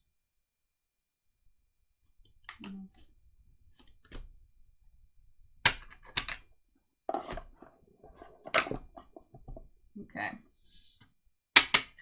Messages from the angels. Okay. Alright, so the Four of Cups. So I feel like there's something you're not acknowledging about your relationship, or I feel like there's kind of like,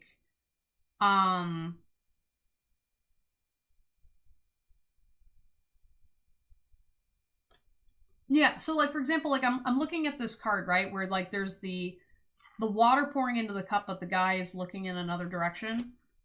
Four of Cups can talk about like not accepting something that's being offered to you.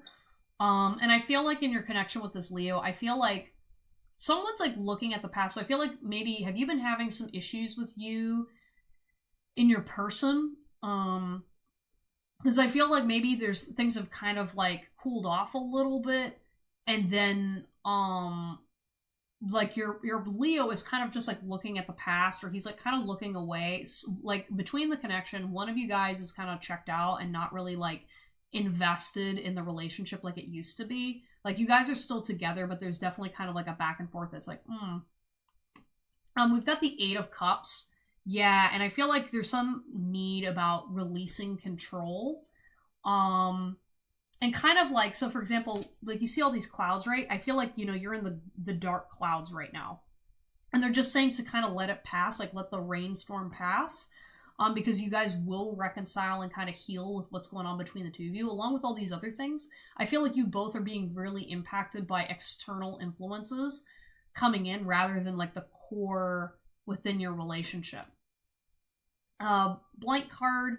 This has a lot to do with, I feel like someone's not expressing their emotions because they don't really know how they feel. So maybe you're kind of like emotionally overwhelmed, or like there's just there's like a lack of acknowledgement about something that's going on in your relationship. So maybe talk to somebody about how you're feeling, because I feel like you need to like get words to the feelings and thoughts that you're having right now.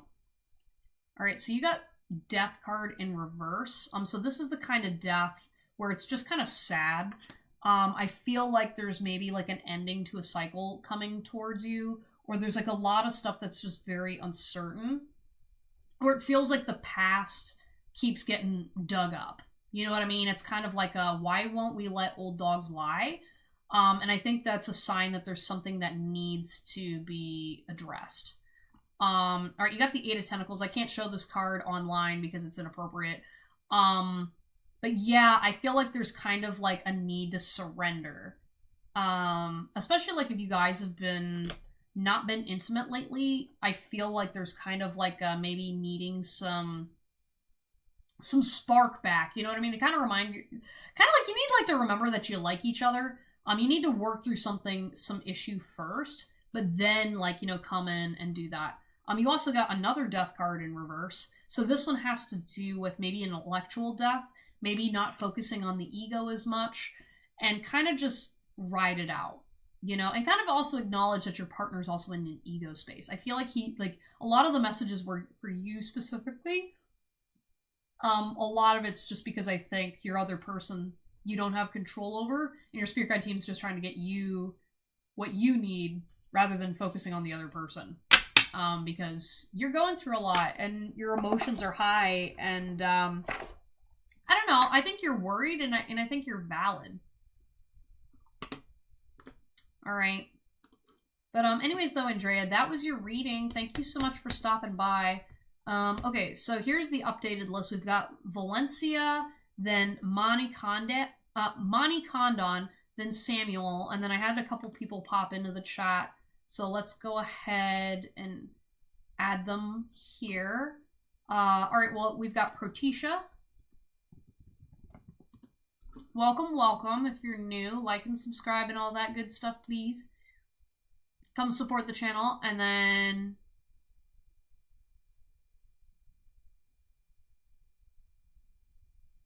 is that Pujitha? Pujitha, I'll add you. Okay. And then all right, yeah, no problem, Andrea. All right, I'll get you guys your readings, and then Pujitha is probably going to be the last person tonight. All right, Valencia, go ahead and post your question in the chat, or Mani Condon, and then Samuel. Any of you guys can post your question. Thank you guys for being patient and all that good stuff.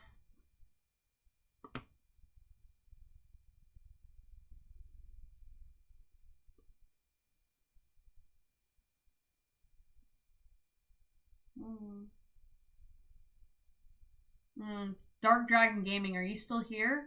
It's like you mentioned breakfast, and I'm like, I don't know why. I'm hungry and I want eggs.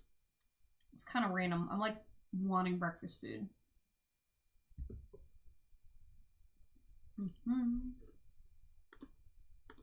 Valencia, Mani Condon, and Samuel. And you guys can post in the chat. What did you have for breakfast? I'm feeling eggs. Wait, no. I want to take a guess. I want to kind of... So, I like all kinds of eggs, but I've been liking mine sunny. Alright, wait, Dark Dragon, I want to see if I can guess what you were eating. I'm seeing something with a bowl. So I don't know if it's like not cereal, it's not grits. I'm seeing a bowl and something warm. I don't know. Was I right?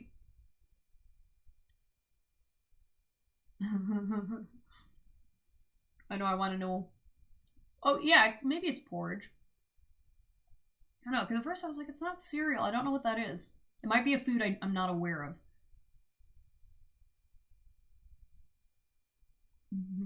I was about to say, oh, it's something healthy, and I was like, no, I don't think it's that healthy.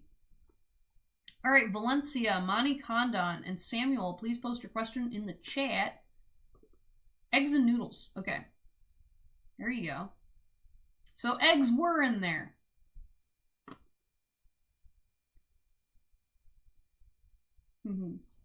I don't know. I like doing intuition tests like that because it's like, I feel like, for example, like with doing readings on people, it's like, okay, I'm very accurate at picking up on people's feelings or different dynamics and scenarios.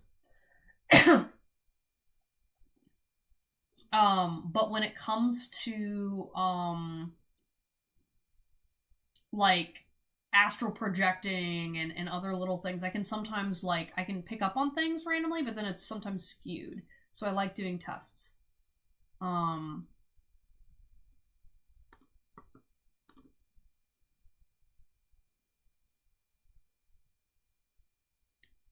right, Valencia, Mani Condon, and Samuel, post your questions. This will be last call because otherwise then I'm going to move on to Protisha and Pujitha.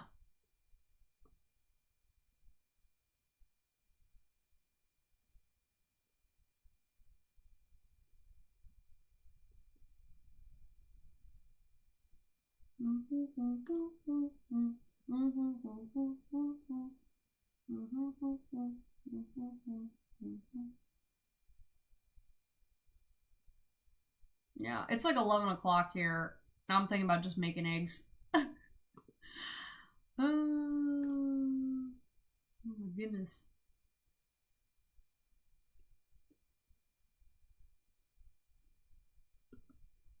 Okay. All right, here we go. Okay, so my Scorpio twin flame recently resurfaced, and she is not well at all. This isn't a does she love me or will she reconcile, but what can I do to see her finally free and well? Oh God.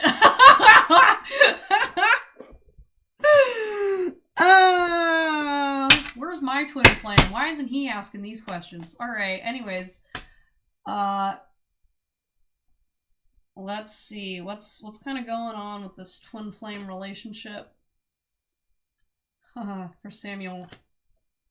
Also, one thing I always like to remind people that are on the twin flame journey, your twin flame is always yourself, right? And so whenever you have issues with your twin flame, your first question should always be, well, what's going on within inside myself?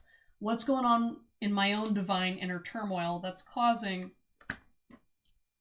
some kind of a crack in my relationship within myself, right? Now, obviously, we are not like, this can get really complicated, and I'm not gonna go into all of it. So we're gonna just focus on the cards. But yeah, I feel like so first of all, I think she's having a hard time accepting this twin flame relationship, which is common. Usually, it's like there's the runner, the chaser, all that stuff. What is this card? We've got Black Moon in reverse, right? So there's this rabbit that's running, and I feel like she is kind of in her own energy and headspace of just, like, she's the one that's dragging herself through busted glass to avoid that this exists, if that makes any sense. Like, I really feel like she's having like an ego death of some kind. I really think she's like facing herself, and I think that's why it's hard, because I mean that's what the twin flame relationship is. You are yourselves and you're looking at each other. And so she's getting really triggered by that. Um, father's sleep. Yeah, so one thing that's kind of going on,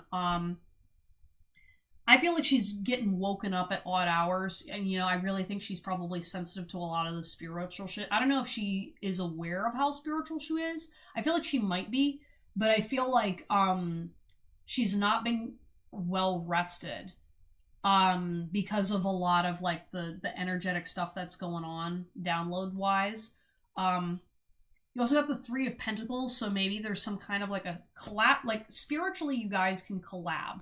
I wouldn't recommend like reaching out and talking to her personally, but there's something about like a professionalism, right? Where it's like maybe at least energetically you match each other's vibes really well, so you can kind of like be that sounding board for her energy a little bit. I don't know how you guys energetically connect and whatnot, but I mean, I know with like my twin flame, there's a lot of psychic projection that we do, and then occasional telepathy. I've closed off telepathy because it was getting to a point where I needed a lot more spiritual boundaries. I mean, it was to the point where, I mean, like if he was like drinking too much, I was literally tripping at work.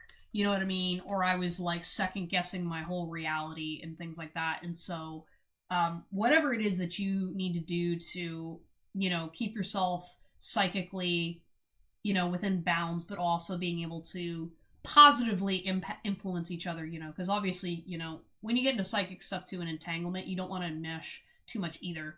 You have the builder, yeah, so I feel like building a stronger connection within yourself will really help her energy out. Specifically, also building your connection in a way that's more reflective towards the truth, right? So I have a feeling like right now, so usually there's like the person that's more earth-based and there's the person that's more spiritual. And I feel like you're in the more spiritual space and she's more earth-based. And you mentioned like occultism, right? So, and witchcraft. So those are more earth-based energies. And I'm just feeling with her energy and yours, like you're kind of like, you're coming from this frequency that's really objective, or like objective and a little less triggered. And so like, I feel like as you are bridging your energy back down to earth, that causes her to kind of rise up a little bit, and then that's how you meet each other halfway. So learning to kind of bridge the gap between your relationship with earthly spiritual energies as opposed to like the higher realms that you're kind of working in, because like I'm not really sure where your alignment is necessarily, because everyone's kind of different, but like I'm seeing spiritually you're kind of like, you're vibrating at this frequency, and she is like, yeah, good luck trying to cut cords with a twin flame. I can tell you, I cut cords with my twin flame. It felt a fuck ton better, but we're still twin flames, so you can't get away from it. And I think that's where she's having a very difficult time understanding it, because I feel like, is she into a little bit of pop culture occultism? Because I feel like she's not acknowledging what the spiritual element of the twin flame journey is. I don't know if she maybe watches a lot of TikTok, or maybe she has a little bit more of like a fantasy version of understanding what's going on between you two, or in twin flames in general. Because I feel like there's something about her energy, or the relationship with spiritual, like over like this stuff over here, she's solid, she's great, but then there's like some things about your relationship that is either romanticized or not really accurate to what's going on, and I think that trips her up. And I think that's why she's like literally like being like, her energy is being reflected back to her, and it's triggering her, and it's causing her to stagger a bit. We've got death, so this card is very literal to death. So maybe she's also kind of, maybe she like, I don't know if she's like a medium, or maybe she focuses on death type energies a little bit too much, and she's not focused on like the life force or the life bringing. It's almost like you guys are very opposite. Like you both got a relationship with death in your own way, but one is more life based and one's more death based, and so that's where you kind of like balance each other out. You also got the Five of Mirrors in reverse, so again, I feel like her focusing on herself is what's most important. I mean, are you guys in contact right now? Yeah, because I feel like part of where your separation that's coming in right now is because you guys are both like, first of all, she's doing spell work versus you are actually like projecting your soul into it. And I think that's one of the problems that comes with witchcraft, which I'm not dissing anybody that does witchcraft, but from my personal belief system, you have to be careful with your relationship of spirituality, because with witchcraft, it comes from the belief system that you have control over things, and that is not the frequency that I vibrate at, because there's a certain point where manifesting is not the same as spell work, and you can really shoot yourself in the foot by believing you fundamentally have control over the universe. It's like playing God, right? And my relationship with spirituality and with God is not like a person. It's very more energy based. And so I think she's kind of having a hard time with that relationship with control. And so that's something that maybe you can do as part of like, well, you're working within your own energy with this connection, you know, paying attention. What is your relationship with control? Where are boundaries needed in terms of my spirituality? And then where do I got to sit back and just let her do her divine feminine thing? Because that's one of the things with the masculine, right? Is there's a lot of like, especially if you're the chaser, part of, you know, working through, like, obviously you're feeling that pull and that drag, right? You want to be sitting in your power and just like holding up that base, right? And so as you're doing that frequency, you know, just be steady, you know, and just let her ride it out, right? Scorpios do like we do. It's all the trauma. But a lot of it is because we seek out control because we are ever changing. Like a Scorpio throughout their lifetimes, they change into many different people, right? And that's what makes us really interesting, right? And cool, because we're like, we know death better than anybody, right? And that's why we don't fear it as much as your average person. But there is a fear of lack of control.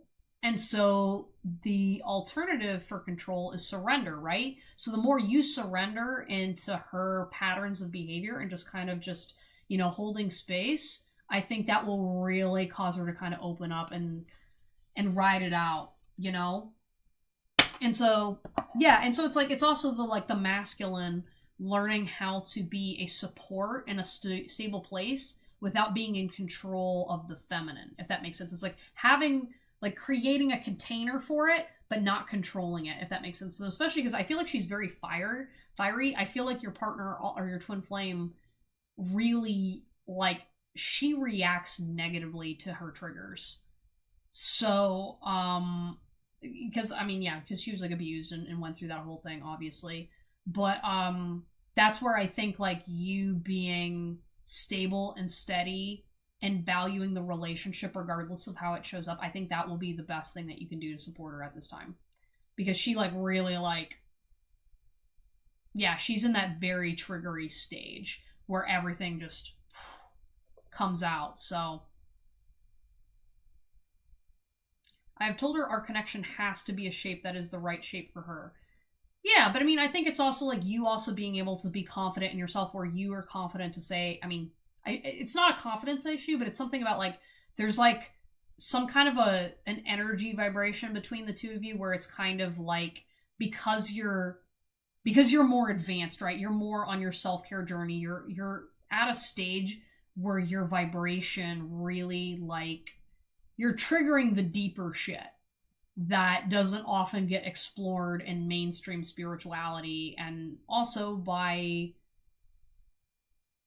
there's like a lot of judgments and other stuff that you're kind of clearing out as you come closer towards union, that is kind of like releasing things. So it's like you're all doing the right things. It's just kind of like you're going to start noticing your patterns and self-worth and notice how you actually are existing and how that's reflected back and forth. I promise. Oh yeah, I believe it. I can tell she's like really attractive. So I'm like, good for you.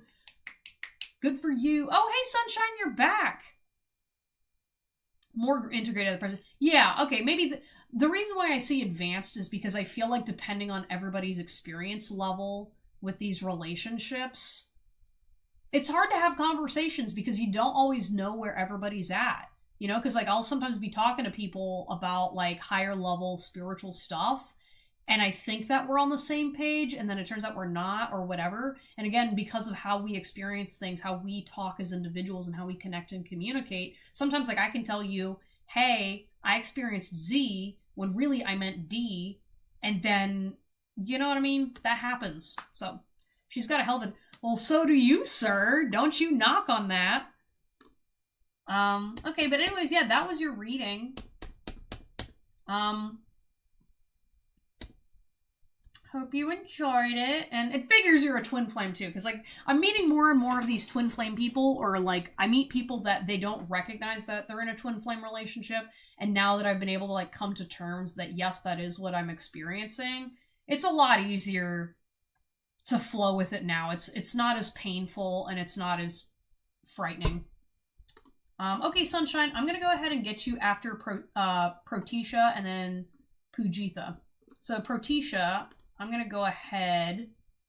Yeah, no problem. Yeah, it's just kind of like interesting how twin flames manifest. Everybody's different too. And like how, like, it's kind of weird too, Samuel. It's kind of strange because like I've noticed with my twin flame relationship, I mean, like, I'm non-binary, so I'm very much, I go back and forth between my masculine and my feminine. And, it's fun, but it's also hard. Oh, God. Yeah, no, it's hard because, like, you literally, I'm like, I don't know that I'm gonna end up with my twin flame in this lifetime. I'm rolling with whatever the heck happens. But it's also hard because I'm like, how the fuck can I marry somebody when this is how I feel towards this person? And I know it's not going to go away. I can't run from it. It's never going to change. So, and, you know, that would take one hell of a spouse to be okay with me being in a twin flame relationship, you know? Doesn't mean I'm going to be connected with that person, but like, damn. It's just hard. But yeah, as I was saying, like, going back and forth between the masculine and the feminine, like, my twin flame, I mean, he's male-bodied, but, like, when he's in his feminine man, I mean, I've had a really interesting time navigating, the feminine in the opposite gender's body. And, goddamn, it's so hard. Like, my feminine, I'm more comfortable with, because obviously I've been, you know, living that lifestyle for a majority of my life, but, like, when I switch to my masculine and see the feminine, oh my God, it's so hard to watch.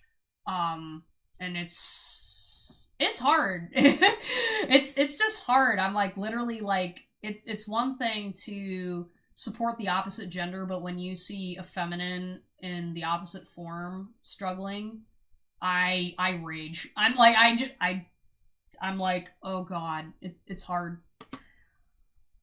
I don't really need a woman in my life in that capacity. Yeah, I get you. Your twin will be at peace honoring yourself. Yeah, I know. He's so amazing. Okay, anyways, Protetia. Let me go ahead and get your reading. It's like, well, I have a reunion with Ankit Das. We have very less contact after a breakup. Yeah, okay.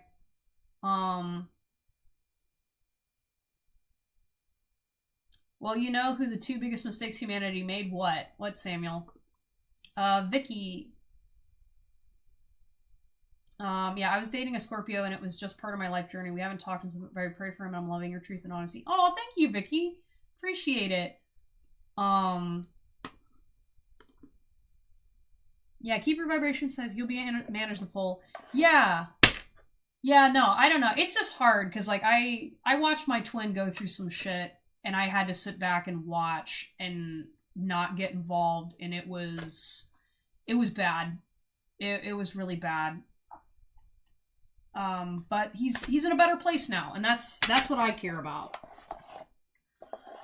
Ugh. When we took a complete human soul and cut it in half and described. Yep, that's how I was described, or how it's always been described to me. The twin flame journey.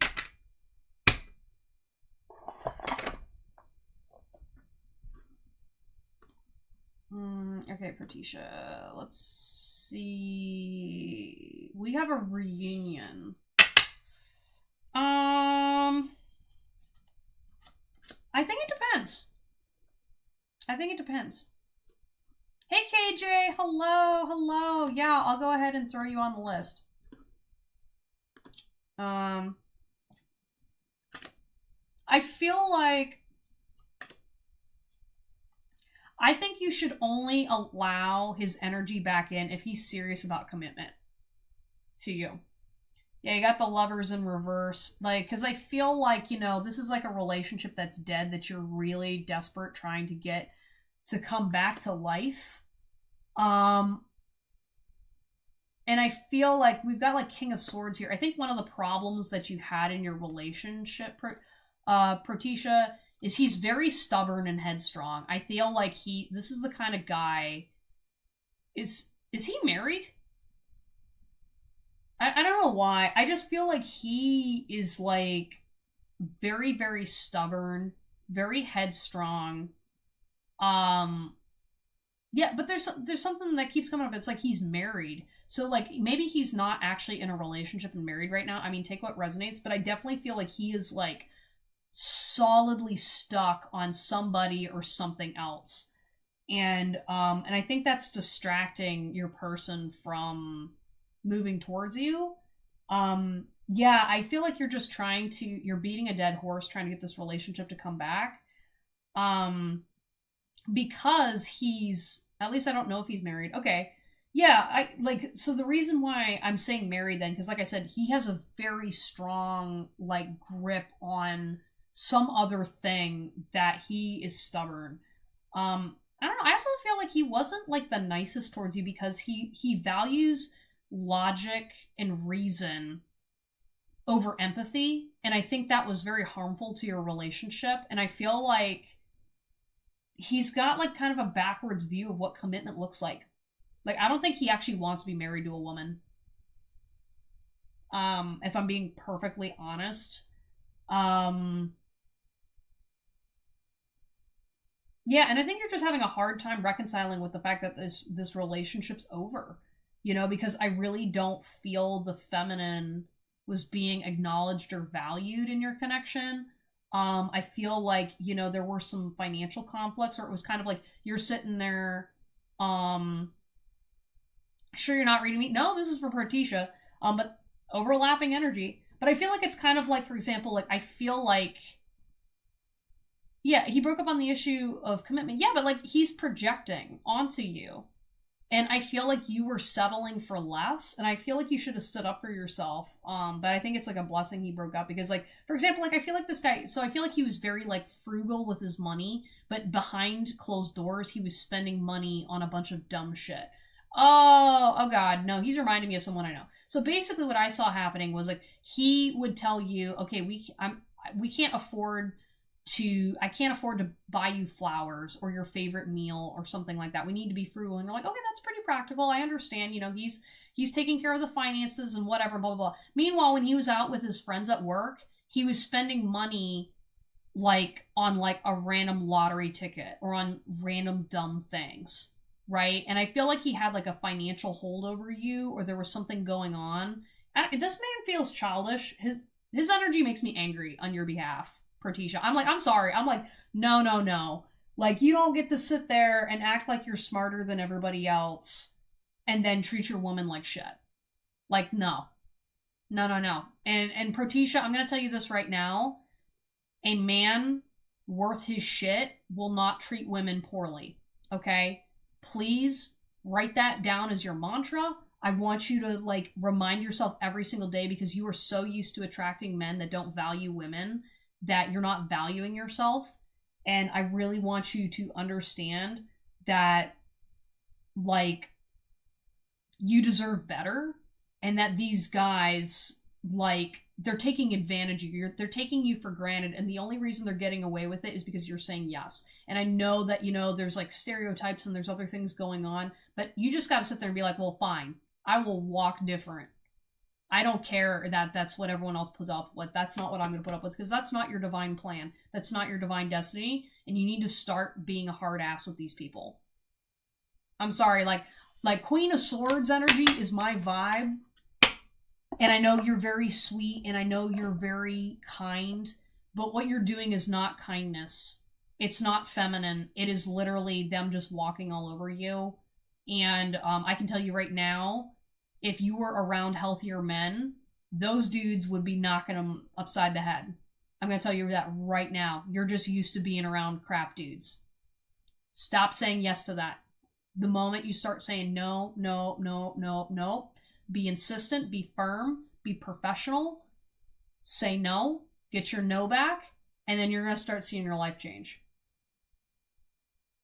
But yeah, no, I do not respect any of these people around you. And I'm just saying, like, you know, I know it's hard. I know you're scared. I know you've had a lot of generations of women in your family that have gone through this. No more. No. There's someone out there that deserves you, and you deserve them. But the first step you got to take is admitting that you deserve better and that you can say no. And it's okay to say yes to things that are good for you. Because that's another thing, too. These guys shame you. So, for example, like, that asshole, your ex or whatever, he wouldn't buy you flowers. Do you like this woman? No, honestly, that's what I'm saying. Like, literally, there's something with this energy. I don't think he actually likes girls. Okay? And I think that's what his issue is, and I think he's trying to compensate. And I'm saying this, like, I know queer guys, right? This isn't queer man thing. This is, I'm insecure. And because I hate women so much, I'm going to project all of my anger towards women on the woman. And really, I want to be dating a man because I can only handle emotionally another guy. So go date him. Seriously. Go date a dude. See how it's different. Yep. I'm sorry, like, that level of insecurity, those guys make me so angry because they make women like you feel like shit. And I'm like, not today. Like, all I can say is, Protesia, we don't do that here. And I will literally, no, I will call these people out. No, I'm like, I don't settle for that stuff. That's very emasculating, very disrespectful on the masculine side, and, because men protect women, men support the feminine. If you're literally treating a woman poorly for wanting flowers to accept love from them, then don't date them. Leave. You're making her feel like shit. Maybe you'll throw hands. I will throw hands. I throw hands for my followers. Just watch. One of these days. Man. No, these girls, they're like, a lot of these women, they're so used to generational abuse, and it's not even funny. I'm like, it makes me so sad because, like I said, I like women. I love dating women. So, like, literally, it hurts me on a soul level seeing this shit. Alright, anyways, though, thank you for stopping by, though. Love yourself, girl. Go buy yourself some flowers. Alright, so next it's Pujitha, then Sunshine, KJ. Oh, okay, Tanya, you're back. Thank you for returning. I'll get you on the list. Oh, Vicky. I gotta get you... Vicky, I'm gonna put you after KJ. Okay. Yep, nope. I was gonna say, I'm like, I make these dudes step up. Because you know what I mean? Like, staying in that energy doesn't help men either. It doesn't allow men to grow. That's just childish behavior. And I'm sorry, like, when you really love a woman, holy God, like, it changes your life. You wanna change everything. And I mean, I can say that from, like, you know, when I finally officially fell in love with somebody the first time, it changed everything. I literally was like, I will face every fucking demon that I need to get closer to you. Where are you? So you're at the end of the list. So we've got Pujitha, which is the current person I need to read for. Sunshine, KJ, Vicky. So you've got 4 people ahead of you, which isn't too bad. You want to be a better man? Yeah, exactly. No, I'd be like, my masculine, like, it wasn't until I really came to terms with my masculine that I began to realize how much I'd internalized a lot of poor behaviors, or I wouldn't say poor behavior. I realized I really shamed my masculine because I was just kind of taking it as like, oh, you're just wounded, you're a wounded feminine, blah, blah, blah, blah, blah. I wasn't identifying it as actual true masculine energy, and it was causing me to really hurt myself And so when I began to actually acknowledge, like, okay, no, you just have a very stronger masculine element to you. You have to treat it like a man or it's going to destroy you. And so once I started doing that, like a lot of my suicidal tendencies went away. Like a lot of things just got clearer for me, you know? And I think like that's why it's so important to be very clear with yourself about who you are and how you love. Because otherwise, those little gremlins get to you. And you never know. It's like, fuck, you know what? If wearing a Packer and shaving my head, you know, makes my life 100 times better, talking with a deeper voice and learning, you know, how to respect myself and whatever, then fuck it, I'm gonna do it. You know what I mean? Like, I'm not hurting anybody. How long have you been doing tarot? So I've been doing tarot since 2019. Yeah, 2019. And this YouTube channel started in 2020. Or no, actually no, it started in 2021. So, I'm gender fluid. Yeah, all the non-binary girlies and guys and everything in between. Woo! Yeah. Ooh, okay, KJ. I'm gonna read this next person's do their tarot reading because I need to make sure I keep going, but I will answer your question because I will give you feedback on starting a YouTube channel and about being a tarot reader professionally because it changed my life. It gave me so much confidence, but I can tell you some stuff from my experiences. Okay, Pujitha. No contact situation with my husband. When will he be back? Okay. Non-binary pals. Yeah, I keep forgetting well, I shouldn't say I don't forget I'm non-binary, because after changing my name, I think that really helps me accept it. I just don't always do the pronouns stuff. If anything, the pronouns have been more important for my, like, inner monologues rather than externally. But, like, whenever people remember, I'm like, oh, that's so cute! Ah! Yeah.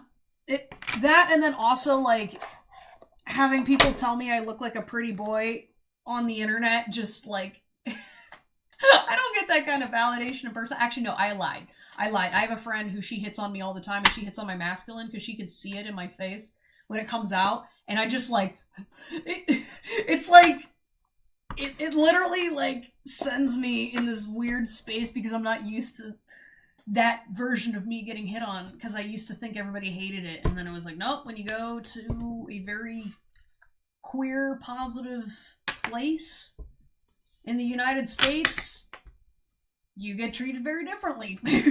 That's all I'm gonna say. My feminine side almost destroyed me until I accepted. Yep, nope, same thing with my masculine. It was the root of a lot of my suicidalness, and then after it was like, oh, this is why you attract suicidal dudes. This is why you're so fluid in these things. Oh. Can I ask a second question? Yeah, Juliana, I can throw you on there. You'll be after Tanya. Okay. It doesn't matter. You were a beautiful soul. My daughter's engaged to a beautiful person. Oh, thank you. Thank you, Vicky. You're gonna make me blush. Okay, anyways, sorry. We're gonna stop the love fest so I can get this reading done. Okay, Pujitha, when will your husband be back? Ooh. I don't know. Did you officially divorce from him? How long have you guys been no contact? Because right now, I'm not gonna lie to you, he's running around. He's acting single. You got single. The answer is no. Love, adore, admire, enchantment. Right now, his energy, he feels like he can do whatever he wants. I don't know. Yeah, how long have you been no contact? Because something about this vibe is off. Always off and on. Yeah, no, he doesn't feel married to you. I'm not gonna lie. Like, maybe on paper you're married. Energetically, you are not. This guy's doing whatever the heck.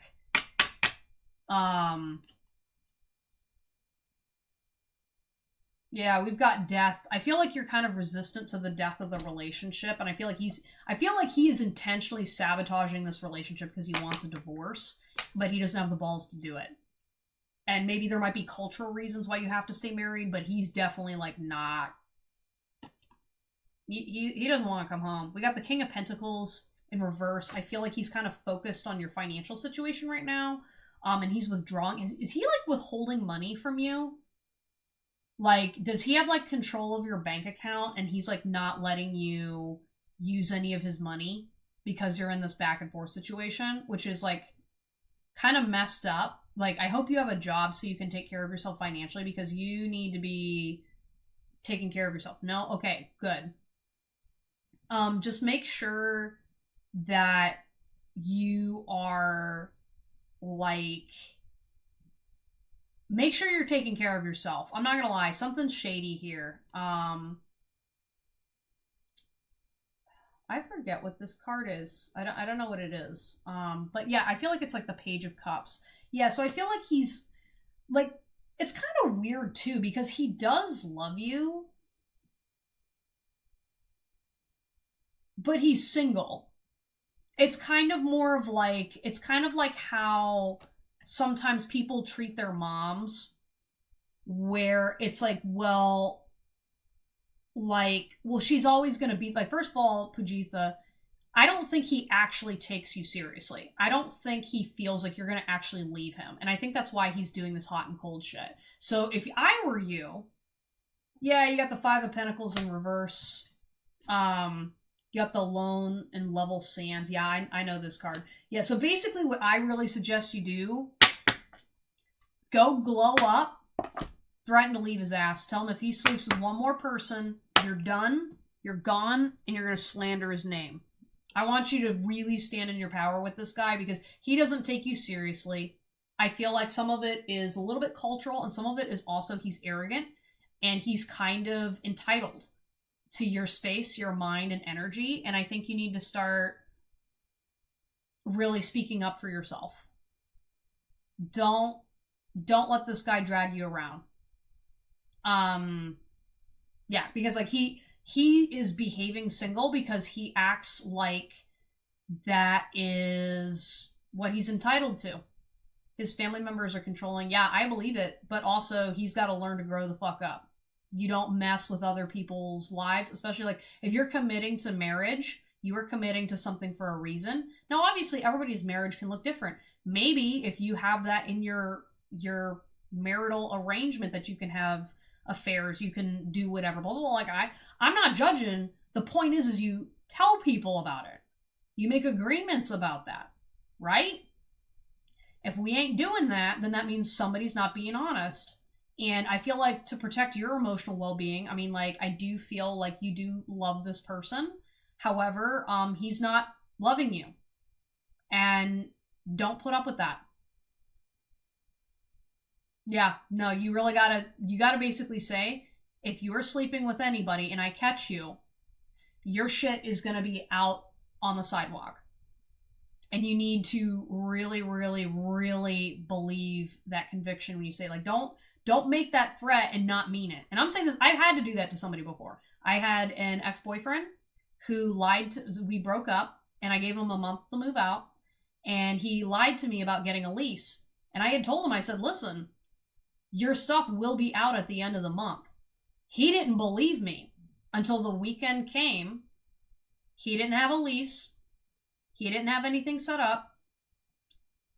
And I had just come back from a trip. And I basically told him, it's going to be gone. So I like walked away because I was so angry. And then he basically had to call up his parents the night before, have them drive 3 hours. 3 hours to our apartment to help him move all of his shit out of my house. He also didn't tell them that we broke up. And to me, I'm like, that is not my problem. If I gave you a month to live with me for free, like, no. No. Because he was sitting there thinking like, oh, I'm gonna just cry and whatever. No, you don't fucking respect me then. Get out. Out! Be gone! You need to do that, because otherwise they're just gonna think they can get away with doing whatever. And I mean, like, here's the thing, is like, it doesn't matter if you're a man or a woman. Nobody should be treating you that way, especially you kind ladies. Like, that's the true crime, right? Like, me, like, I know what my demons are, right? The worst thing in the world is watching really kind people get run over by these people because people with low morals, low self-esteem, just think that they can go and pick on people or whatever. And I'll be like, dude, grow a pair. You're supposed to be protecting me. You're supposed to be protecting her. Fuck off. No. No, man. Mm-mm. So, Pujitha, all I can say is, really own your power. However that power looks like, too. Like, maybe your power doesn't look like me, right? Every woman has their own version of this energy. So obviously, take whatever version of you that needs to apply, but the rules are still going to be the same. Set a boundary and tell him if he's going to act out, that's not agreed upon in the marriage, and he does not get the benefits of being with you and the benefits of being married to you if he doesn't want to act married. You want a wife? Act like a husband. Out. Alright, that was your reading, Pujitha. Wishing you the best, hon. You can do it. I believe in you. It's hard, it's rough, but then once you start owning it, they can't stop you. They cannot, and they will run for the hills. Like guys like what you married. Sorry, no offense, but like he's not it. He needs to learn. He's an adult, not a little boy. All right. Holla, hey Rosie's Fairies, hello. Oh my gosh, I love your photo. You look like you're fun. Alright, Sunshine, you are up. Then KJ, Vicky. Then it's Tanya, Juliana. It's okay to be by yourself. Yeah, that's another thing too. Like, everybody's afraid of being alone, but it's like, listen, if you've got great friends, if you're fortunate enough to have a good family, and if not, make a chosen family. And listen, this live stream will be here to remind you as many times as you need to. Don't go back. Own your power. It's okay to make mistakes, but damn, I do not put up with this bullshit. Like, absolutely not. Oh, I love Maduro cigars. Hello. Hi, Hugo. Yeah, I work a lot at Renaissance fairs. That's a picture of me as a fairy. Oh, that's so great! Oh, I love Ren fairs. Yeah, because, and here's the thing, too, when it comes to this stuff, right? Like, the women, we lead and the masculine follows, right? So if you tell men that behavior is okay, then you know what he's gonna do? He's gonna do it. A lot of guys, they're pretty straightforward, right? And so when you behave a certain way, unfortunately, they don't respect you, and I freaking hate this all the time, but I see guys all the time, and usually they're immature dudes, that are like, well, if she doesn't behave like this, then I don't respect her. And then I sit there and be like, well, I'm here because I love you, but men are about respect, in general. Not every man's the same, obviously, take what resonates, but in general, a lot of guys prefer to be respected over loved, and so when a woman is letting them do whatever the fuck, they're like, well, then she doesn't respect me, because men know when they're doing something wrong. So they think you're disrespecting yourself, and then they don't, and then they punish you for it. Some guys. It's really fucked up. It depends on, the type of guy. There's all these different weird scenarios and whatever. I hate it, but, I see it. If they lay down, they only see the doormat. Yeah, right? And I hate it, too, because it's I don't know, I want to just be freaking nice every once in a while. I don't want to have to sit here and cut y'all down, but damn, it shouldn't be that easy either. Yeah, so sometimes some of these guys that some of the people show up here dating, I'm like, man, if I met you in person, you would run for the hills, because I would make it very obvious you ain't shit. Man, I'm sitting here, I'm starting to fight with invisible people. I don't know, it just makes me mad seeing how some of y'all get treated. It really does. Okay, Sunshine, I gotta find your question. Did you post your question, Sunshine? Because you're up. Yeah, Sunshine, KG, and Vicky, go ahead and post your question in the chat. Oh, Rosie, here. Hey, Juliana, I'm gonna do Rosie's reading, because she hasn't had one yet tonight. Listen, man, I finally have my platform to do this stuff, right? I just get so worked up about certain things. Some men are intimidated because you call them out on their crap. Well, and it's one of those things where it's like sometimes I'm like I'm not even calling people out. Like where I get upset because like to me it's like okay, women are intimidating. I'm just gonna say this right now as someone sexually attracted to women. Y'all don't realize how intimidating you are. Hey, love, absolutely, I'll add you on. Y'all really don't know how intimidating you guys are. Um, and the problem is, like, with some of these guys, because they know they will never get that confident woman or the woman that they really want. Instead, they're scalpers, right? They look for all the women with low self-esteem, and to make themselves feel better, they put those girls down, right? And that's why it's just super like frustrating because some guys they will literally just, when they have nothing else, they play on the gender card. They're like, oh, well, I can beat you up and blah, blah, blah. And that's a sign of like a weak ass man. You know what I mean? But it's like, there's times where like you just being confident triggers the fuck out of some of these dudes. And I'm sitting here like, who the hell raised you? Like, I'm like, where did your balls crawl up and die? Like, what the fuck? Like, why is it so, like a woman being confident making you feel so small? And a lot of it just shows that they have not worked on themselves, that they don't know how to manage and handle their emotions around that. Like, no, I'm not skipping you, Tanya. You're on here.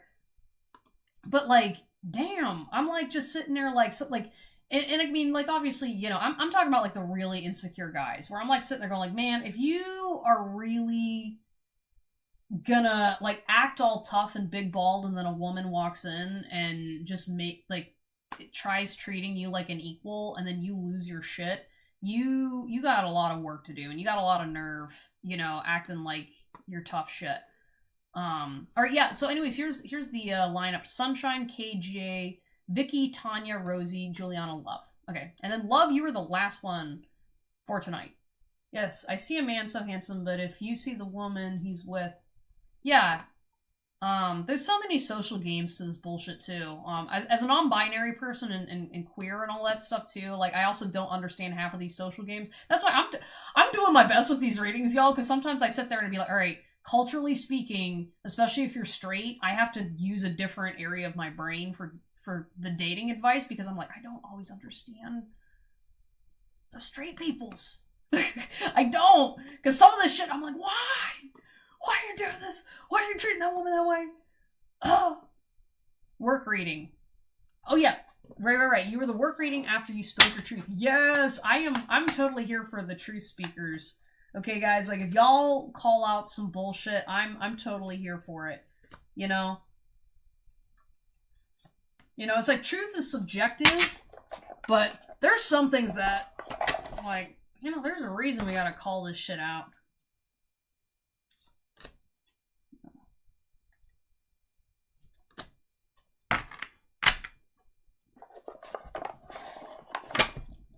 Yeah, I'm also loving that, we have like a nice balance of men and women in my live streams now, because it used to be predominantly women, but like getting like the guys in here too, I think it really helps because having like healthy conversations between the genders is so important right now, especially with all these like gender wars online. And especially like too, like for example, I was on a live stream on TikTok. I'm like rambling a little bit, sorry guys. I've been doing readings for hours, so I'm like, I need to like talk about something else for a second. But like I was doing I participated in a live stream on TikTok where we were talking about the gender war and stuff like that, and it was so sad listening to some of the guys talk about how they viewed women because of some of their experiences. Like, I've never met a woman that blah blah blah blah blah. And I came on there and I was just like, me and like two other girls, we were like, I mean, I'm a woman, or I mean, I'm a female bodied person, and I would never do that to a guy. Like, ever. None of my friends do that. We don't hang out with people like that. And it's like, it becomes really mind opening when the internet kind of brings people together and you realize like some people have really never had healthy positive exchanges with the opposite sex or seen something different. So when you actually finally see it, you go, oh my god, better is out there.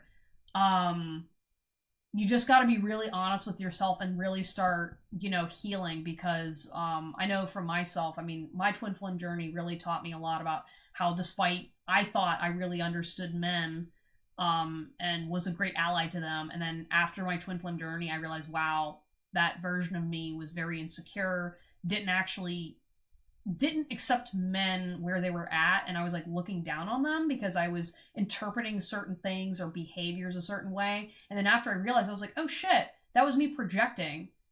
After that, I was like, oh my god, I feel like such a horrible person. I mean, like, you don't know until you get called out on something, right? But I think, like, specifically with like the cultural dynamics, even around the world, like, there's a huge split between men and women right now. And I think, like, finding people that have healthy relationships with the opposite gender and willing to work on themselves and willing to admit their mistakes or heal, I think that is so important right now, especially because men and women really help each other out. And like having, like me healing my relationship with masculine energy, I was hurt pretty bad, and generations of women that have been hurt pretty bad. But then when I see what other guys go through, I'm like, damn, that's not okay. I'm not going to protect women that are hurting men that way, and vice versa. Like, I don't, like, we got to look out for each other, because at this point, lots of people suck, okay? Lots of people suck.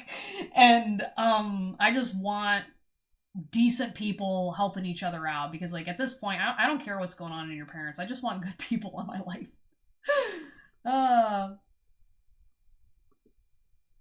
Yep. Yep. Absolutely, Okay, Sunshine, so this was about your work situation.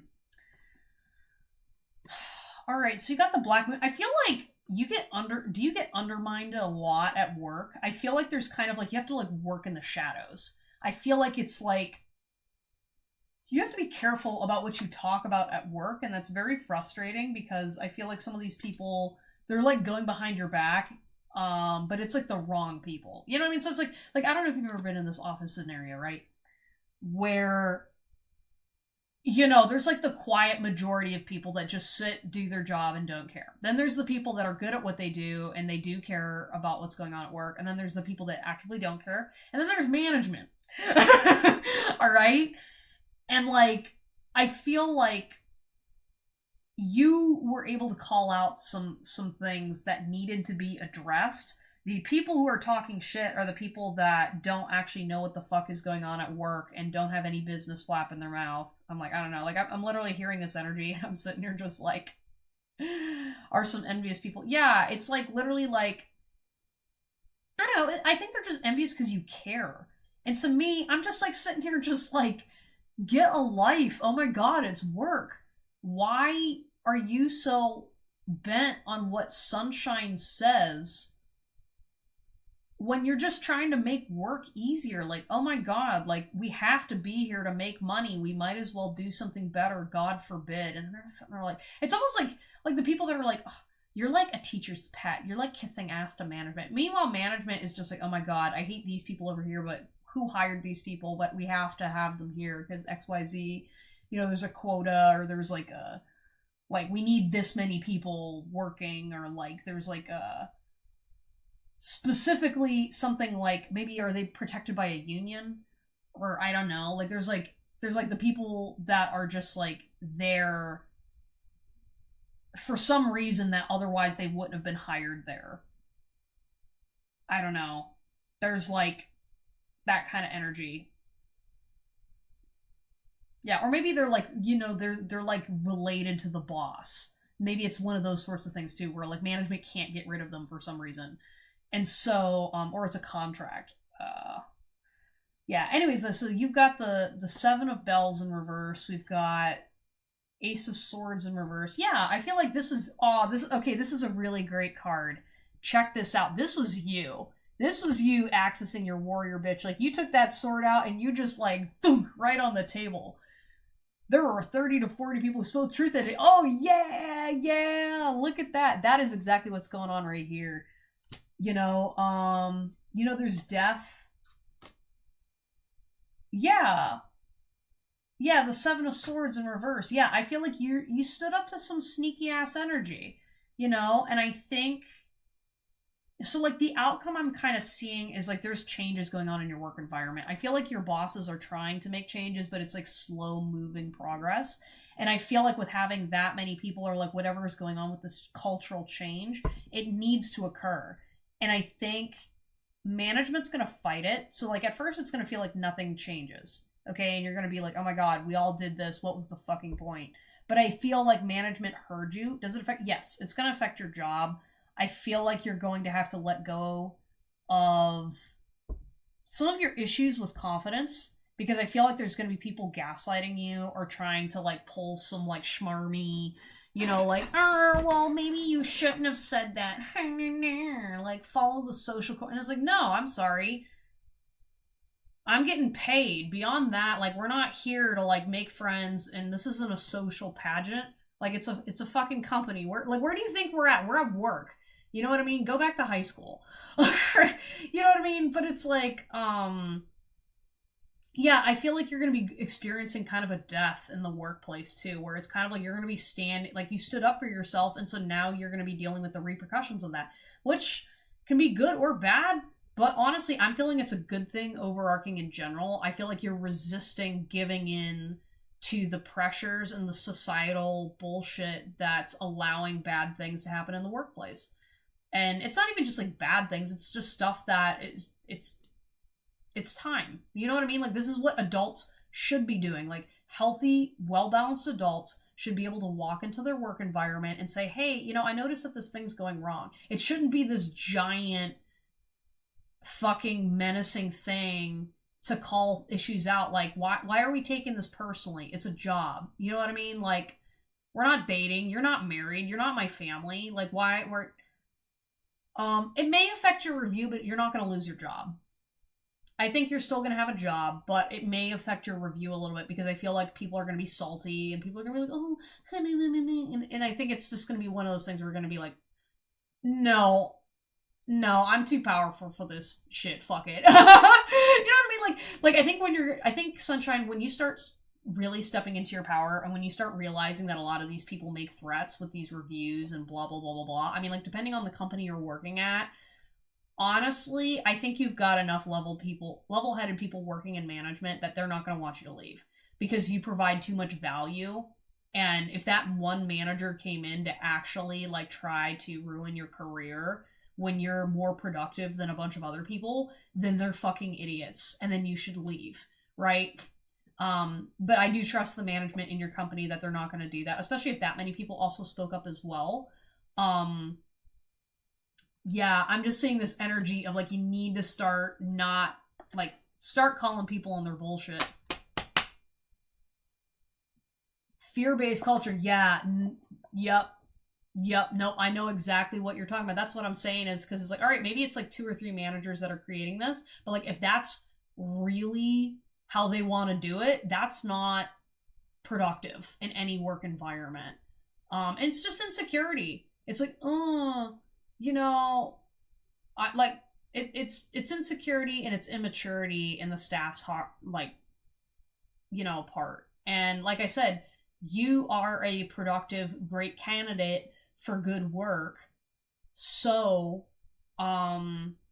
if management always values that, like, you stand out, right? So when you're a leader, you value those people, and only insecure leadership in general is going to tell you, pull that kind of crap on you, because they know eventually if you get wise to your worth, then you're going to leave. And that is a whole lot more expensive to have one valuable person leave than hiring 10 of these like little gossiping work gremlins that don't give a shit.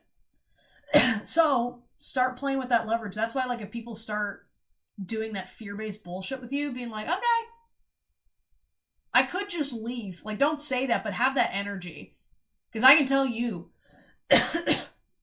I've quit jobs that did that shit, especially like when I was younger too. Like when I was like, in college and doing whatever, like I was still running circles around people, and then they did that surprise Pikachu face whenever I sat there and was like, "Nah, I'm done."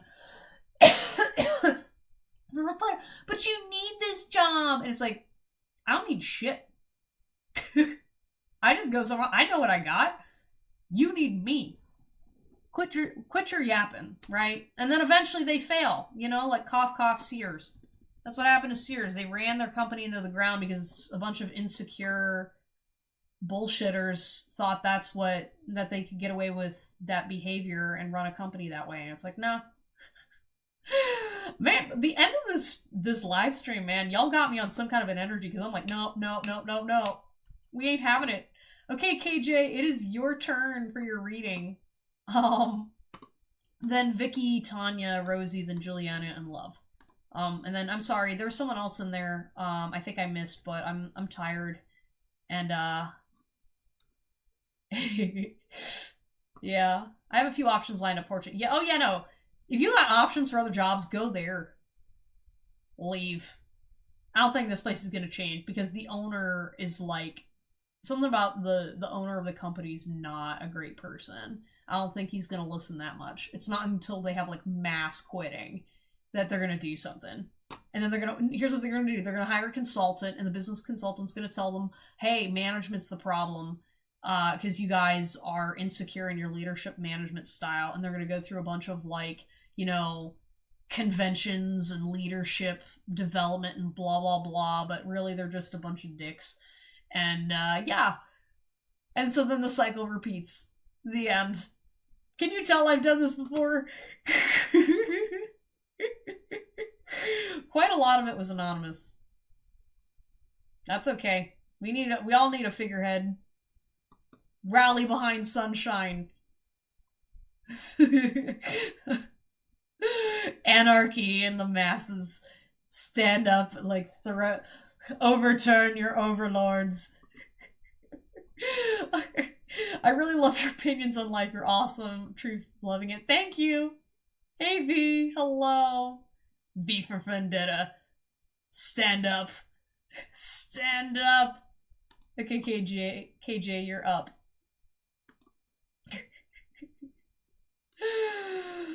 Oh, we've got do you have my question? Oh, your question was I think I saw it. Let me go back.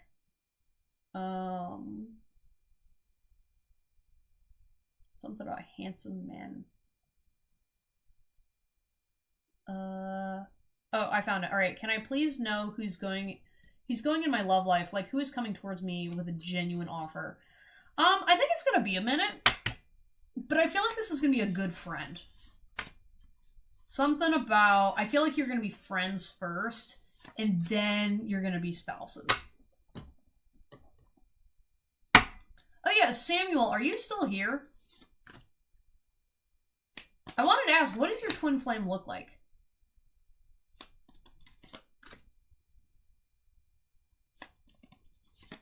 Yeah, what's going on? KJ's love life.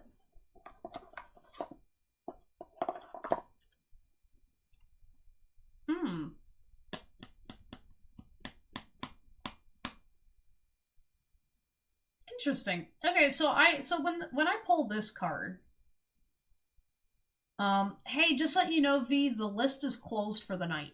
But feel free to come and hang out with the rest of us. Also, like and subscribe because I do free readings every Tuesday and Thursday starting at 7 p.m. Central. So get it while it's hot. Okay, so KJ, this card, when this card is pulled, it's basically kind of like a warning to let you know that I can give you this information. I can do this reading for you. However, if I give you this information, it may change the outcome of your future relationship, if that makes sense. So it's kind of like, do what you will with this information.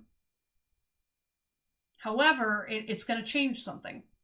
Now, whether that's good or not, we don't know. But that's what this card is. So, do you want this reading? Or would you like to change your reading to something else?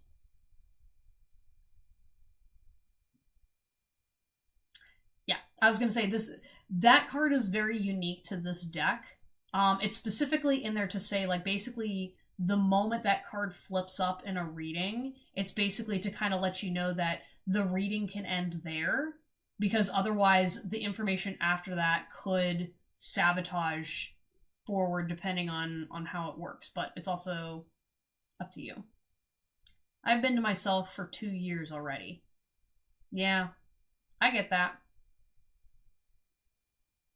I get that. Like, completely celibacy. Yep, I get that. That sucks. I mean, have you been, have you been going on dates at all and just not having any luck, or are you just kind of working on yourself? What's up?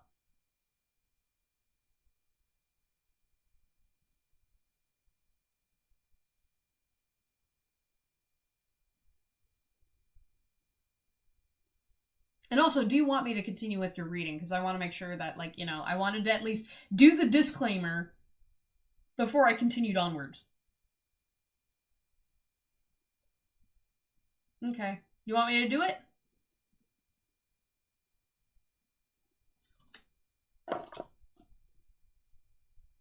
What card is that? So, let me actually, let me get the deck, or the book. Where did it go? Oh my goodness.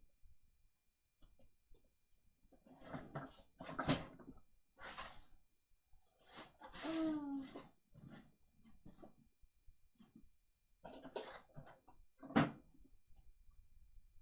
Yeah, it's a card from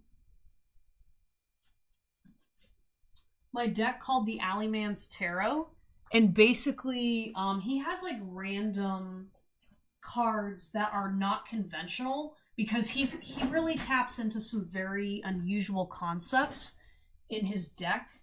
And so this card is specifically, so say for example, like when you like to do lots of tarot readings, that card is in there, so that way, say for example, like you're doing a reading, that card interrupts the reading to say, hey, just letting you know, since you are tapping into, you know, your future and you're receiving information, this information could potentially change the reading entirely. So, okay, so you said you want it. Sorry, the chat's kind of blowing up. Hi, October baby. Just letting you know the queue is closed right now. But if you like and subscribe, I do tarot reading live streams every Tuesday and Thursday starting at 7. We have a great crew here, so please come on back, or just come and hang out with us because we're fun. Oh yeah, and then update for the chat. It's KJ, Vicky, Tanya, Rosie, Juliana, and Love. All right, you want to know, you've been working myself, just started to get back out there. I understand where you're at completely. It's going to be okay. Me too. I've been working on myself, and it's going to be better. Yep, you can do it. I just found you to be definitely back for more. Okay, awesome. Thank you, October baby. Listen, you may be an October baby, but I am a November baby. So I am right after you. Haha. Oh my goodness. Okay, KJ, let's see what's going on with your love life. Ooh. Okay, now I know why the cards were feeling that. Oh my gosh. Yeah, how do I deliver this message? Alright, so the cards you got were Lightning, which is sudden change, shocking news, surprise, epiphany. We've got self-indulgence, focusing on yourself, self-worth, time to heal, shadow work, self-appreciation. Not today, not dealing hurt, avoiding a conversation, call, person, boundaries, still angry. And mirroring each other, self-image, reflections, relationships reflect our wounds, introspection. So immediately what I saw when I looked at this mirror card, I think this is the root of your problem. Wow. I know you're working on yourself, but I really, how am I going to describe this?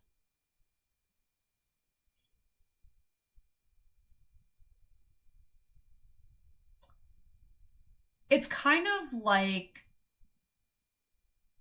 there's something about, like, so like you're working on yourself, right?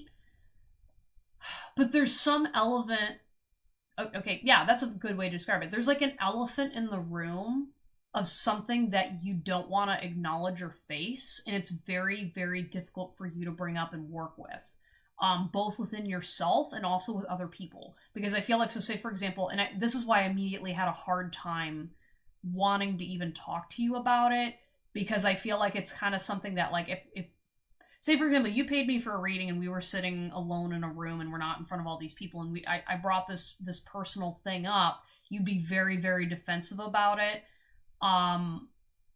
There's a little bit of an element of control and boundaries related to this thing, and I'm not judging you, but I feel like you immediately become very afraid of judgment from the other person, and so it's almost like there's like something in the mirror is hiding from you. It's like, oh yeah, okay, I can work on this aspect of myself. I can work on this aspect of myself. But there's a piece of you that is like, absolutely not today. Absolutely angry, very, very defiant, very, like, it's a struggle working with this version of yourself. And it's like this, there's like resistance, and it's almost like there's a piece of you that attacks you. It's kind of vicious. I don't know if you go to therapy, but I highly, highly recommend working with this with a therapist, and also having patience with and boundaries with yourself to say, hey, when you start having an actual like relationship. Oh, hey Tanya. Yeah, sorry. I can actually, when I'm done with KJ's reading, I can do yours next and then do Vicky's after, so that way you can get your reading. I'm sorry. There's just a lot of people. But yeah, KJ, like, what I'm seeing is like you really gotta create a better relationship with yourself before you start getting into some of this deeper work. Because I think like you're doing a great job working on this other stuff, but there's like this piece of you that is, it's almost so stubborn you can't look at it. And it's definitely in your subconscious. It's not something you're consciously aware of, but like I can already feel like this energy. It's like I can see where in your brain or where in your head it's kind of buried. Which is okay. This isn't a, judgment-free zone. I'm all about the shadow work here and working with this, and I think that's why it's harming your love life, because it's something you don't see. I think it's really, once you heal this blockage, it's all going to come forward, but it's almost like you don't want to admit a version of yourself that may be too painful to acknowledge right now. Yeah. No, this is gonna be like some deep shit. Like, this is kind of something that, like, so basically a lot. So for example, like, it feels like a trauma type thing, obviously, but like this is the kind of version of you that there is no way in hell that you would be aware that this is affecting you until a very specific situation comes into your life and kicks your ass in a certain kind of way that it pops out of you. So it's kind of like, for example, like, in all those survival movies or those zombie movies where it's like, oh yeah, that's like that's like Cousin Joe. He's like all, he's like a really nice guy, a family man. He does blah, blah, blah, blah, blah. The moment you throw him in a zombie apocalypse, he suddenly turns into Negan. All right, if you watch The Walking Dead, right? It's one of those things where there's a version of you in your subconscious that you wouldn't be aware of its existence without the right kind of pressure points.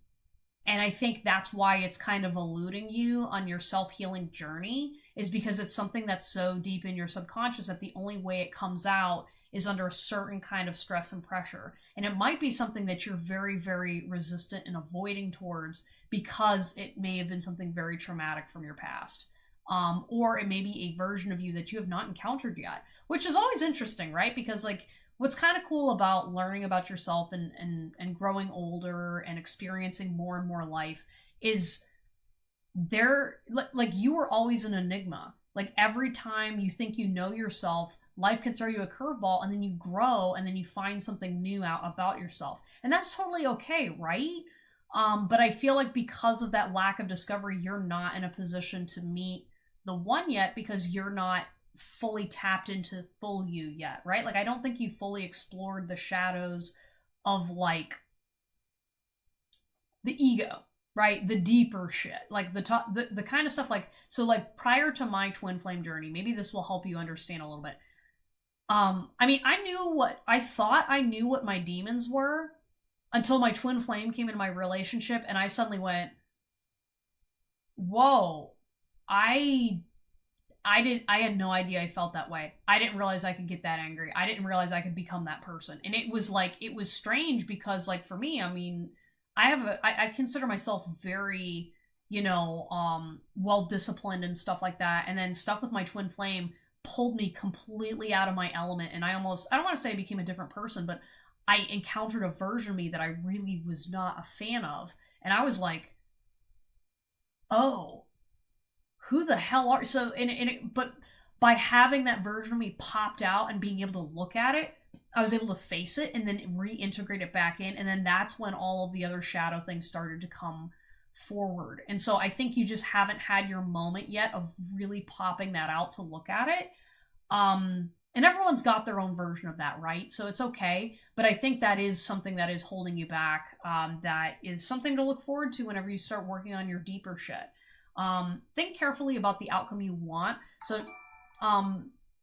basically make sure that when in your current dating life, think about the outcome, right? Because like, for example, if you are dating for marriage and to have children, that's a very different energy than dating to have a life partner, dating to have a spiritual person, dating to have whatever. I mean, we can obviously check all the boxes and want our cake and eat it too, but I think specifically where your focus needs to be in terms of love life is, what does that love authentically look like for you?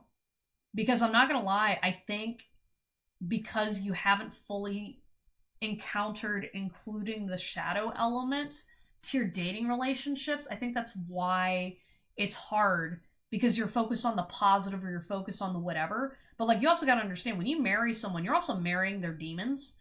And if you don't know your demons that well, then it's not going to fully manifest. We've also got research more information. So maybe research more information about shadow work and ways of really tapping into yourself on a deeper level. And then manifest your dreams, beautiful.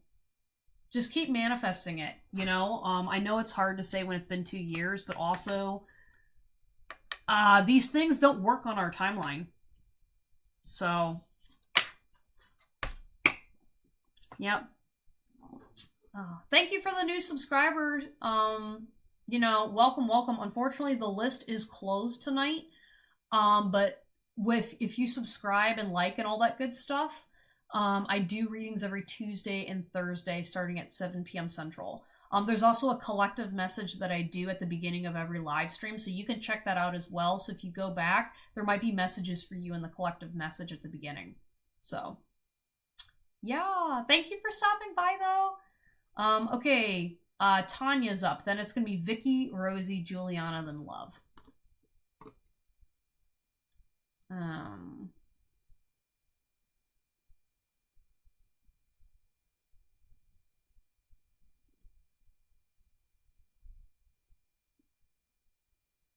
Yeah, wish you the best of luck, KJ. You got this. You're not doing anything wrong. I think you're doing all the right things. And I know it sucks because you're alone and it hurts and whatnot and you're seeing all this other shit. But honestly, it's better to be in your situation than in a crappy situation, And that's something you can celebrate. And you're being responsible. You're working on yourself. And that is something that you should celebrate because that's telling you that you care about you. And honestly, right now, that's the best thing you could really have. Is you taking care of yourself. Like, people really underestimate, the value of having a great relationship with yourself. It's so necessary to get through life. Okay, Tanya, my question is, I would like to get a read on my friend. My friend you. I feel her energies are so negative. She sees me as competition. Like, what's up with her and what she thinks... What's in her head on about me? Yeah, no problem, KJ. Supporting you. Alright, what's going on with Tanya's friend? So, right off the bat, I'm feeling she's got boundary issues. So, both energetically she has boundary issues, as well as, she can't, keep space for herself around other people. So, it's kind of like when she shows up to a party, right? She needs to be the center of attention because that's her way of self-regulating, right? And she has a very difficult time placing like independent individuals as like secure because she's insecure, right? So it's kind of like, for example, she's very much like she feels like the world's out to get her because that's kind of how her family system is organized and is raised. And so when you come in here and you're very confident, you're very powerful, you're very secure, she immediately feels like you're a threat because she views, because of her limited ability to perceive other people and is projecting, she perceives you as a threat to her power, right? She is perceiving you as a threat because she subconsciously is unaware of what is wrong with you that's causing her to reflect on herself, right? So it's kind of like people that are used to or have the belief system that everyone is inherently lying, everybody is inherently bad. When they see a person that's not actually lying and is actually like that bitch, they freak out. And so they feel like that is a threat. However, they're doing it subconsciously, right? They're not aware that that's what they're doing because their mind is acting up. They're trying to protect themselves. So what are they going to do? They're going to naturally throw mud at you because there's something about their psyche that's saying, you're a threat, you're a threat, you're a threat. When really it's the threat is her own subconscious mind trying to latch on to you and try to like relate to it. Does she have any trauma hiding something from me? I mean, I think she's definitely got family trauma. I feel like she's kind of used to dealing with abusive people. And so I think when she's seeing your confidence, she's like kind of assuming that might be your frequency when it's not. I feel like she's hiding a committed relationship from me.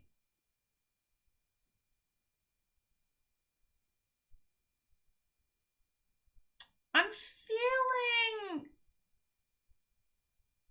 there's potential for that, but I don't think that that's why she's acting the way that she is. Let me check the cards.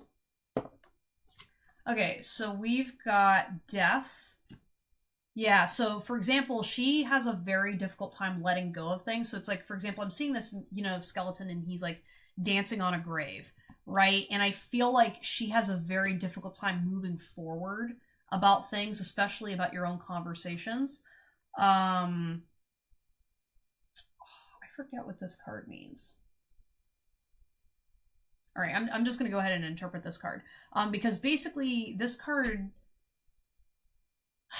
is making me feel like she just, like, are you a bit more spiritual? Because I feel like she is intimidated by your spiritual energy as well. I feel like she's not used to being seen.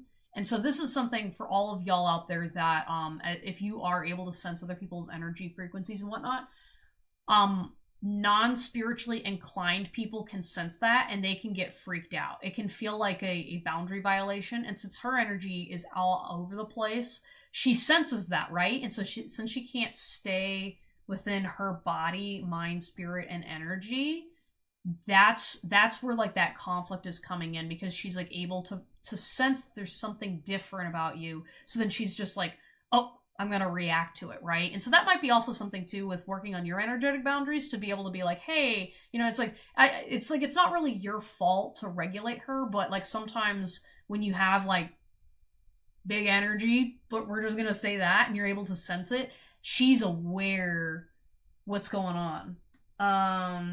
Okay, we got the undead. Can I ask why the committed relationship's significant? Yeah, because a lot of what's going on with her, she's trapped with her own inner insecurities. Yeah, and I think like part of it is because you're also an unknown to her. I feel like she's very... For some reason, I feel like you come across as mysterious to her versus you're like, I'm not mysterious. I tell her everything. But like to her, based off of her brain structure, her trauma, how she operates, you don't make sense to her. And that's completely okay. Does she have anything for the guy I'm seeing? We'll call... Oh, okay, so you're worried that she's like, have like a relationship with him or whatever.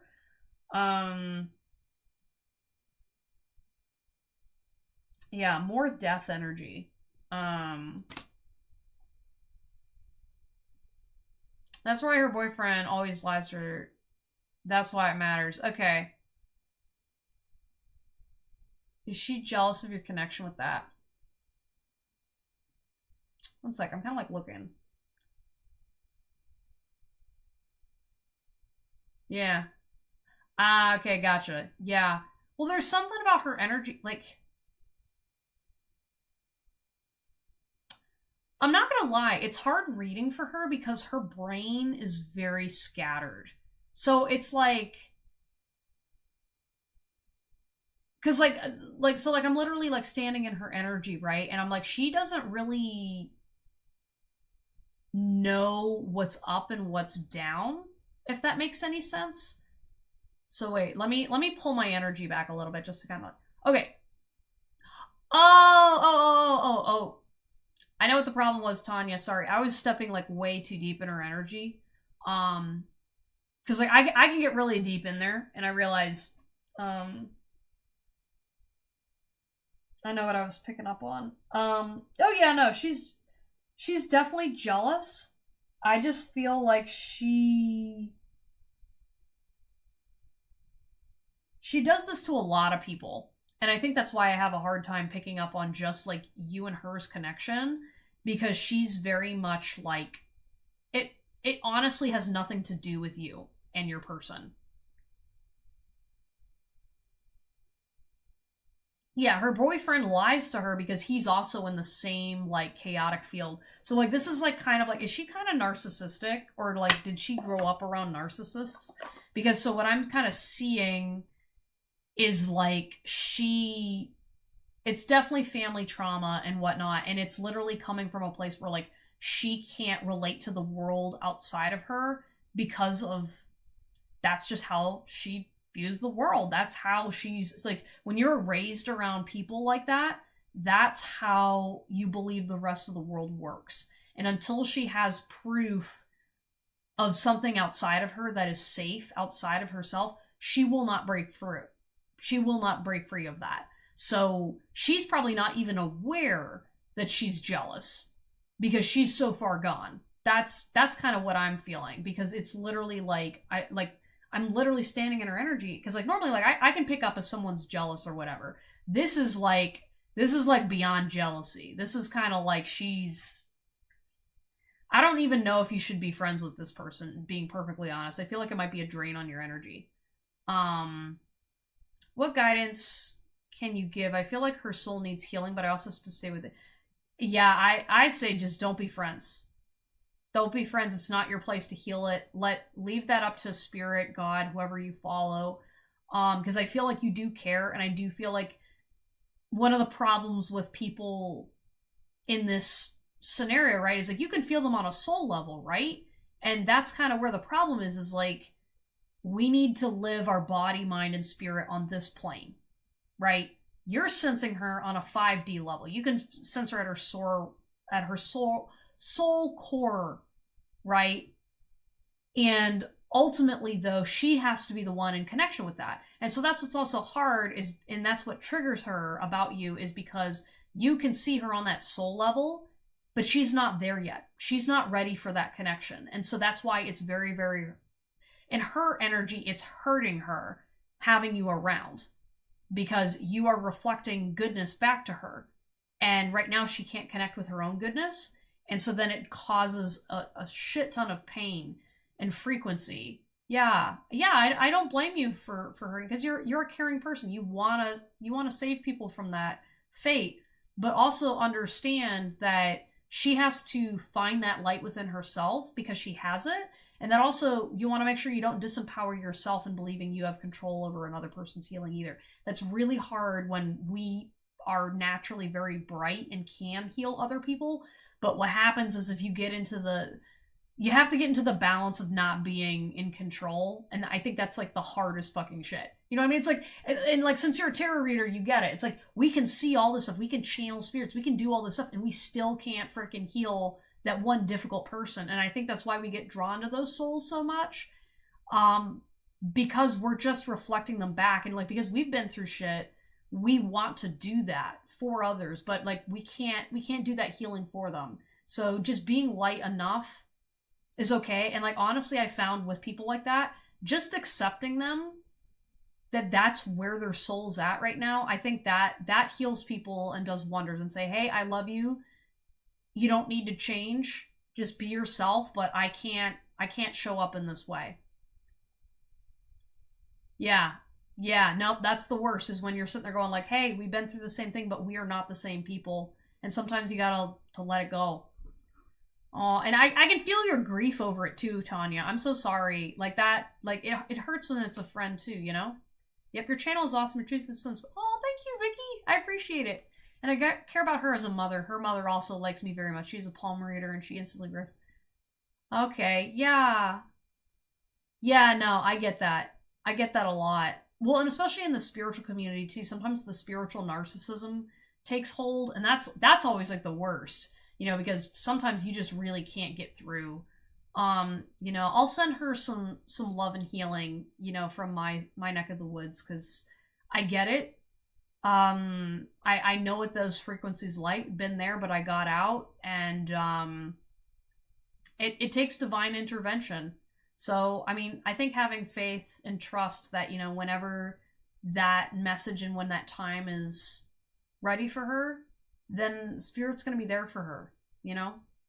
But you're a good friend, Tanya. I just want to say that. Anybody who can, like, really humanize people that are going through that, always have mad respect in my book.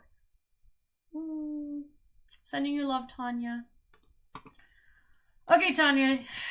You can go back to work now. All right, Vicky, you're up. Then Rosie, Juliana, then Love. Vicky, what is your question? Also, thank you guys so much for hanging out.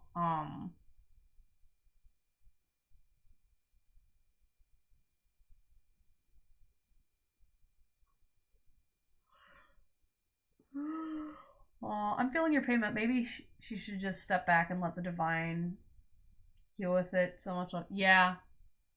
Yeah, no. I mean, I totally understand, because like, especially like when you're working with frequencies of people that like, so for example, like narcissism, right? Everyone, like, shitting on narcissists is like the big popular thing right now, which is kind of ironic because especially American society is very inherently narcissistic, so it's like eating itself. But like the whole defining problem with a narcissist is a person who has been hurt so deeply that they cannot connect inherently to the people outside of them.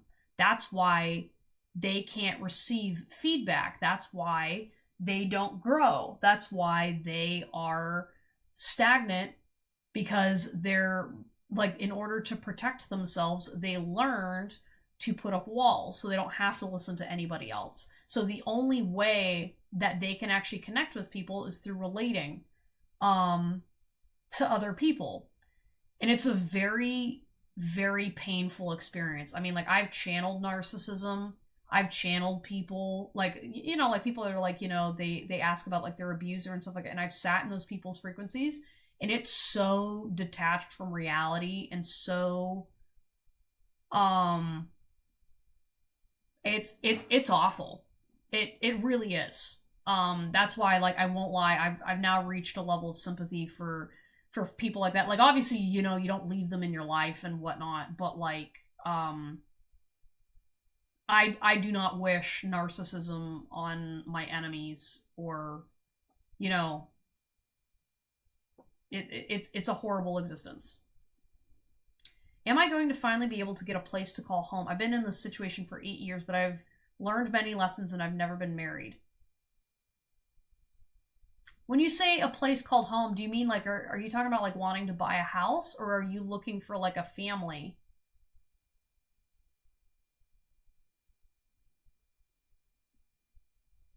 I was gonna say, don't make me cry.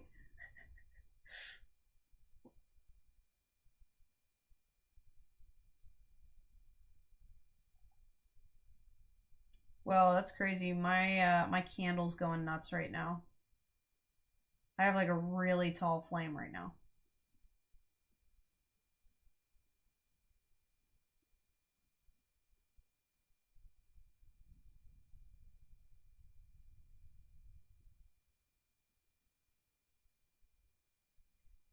I'm so single and I wonder if I'm ever gonna find somebody. Well, so here's my first question, Vicky. What makes Oh, you're homeless. Okay. All right, gotcha. Okay, cool. Um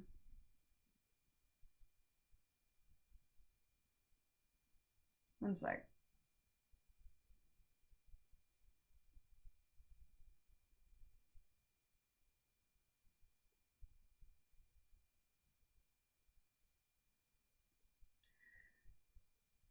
Okay, sorry. I had to like really hone in on your frequency because I'm sitting here like you've got a lot going on right now, Vicky. Um so I'm trying to make sure I channel the right thing. I'm trying to like really like release my ego so I can get the right messages for you because what I'm really feeling, Vicky, is the first step to you moving in the direction of getting security, all of this stuff coming towards you, is you really got to find peace within yourself. There's something about you're in this restless energy and feeling undeserving. And maybe it's not conscious, but there is something subconscious, that I really want you to open up your heart space and let the divine in. Um, yeah. No, I believe it. Yeah, I feel like you're leveling up, and I feel like um,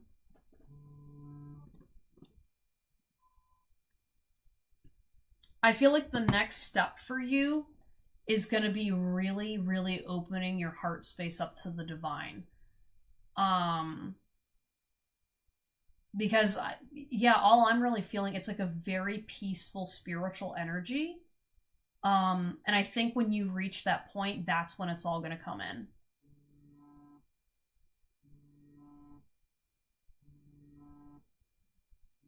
Here, one sec.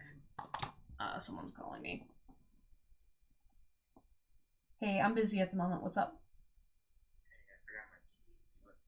Oh, okay. Here, one sec.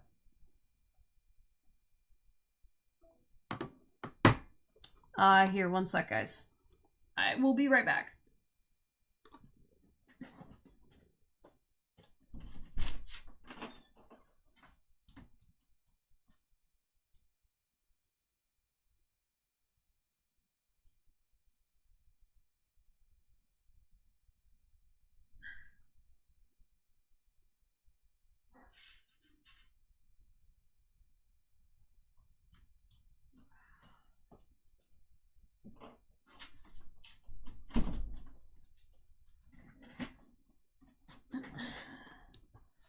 Okay, I'm back. Yeah, no, I really feel like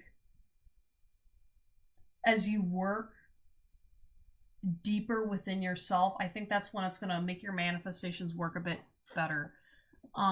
Yeah, sorry, right now I'm just not feeling the need to pull any cards because yeah, you've just got like a heavy burden on your heart that that burden needs to be let go of. I feel like it's like I've always taken care of everybody else, my kids, now I'm learning to do that for myself. Yeah. Yeah. No, please prioritize yourself, Vicky, because like, you are such a sweet, kind person. And in order to create a home, you have to believe that home is going to welcome you back. You know what I mean? Like, it's almost like kind of like I feel like you sometimes feel like you got rejected from heaven, or you got, like, because of your homeless situation and all the stuff you've been through, you've been rejected so many times over and over. It's like, why don't I deserve a home? And that's not any of it, right? Because it's not about deserving. Someone's ability to have stability in their life and whatnot does not mean, it doesn't discredit their worthiness. Like, everybody deserves to have a home, everybody deserves to be loved, everybody deserves all that stuff. And just because you don't have it doesn't mean that you're less deserving of it. If anything, it means you're more deserving of it. And I think when you accept and finally realize that, finding that space inside of you, understanding that you always carry a spiritual home with you everywhere you go. It's like a deeper level of acceptance and release. But when you get into that space inside your heart, I think that's when everything's going to start shifting for you. And and tilting, like specifically tilting the energy towards yourself. You know what I mean? Because it's like you're giving and giving and giving and trying to control. This is where you let God give back to you. Okay? It's hard. I'm also battling cancer. Oh my gosh, God bless. Yeah, my mom's had cancer for 23 years, so I get it. She's been through multiple rounds of cancer. So, yeah, sending you a lot of love and healing. You're very strong and you're very, very bright, okay? And, I want you, like, part of finding that place is going deep within your heart and accepting that, that's where your first home is, always in your own heart. And when you accept that, you will begin to believe and remember and attract what you need, if that makes any sense. Like, you got to believe you do belong. You do have a home. You can take up space. You can create space, create that home within yourself again. And resist trying to control what it looks like, Yeah. It's like you don't always have control over everything. You don't need to be in control to be loved, And I feel like you've been like rejected from homes a lot, due to your needs and issues that you have going on. And I want you to know that you still deserve a home. Okay? Yeah. But I think that's like the final step. Going inside and really like believing that and living that. That's like the hardest part. But yeah, you can do it, Vicky. Sending you a lot of love, and thank you so much for the support and all the kind words today. I'm like, oh my gosh, like you've been making me smile all night. That's what I'm saying. I'm like, you're so bright and you're beautiful and an amazing soul, and that's why I want you to always remember you do have a home. And guess what? You got a home on my live stream. So you at least have a home here. So you're always welcome. Yes, I have a higher power and know that my spirit guides are with me and know it's going to be okay. I have a positive attitude. It's just always taking care of it. Yep, and like that's why you have to start taking care of yourself first. It's time. You're now in the era of needing to receive that energy back that you put out, and you're going to get it tenfold. And I'm excited for you because you deserve it. Just be surrendering and open to receiving. Okay, Rosie, you are up next.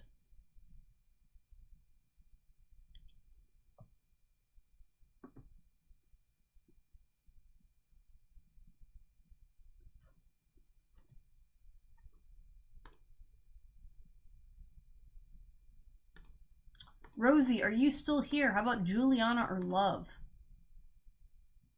Yeah, I can tell. You're just so sweet.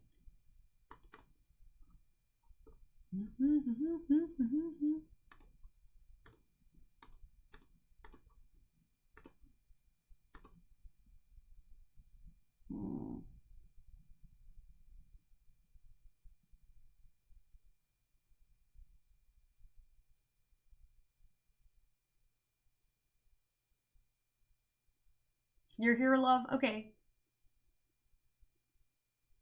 I'd like to get a personal... That was your reading, Vicky. Yeah, I was told not to pull cards. But if you'd like to purchase a reading, I do, on my website. You can book me. But yeah, like and subscribe too, because I do readings every Tuesday and Thursday.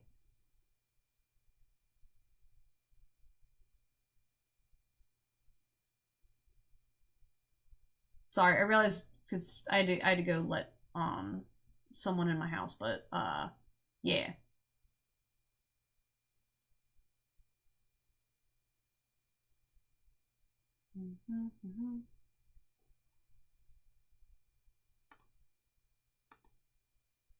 Hey, Rosie, are you here?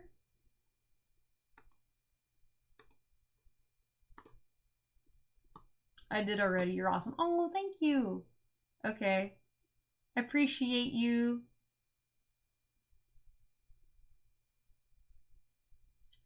I would like to know R's feelings towards me. Okay. What are R's feelings?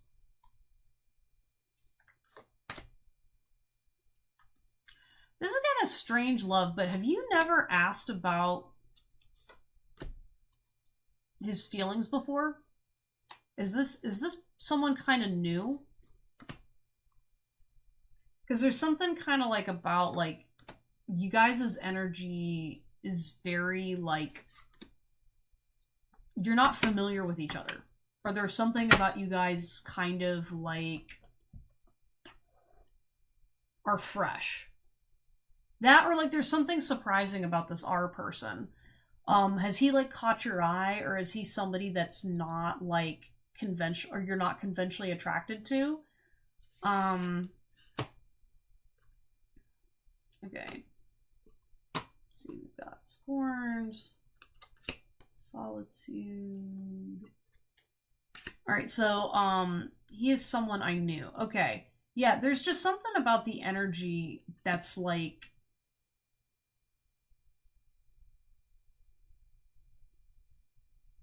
There's definitely like some stranger type energy. Maybe he's changed, or maybe you guys never had like a really deep connection.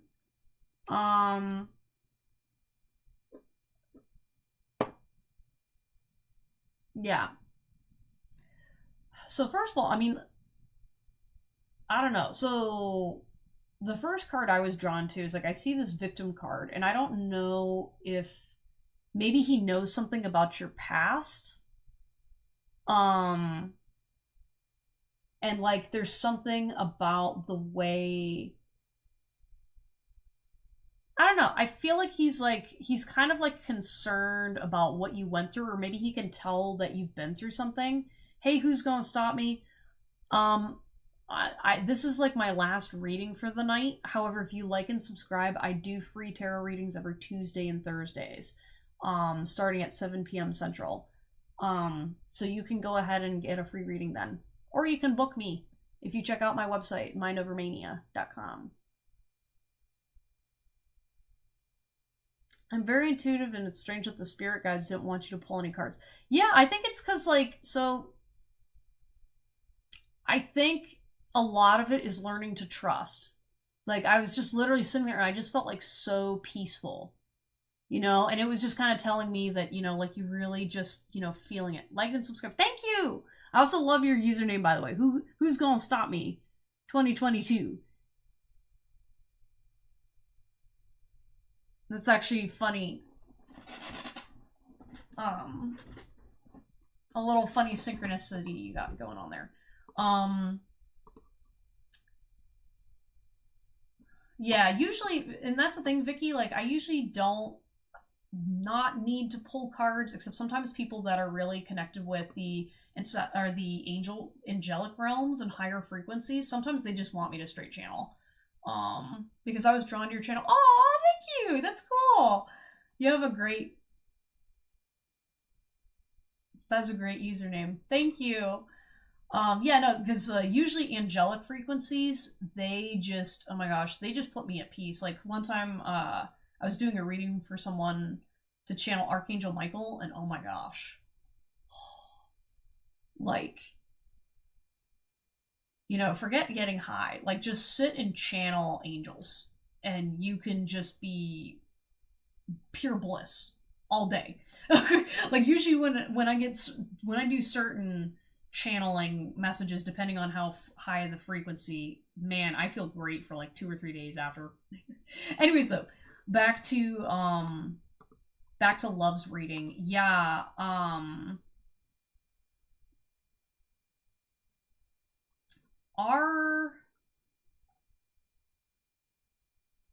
So for example, so we've got big dreams going on right here. So one of the things about R is I feel like he can tell you're going places. So you've got regret here, you've got free will, healing, solitude. Um I do feel like he has this energy of him focusing on himself a bit, but I feel like also when it comes to you, he's like, I don't, did he like say something to you that was a little like off-putting, or like, I don't know. I feel like he's just kind of coasting. I do feel like he's struggling a bit finding like his place in life right now. And I do feel like he's got like a little bit of a vendetta against dating right now. Um, it's almost like I feel like he's gotten screwed one too many times, and he's kind of sitting there like, he's sworn off dating. Or I feel like he's a little bit judgmental towards women because he's not entirely sure of who he is right now, especially in dating relationships. So I'm not gonna lie, I feel like you're gonna have a hard time trying to like date this guy right now in his current headspace. Because I feel like right now he's really trying to heal himself. Um he's a little bit resistant towards your energy for some reason. Um One second, I'm gonna go back and double check on your question because I'm just like, how he's feeling towards you. We haven't spoken in a while. Yeah, there's some kind of like, I feel like he acknowledges your potential, right? But like this victim card, I don't know if he views you as kind of a victim, or there's some kind of like something about your past that I think rubbed him the wrong way, which like, not your fault. But I feel like he's like in this free will vibe where he's just kind of, I mean, I don't know if he's single, but I definitely get the energy of internally he's single. He's very much just kind of like, I'm just gonna let whatever happen. I'm kind of open. Um, I don't know. Did you like reject him a little bit too? I'm feeling like there's some kind of like he feels maybe he never told you, but I feel like there's a little bit of rejection energy he has. Which again, I don't think you even knew you did this. Or maybe you just didn't think about it that way, but I do feel like he's kind of got this like, he's got this energy about him. Yeah. Yeah, and maybe with this victim energy too, maybe that's why he's like calling you a victim, because he's actually a victim, right? Like I feel like he has like a little bit of a victim complex about like women rejecting him, or like some kind of a beef. And so then when you did something, he like was like, ugh, again. And so like right now, I mean, like he's healing and he's working on himself, but he's not facing his victim complex, if that makes any sense. It's like, well, not every girl's the same, and like we're all human and make mistakes. So like, I don't know, he's got to work through some stuff. And I do think there's like some regret in your connection too, because I feel like he regrets not showing up differently, but also like you guys were younger. You know what I mean? So it's like, well, yeah, you didn't have all the answers then either. But he's just, I don't know. I feel like he's healing, but he's resistant towards changing what is necessary in order to have a better connection with you. If that makes any sense. Is he kind of stubborn too? I feel like, I won't lie, like I'm looking at myself in the camera and I'm like checking myself out, and I feel like he's kind of like, maybe he had like low self-esteem about his appearance, so then he went to the gym and started working out, and now he's like, yeah, I'm like the shit. I'm like attractive. I'm blah blah blah blah blah. I can get girls. You know what I mean? But it's kind of like, but you were never not attractive. And I think like he's kind of taking like a toxic masculine lens to healing.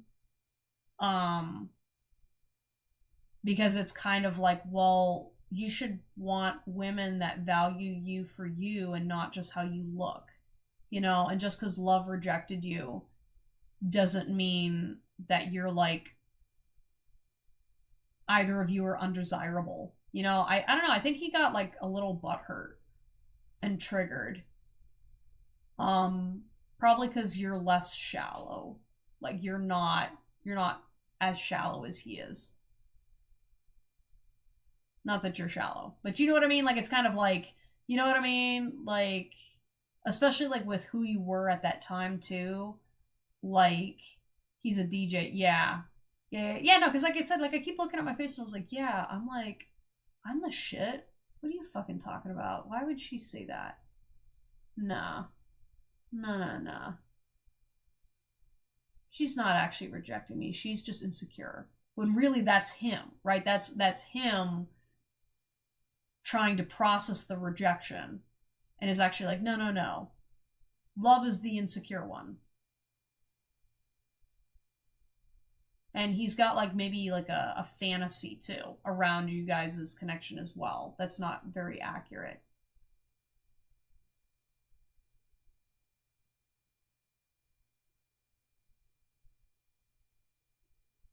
I don't know. For some reason, channeling that, I suddenly was like, wait a second, I got some clarity on something I needed clarity on. Okay. All right. Well, anyways, though, love, that was your reading. Okay. Yeah, but I hope you enjoyed it. Thank you guys so much for stopping by. Please like and subscribe. I do accept donations as well. Those links are in the description and all that good stuff. But yeah, anyways, thank you guys so much, and I'll catch y'all next week, okay? See you around. Bye.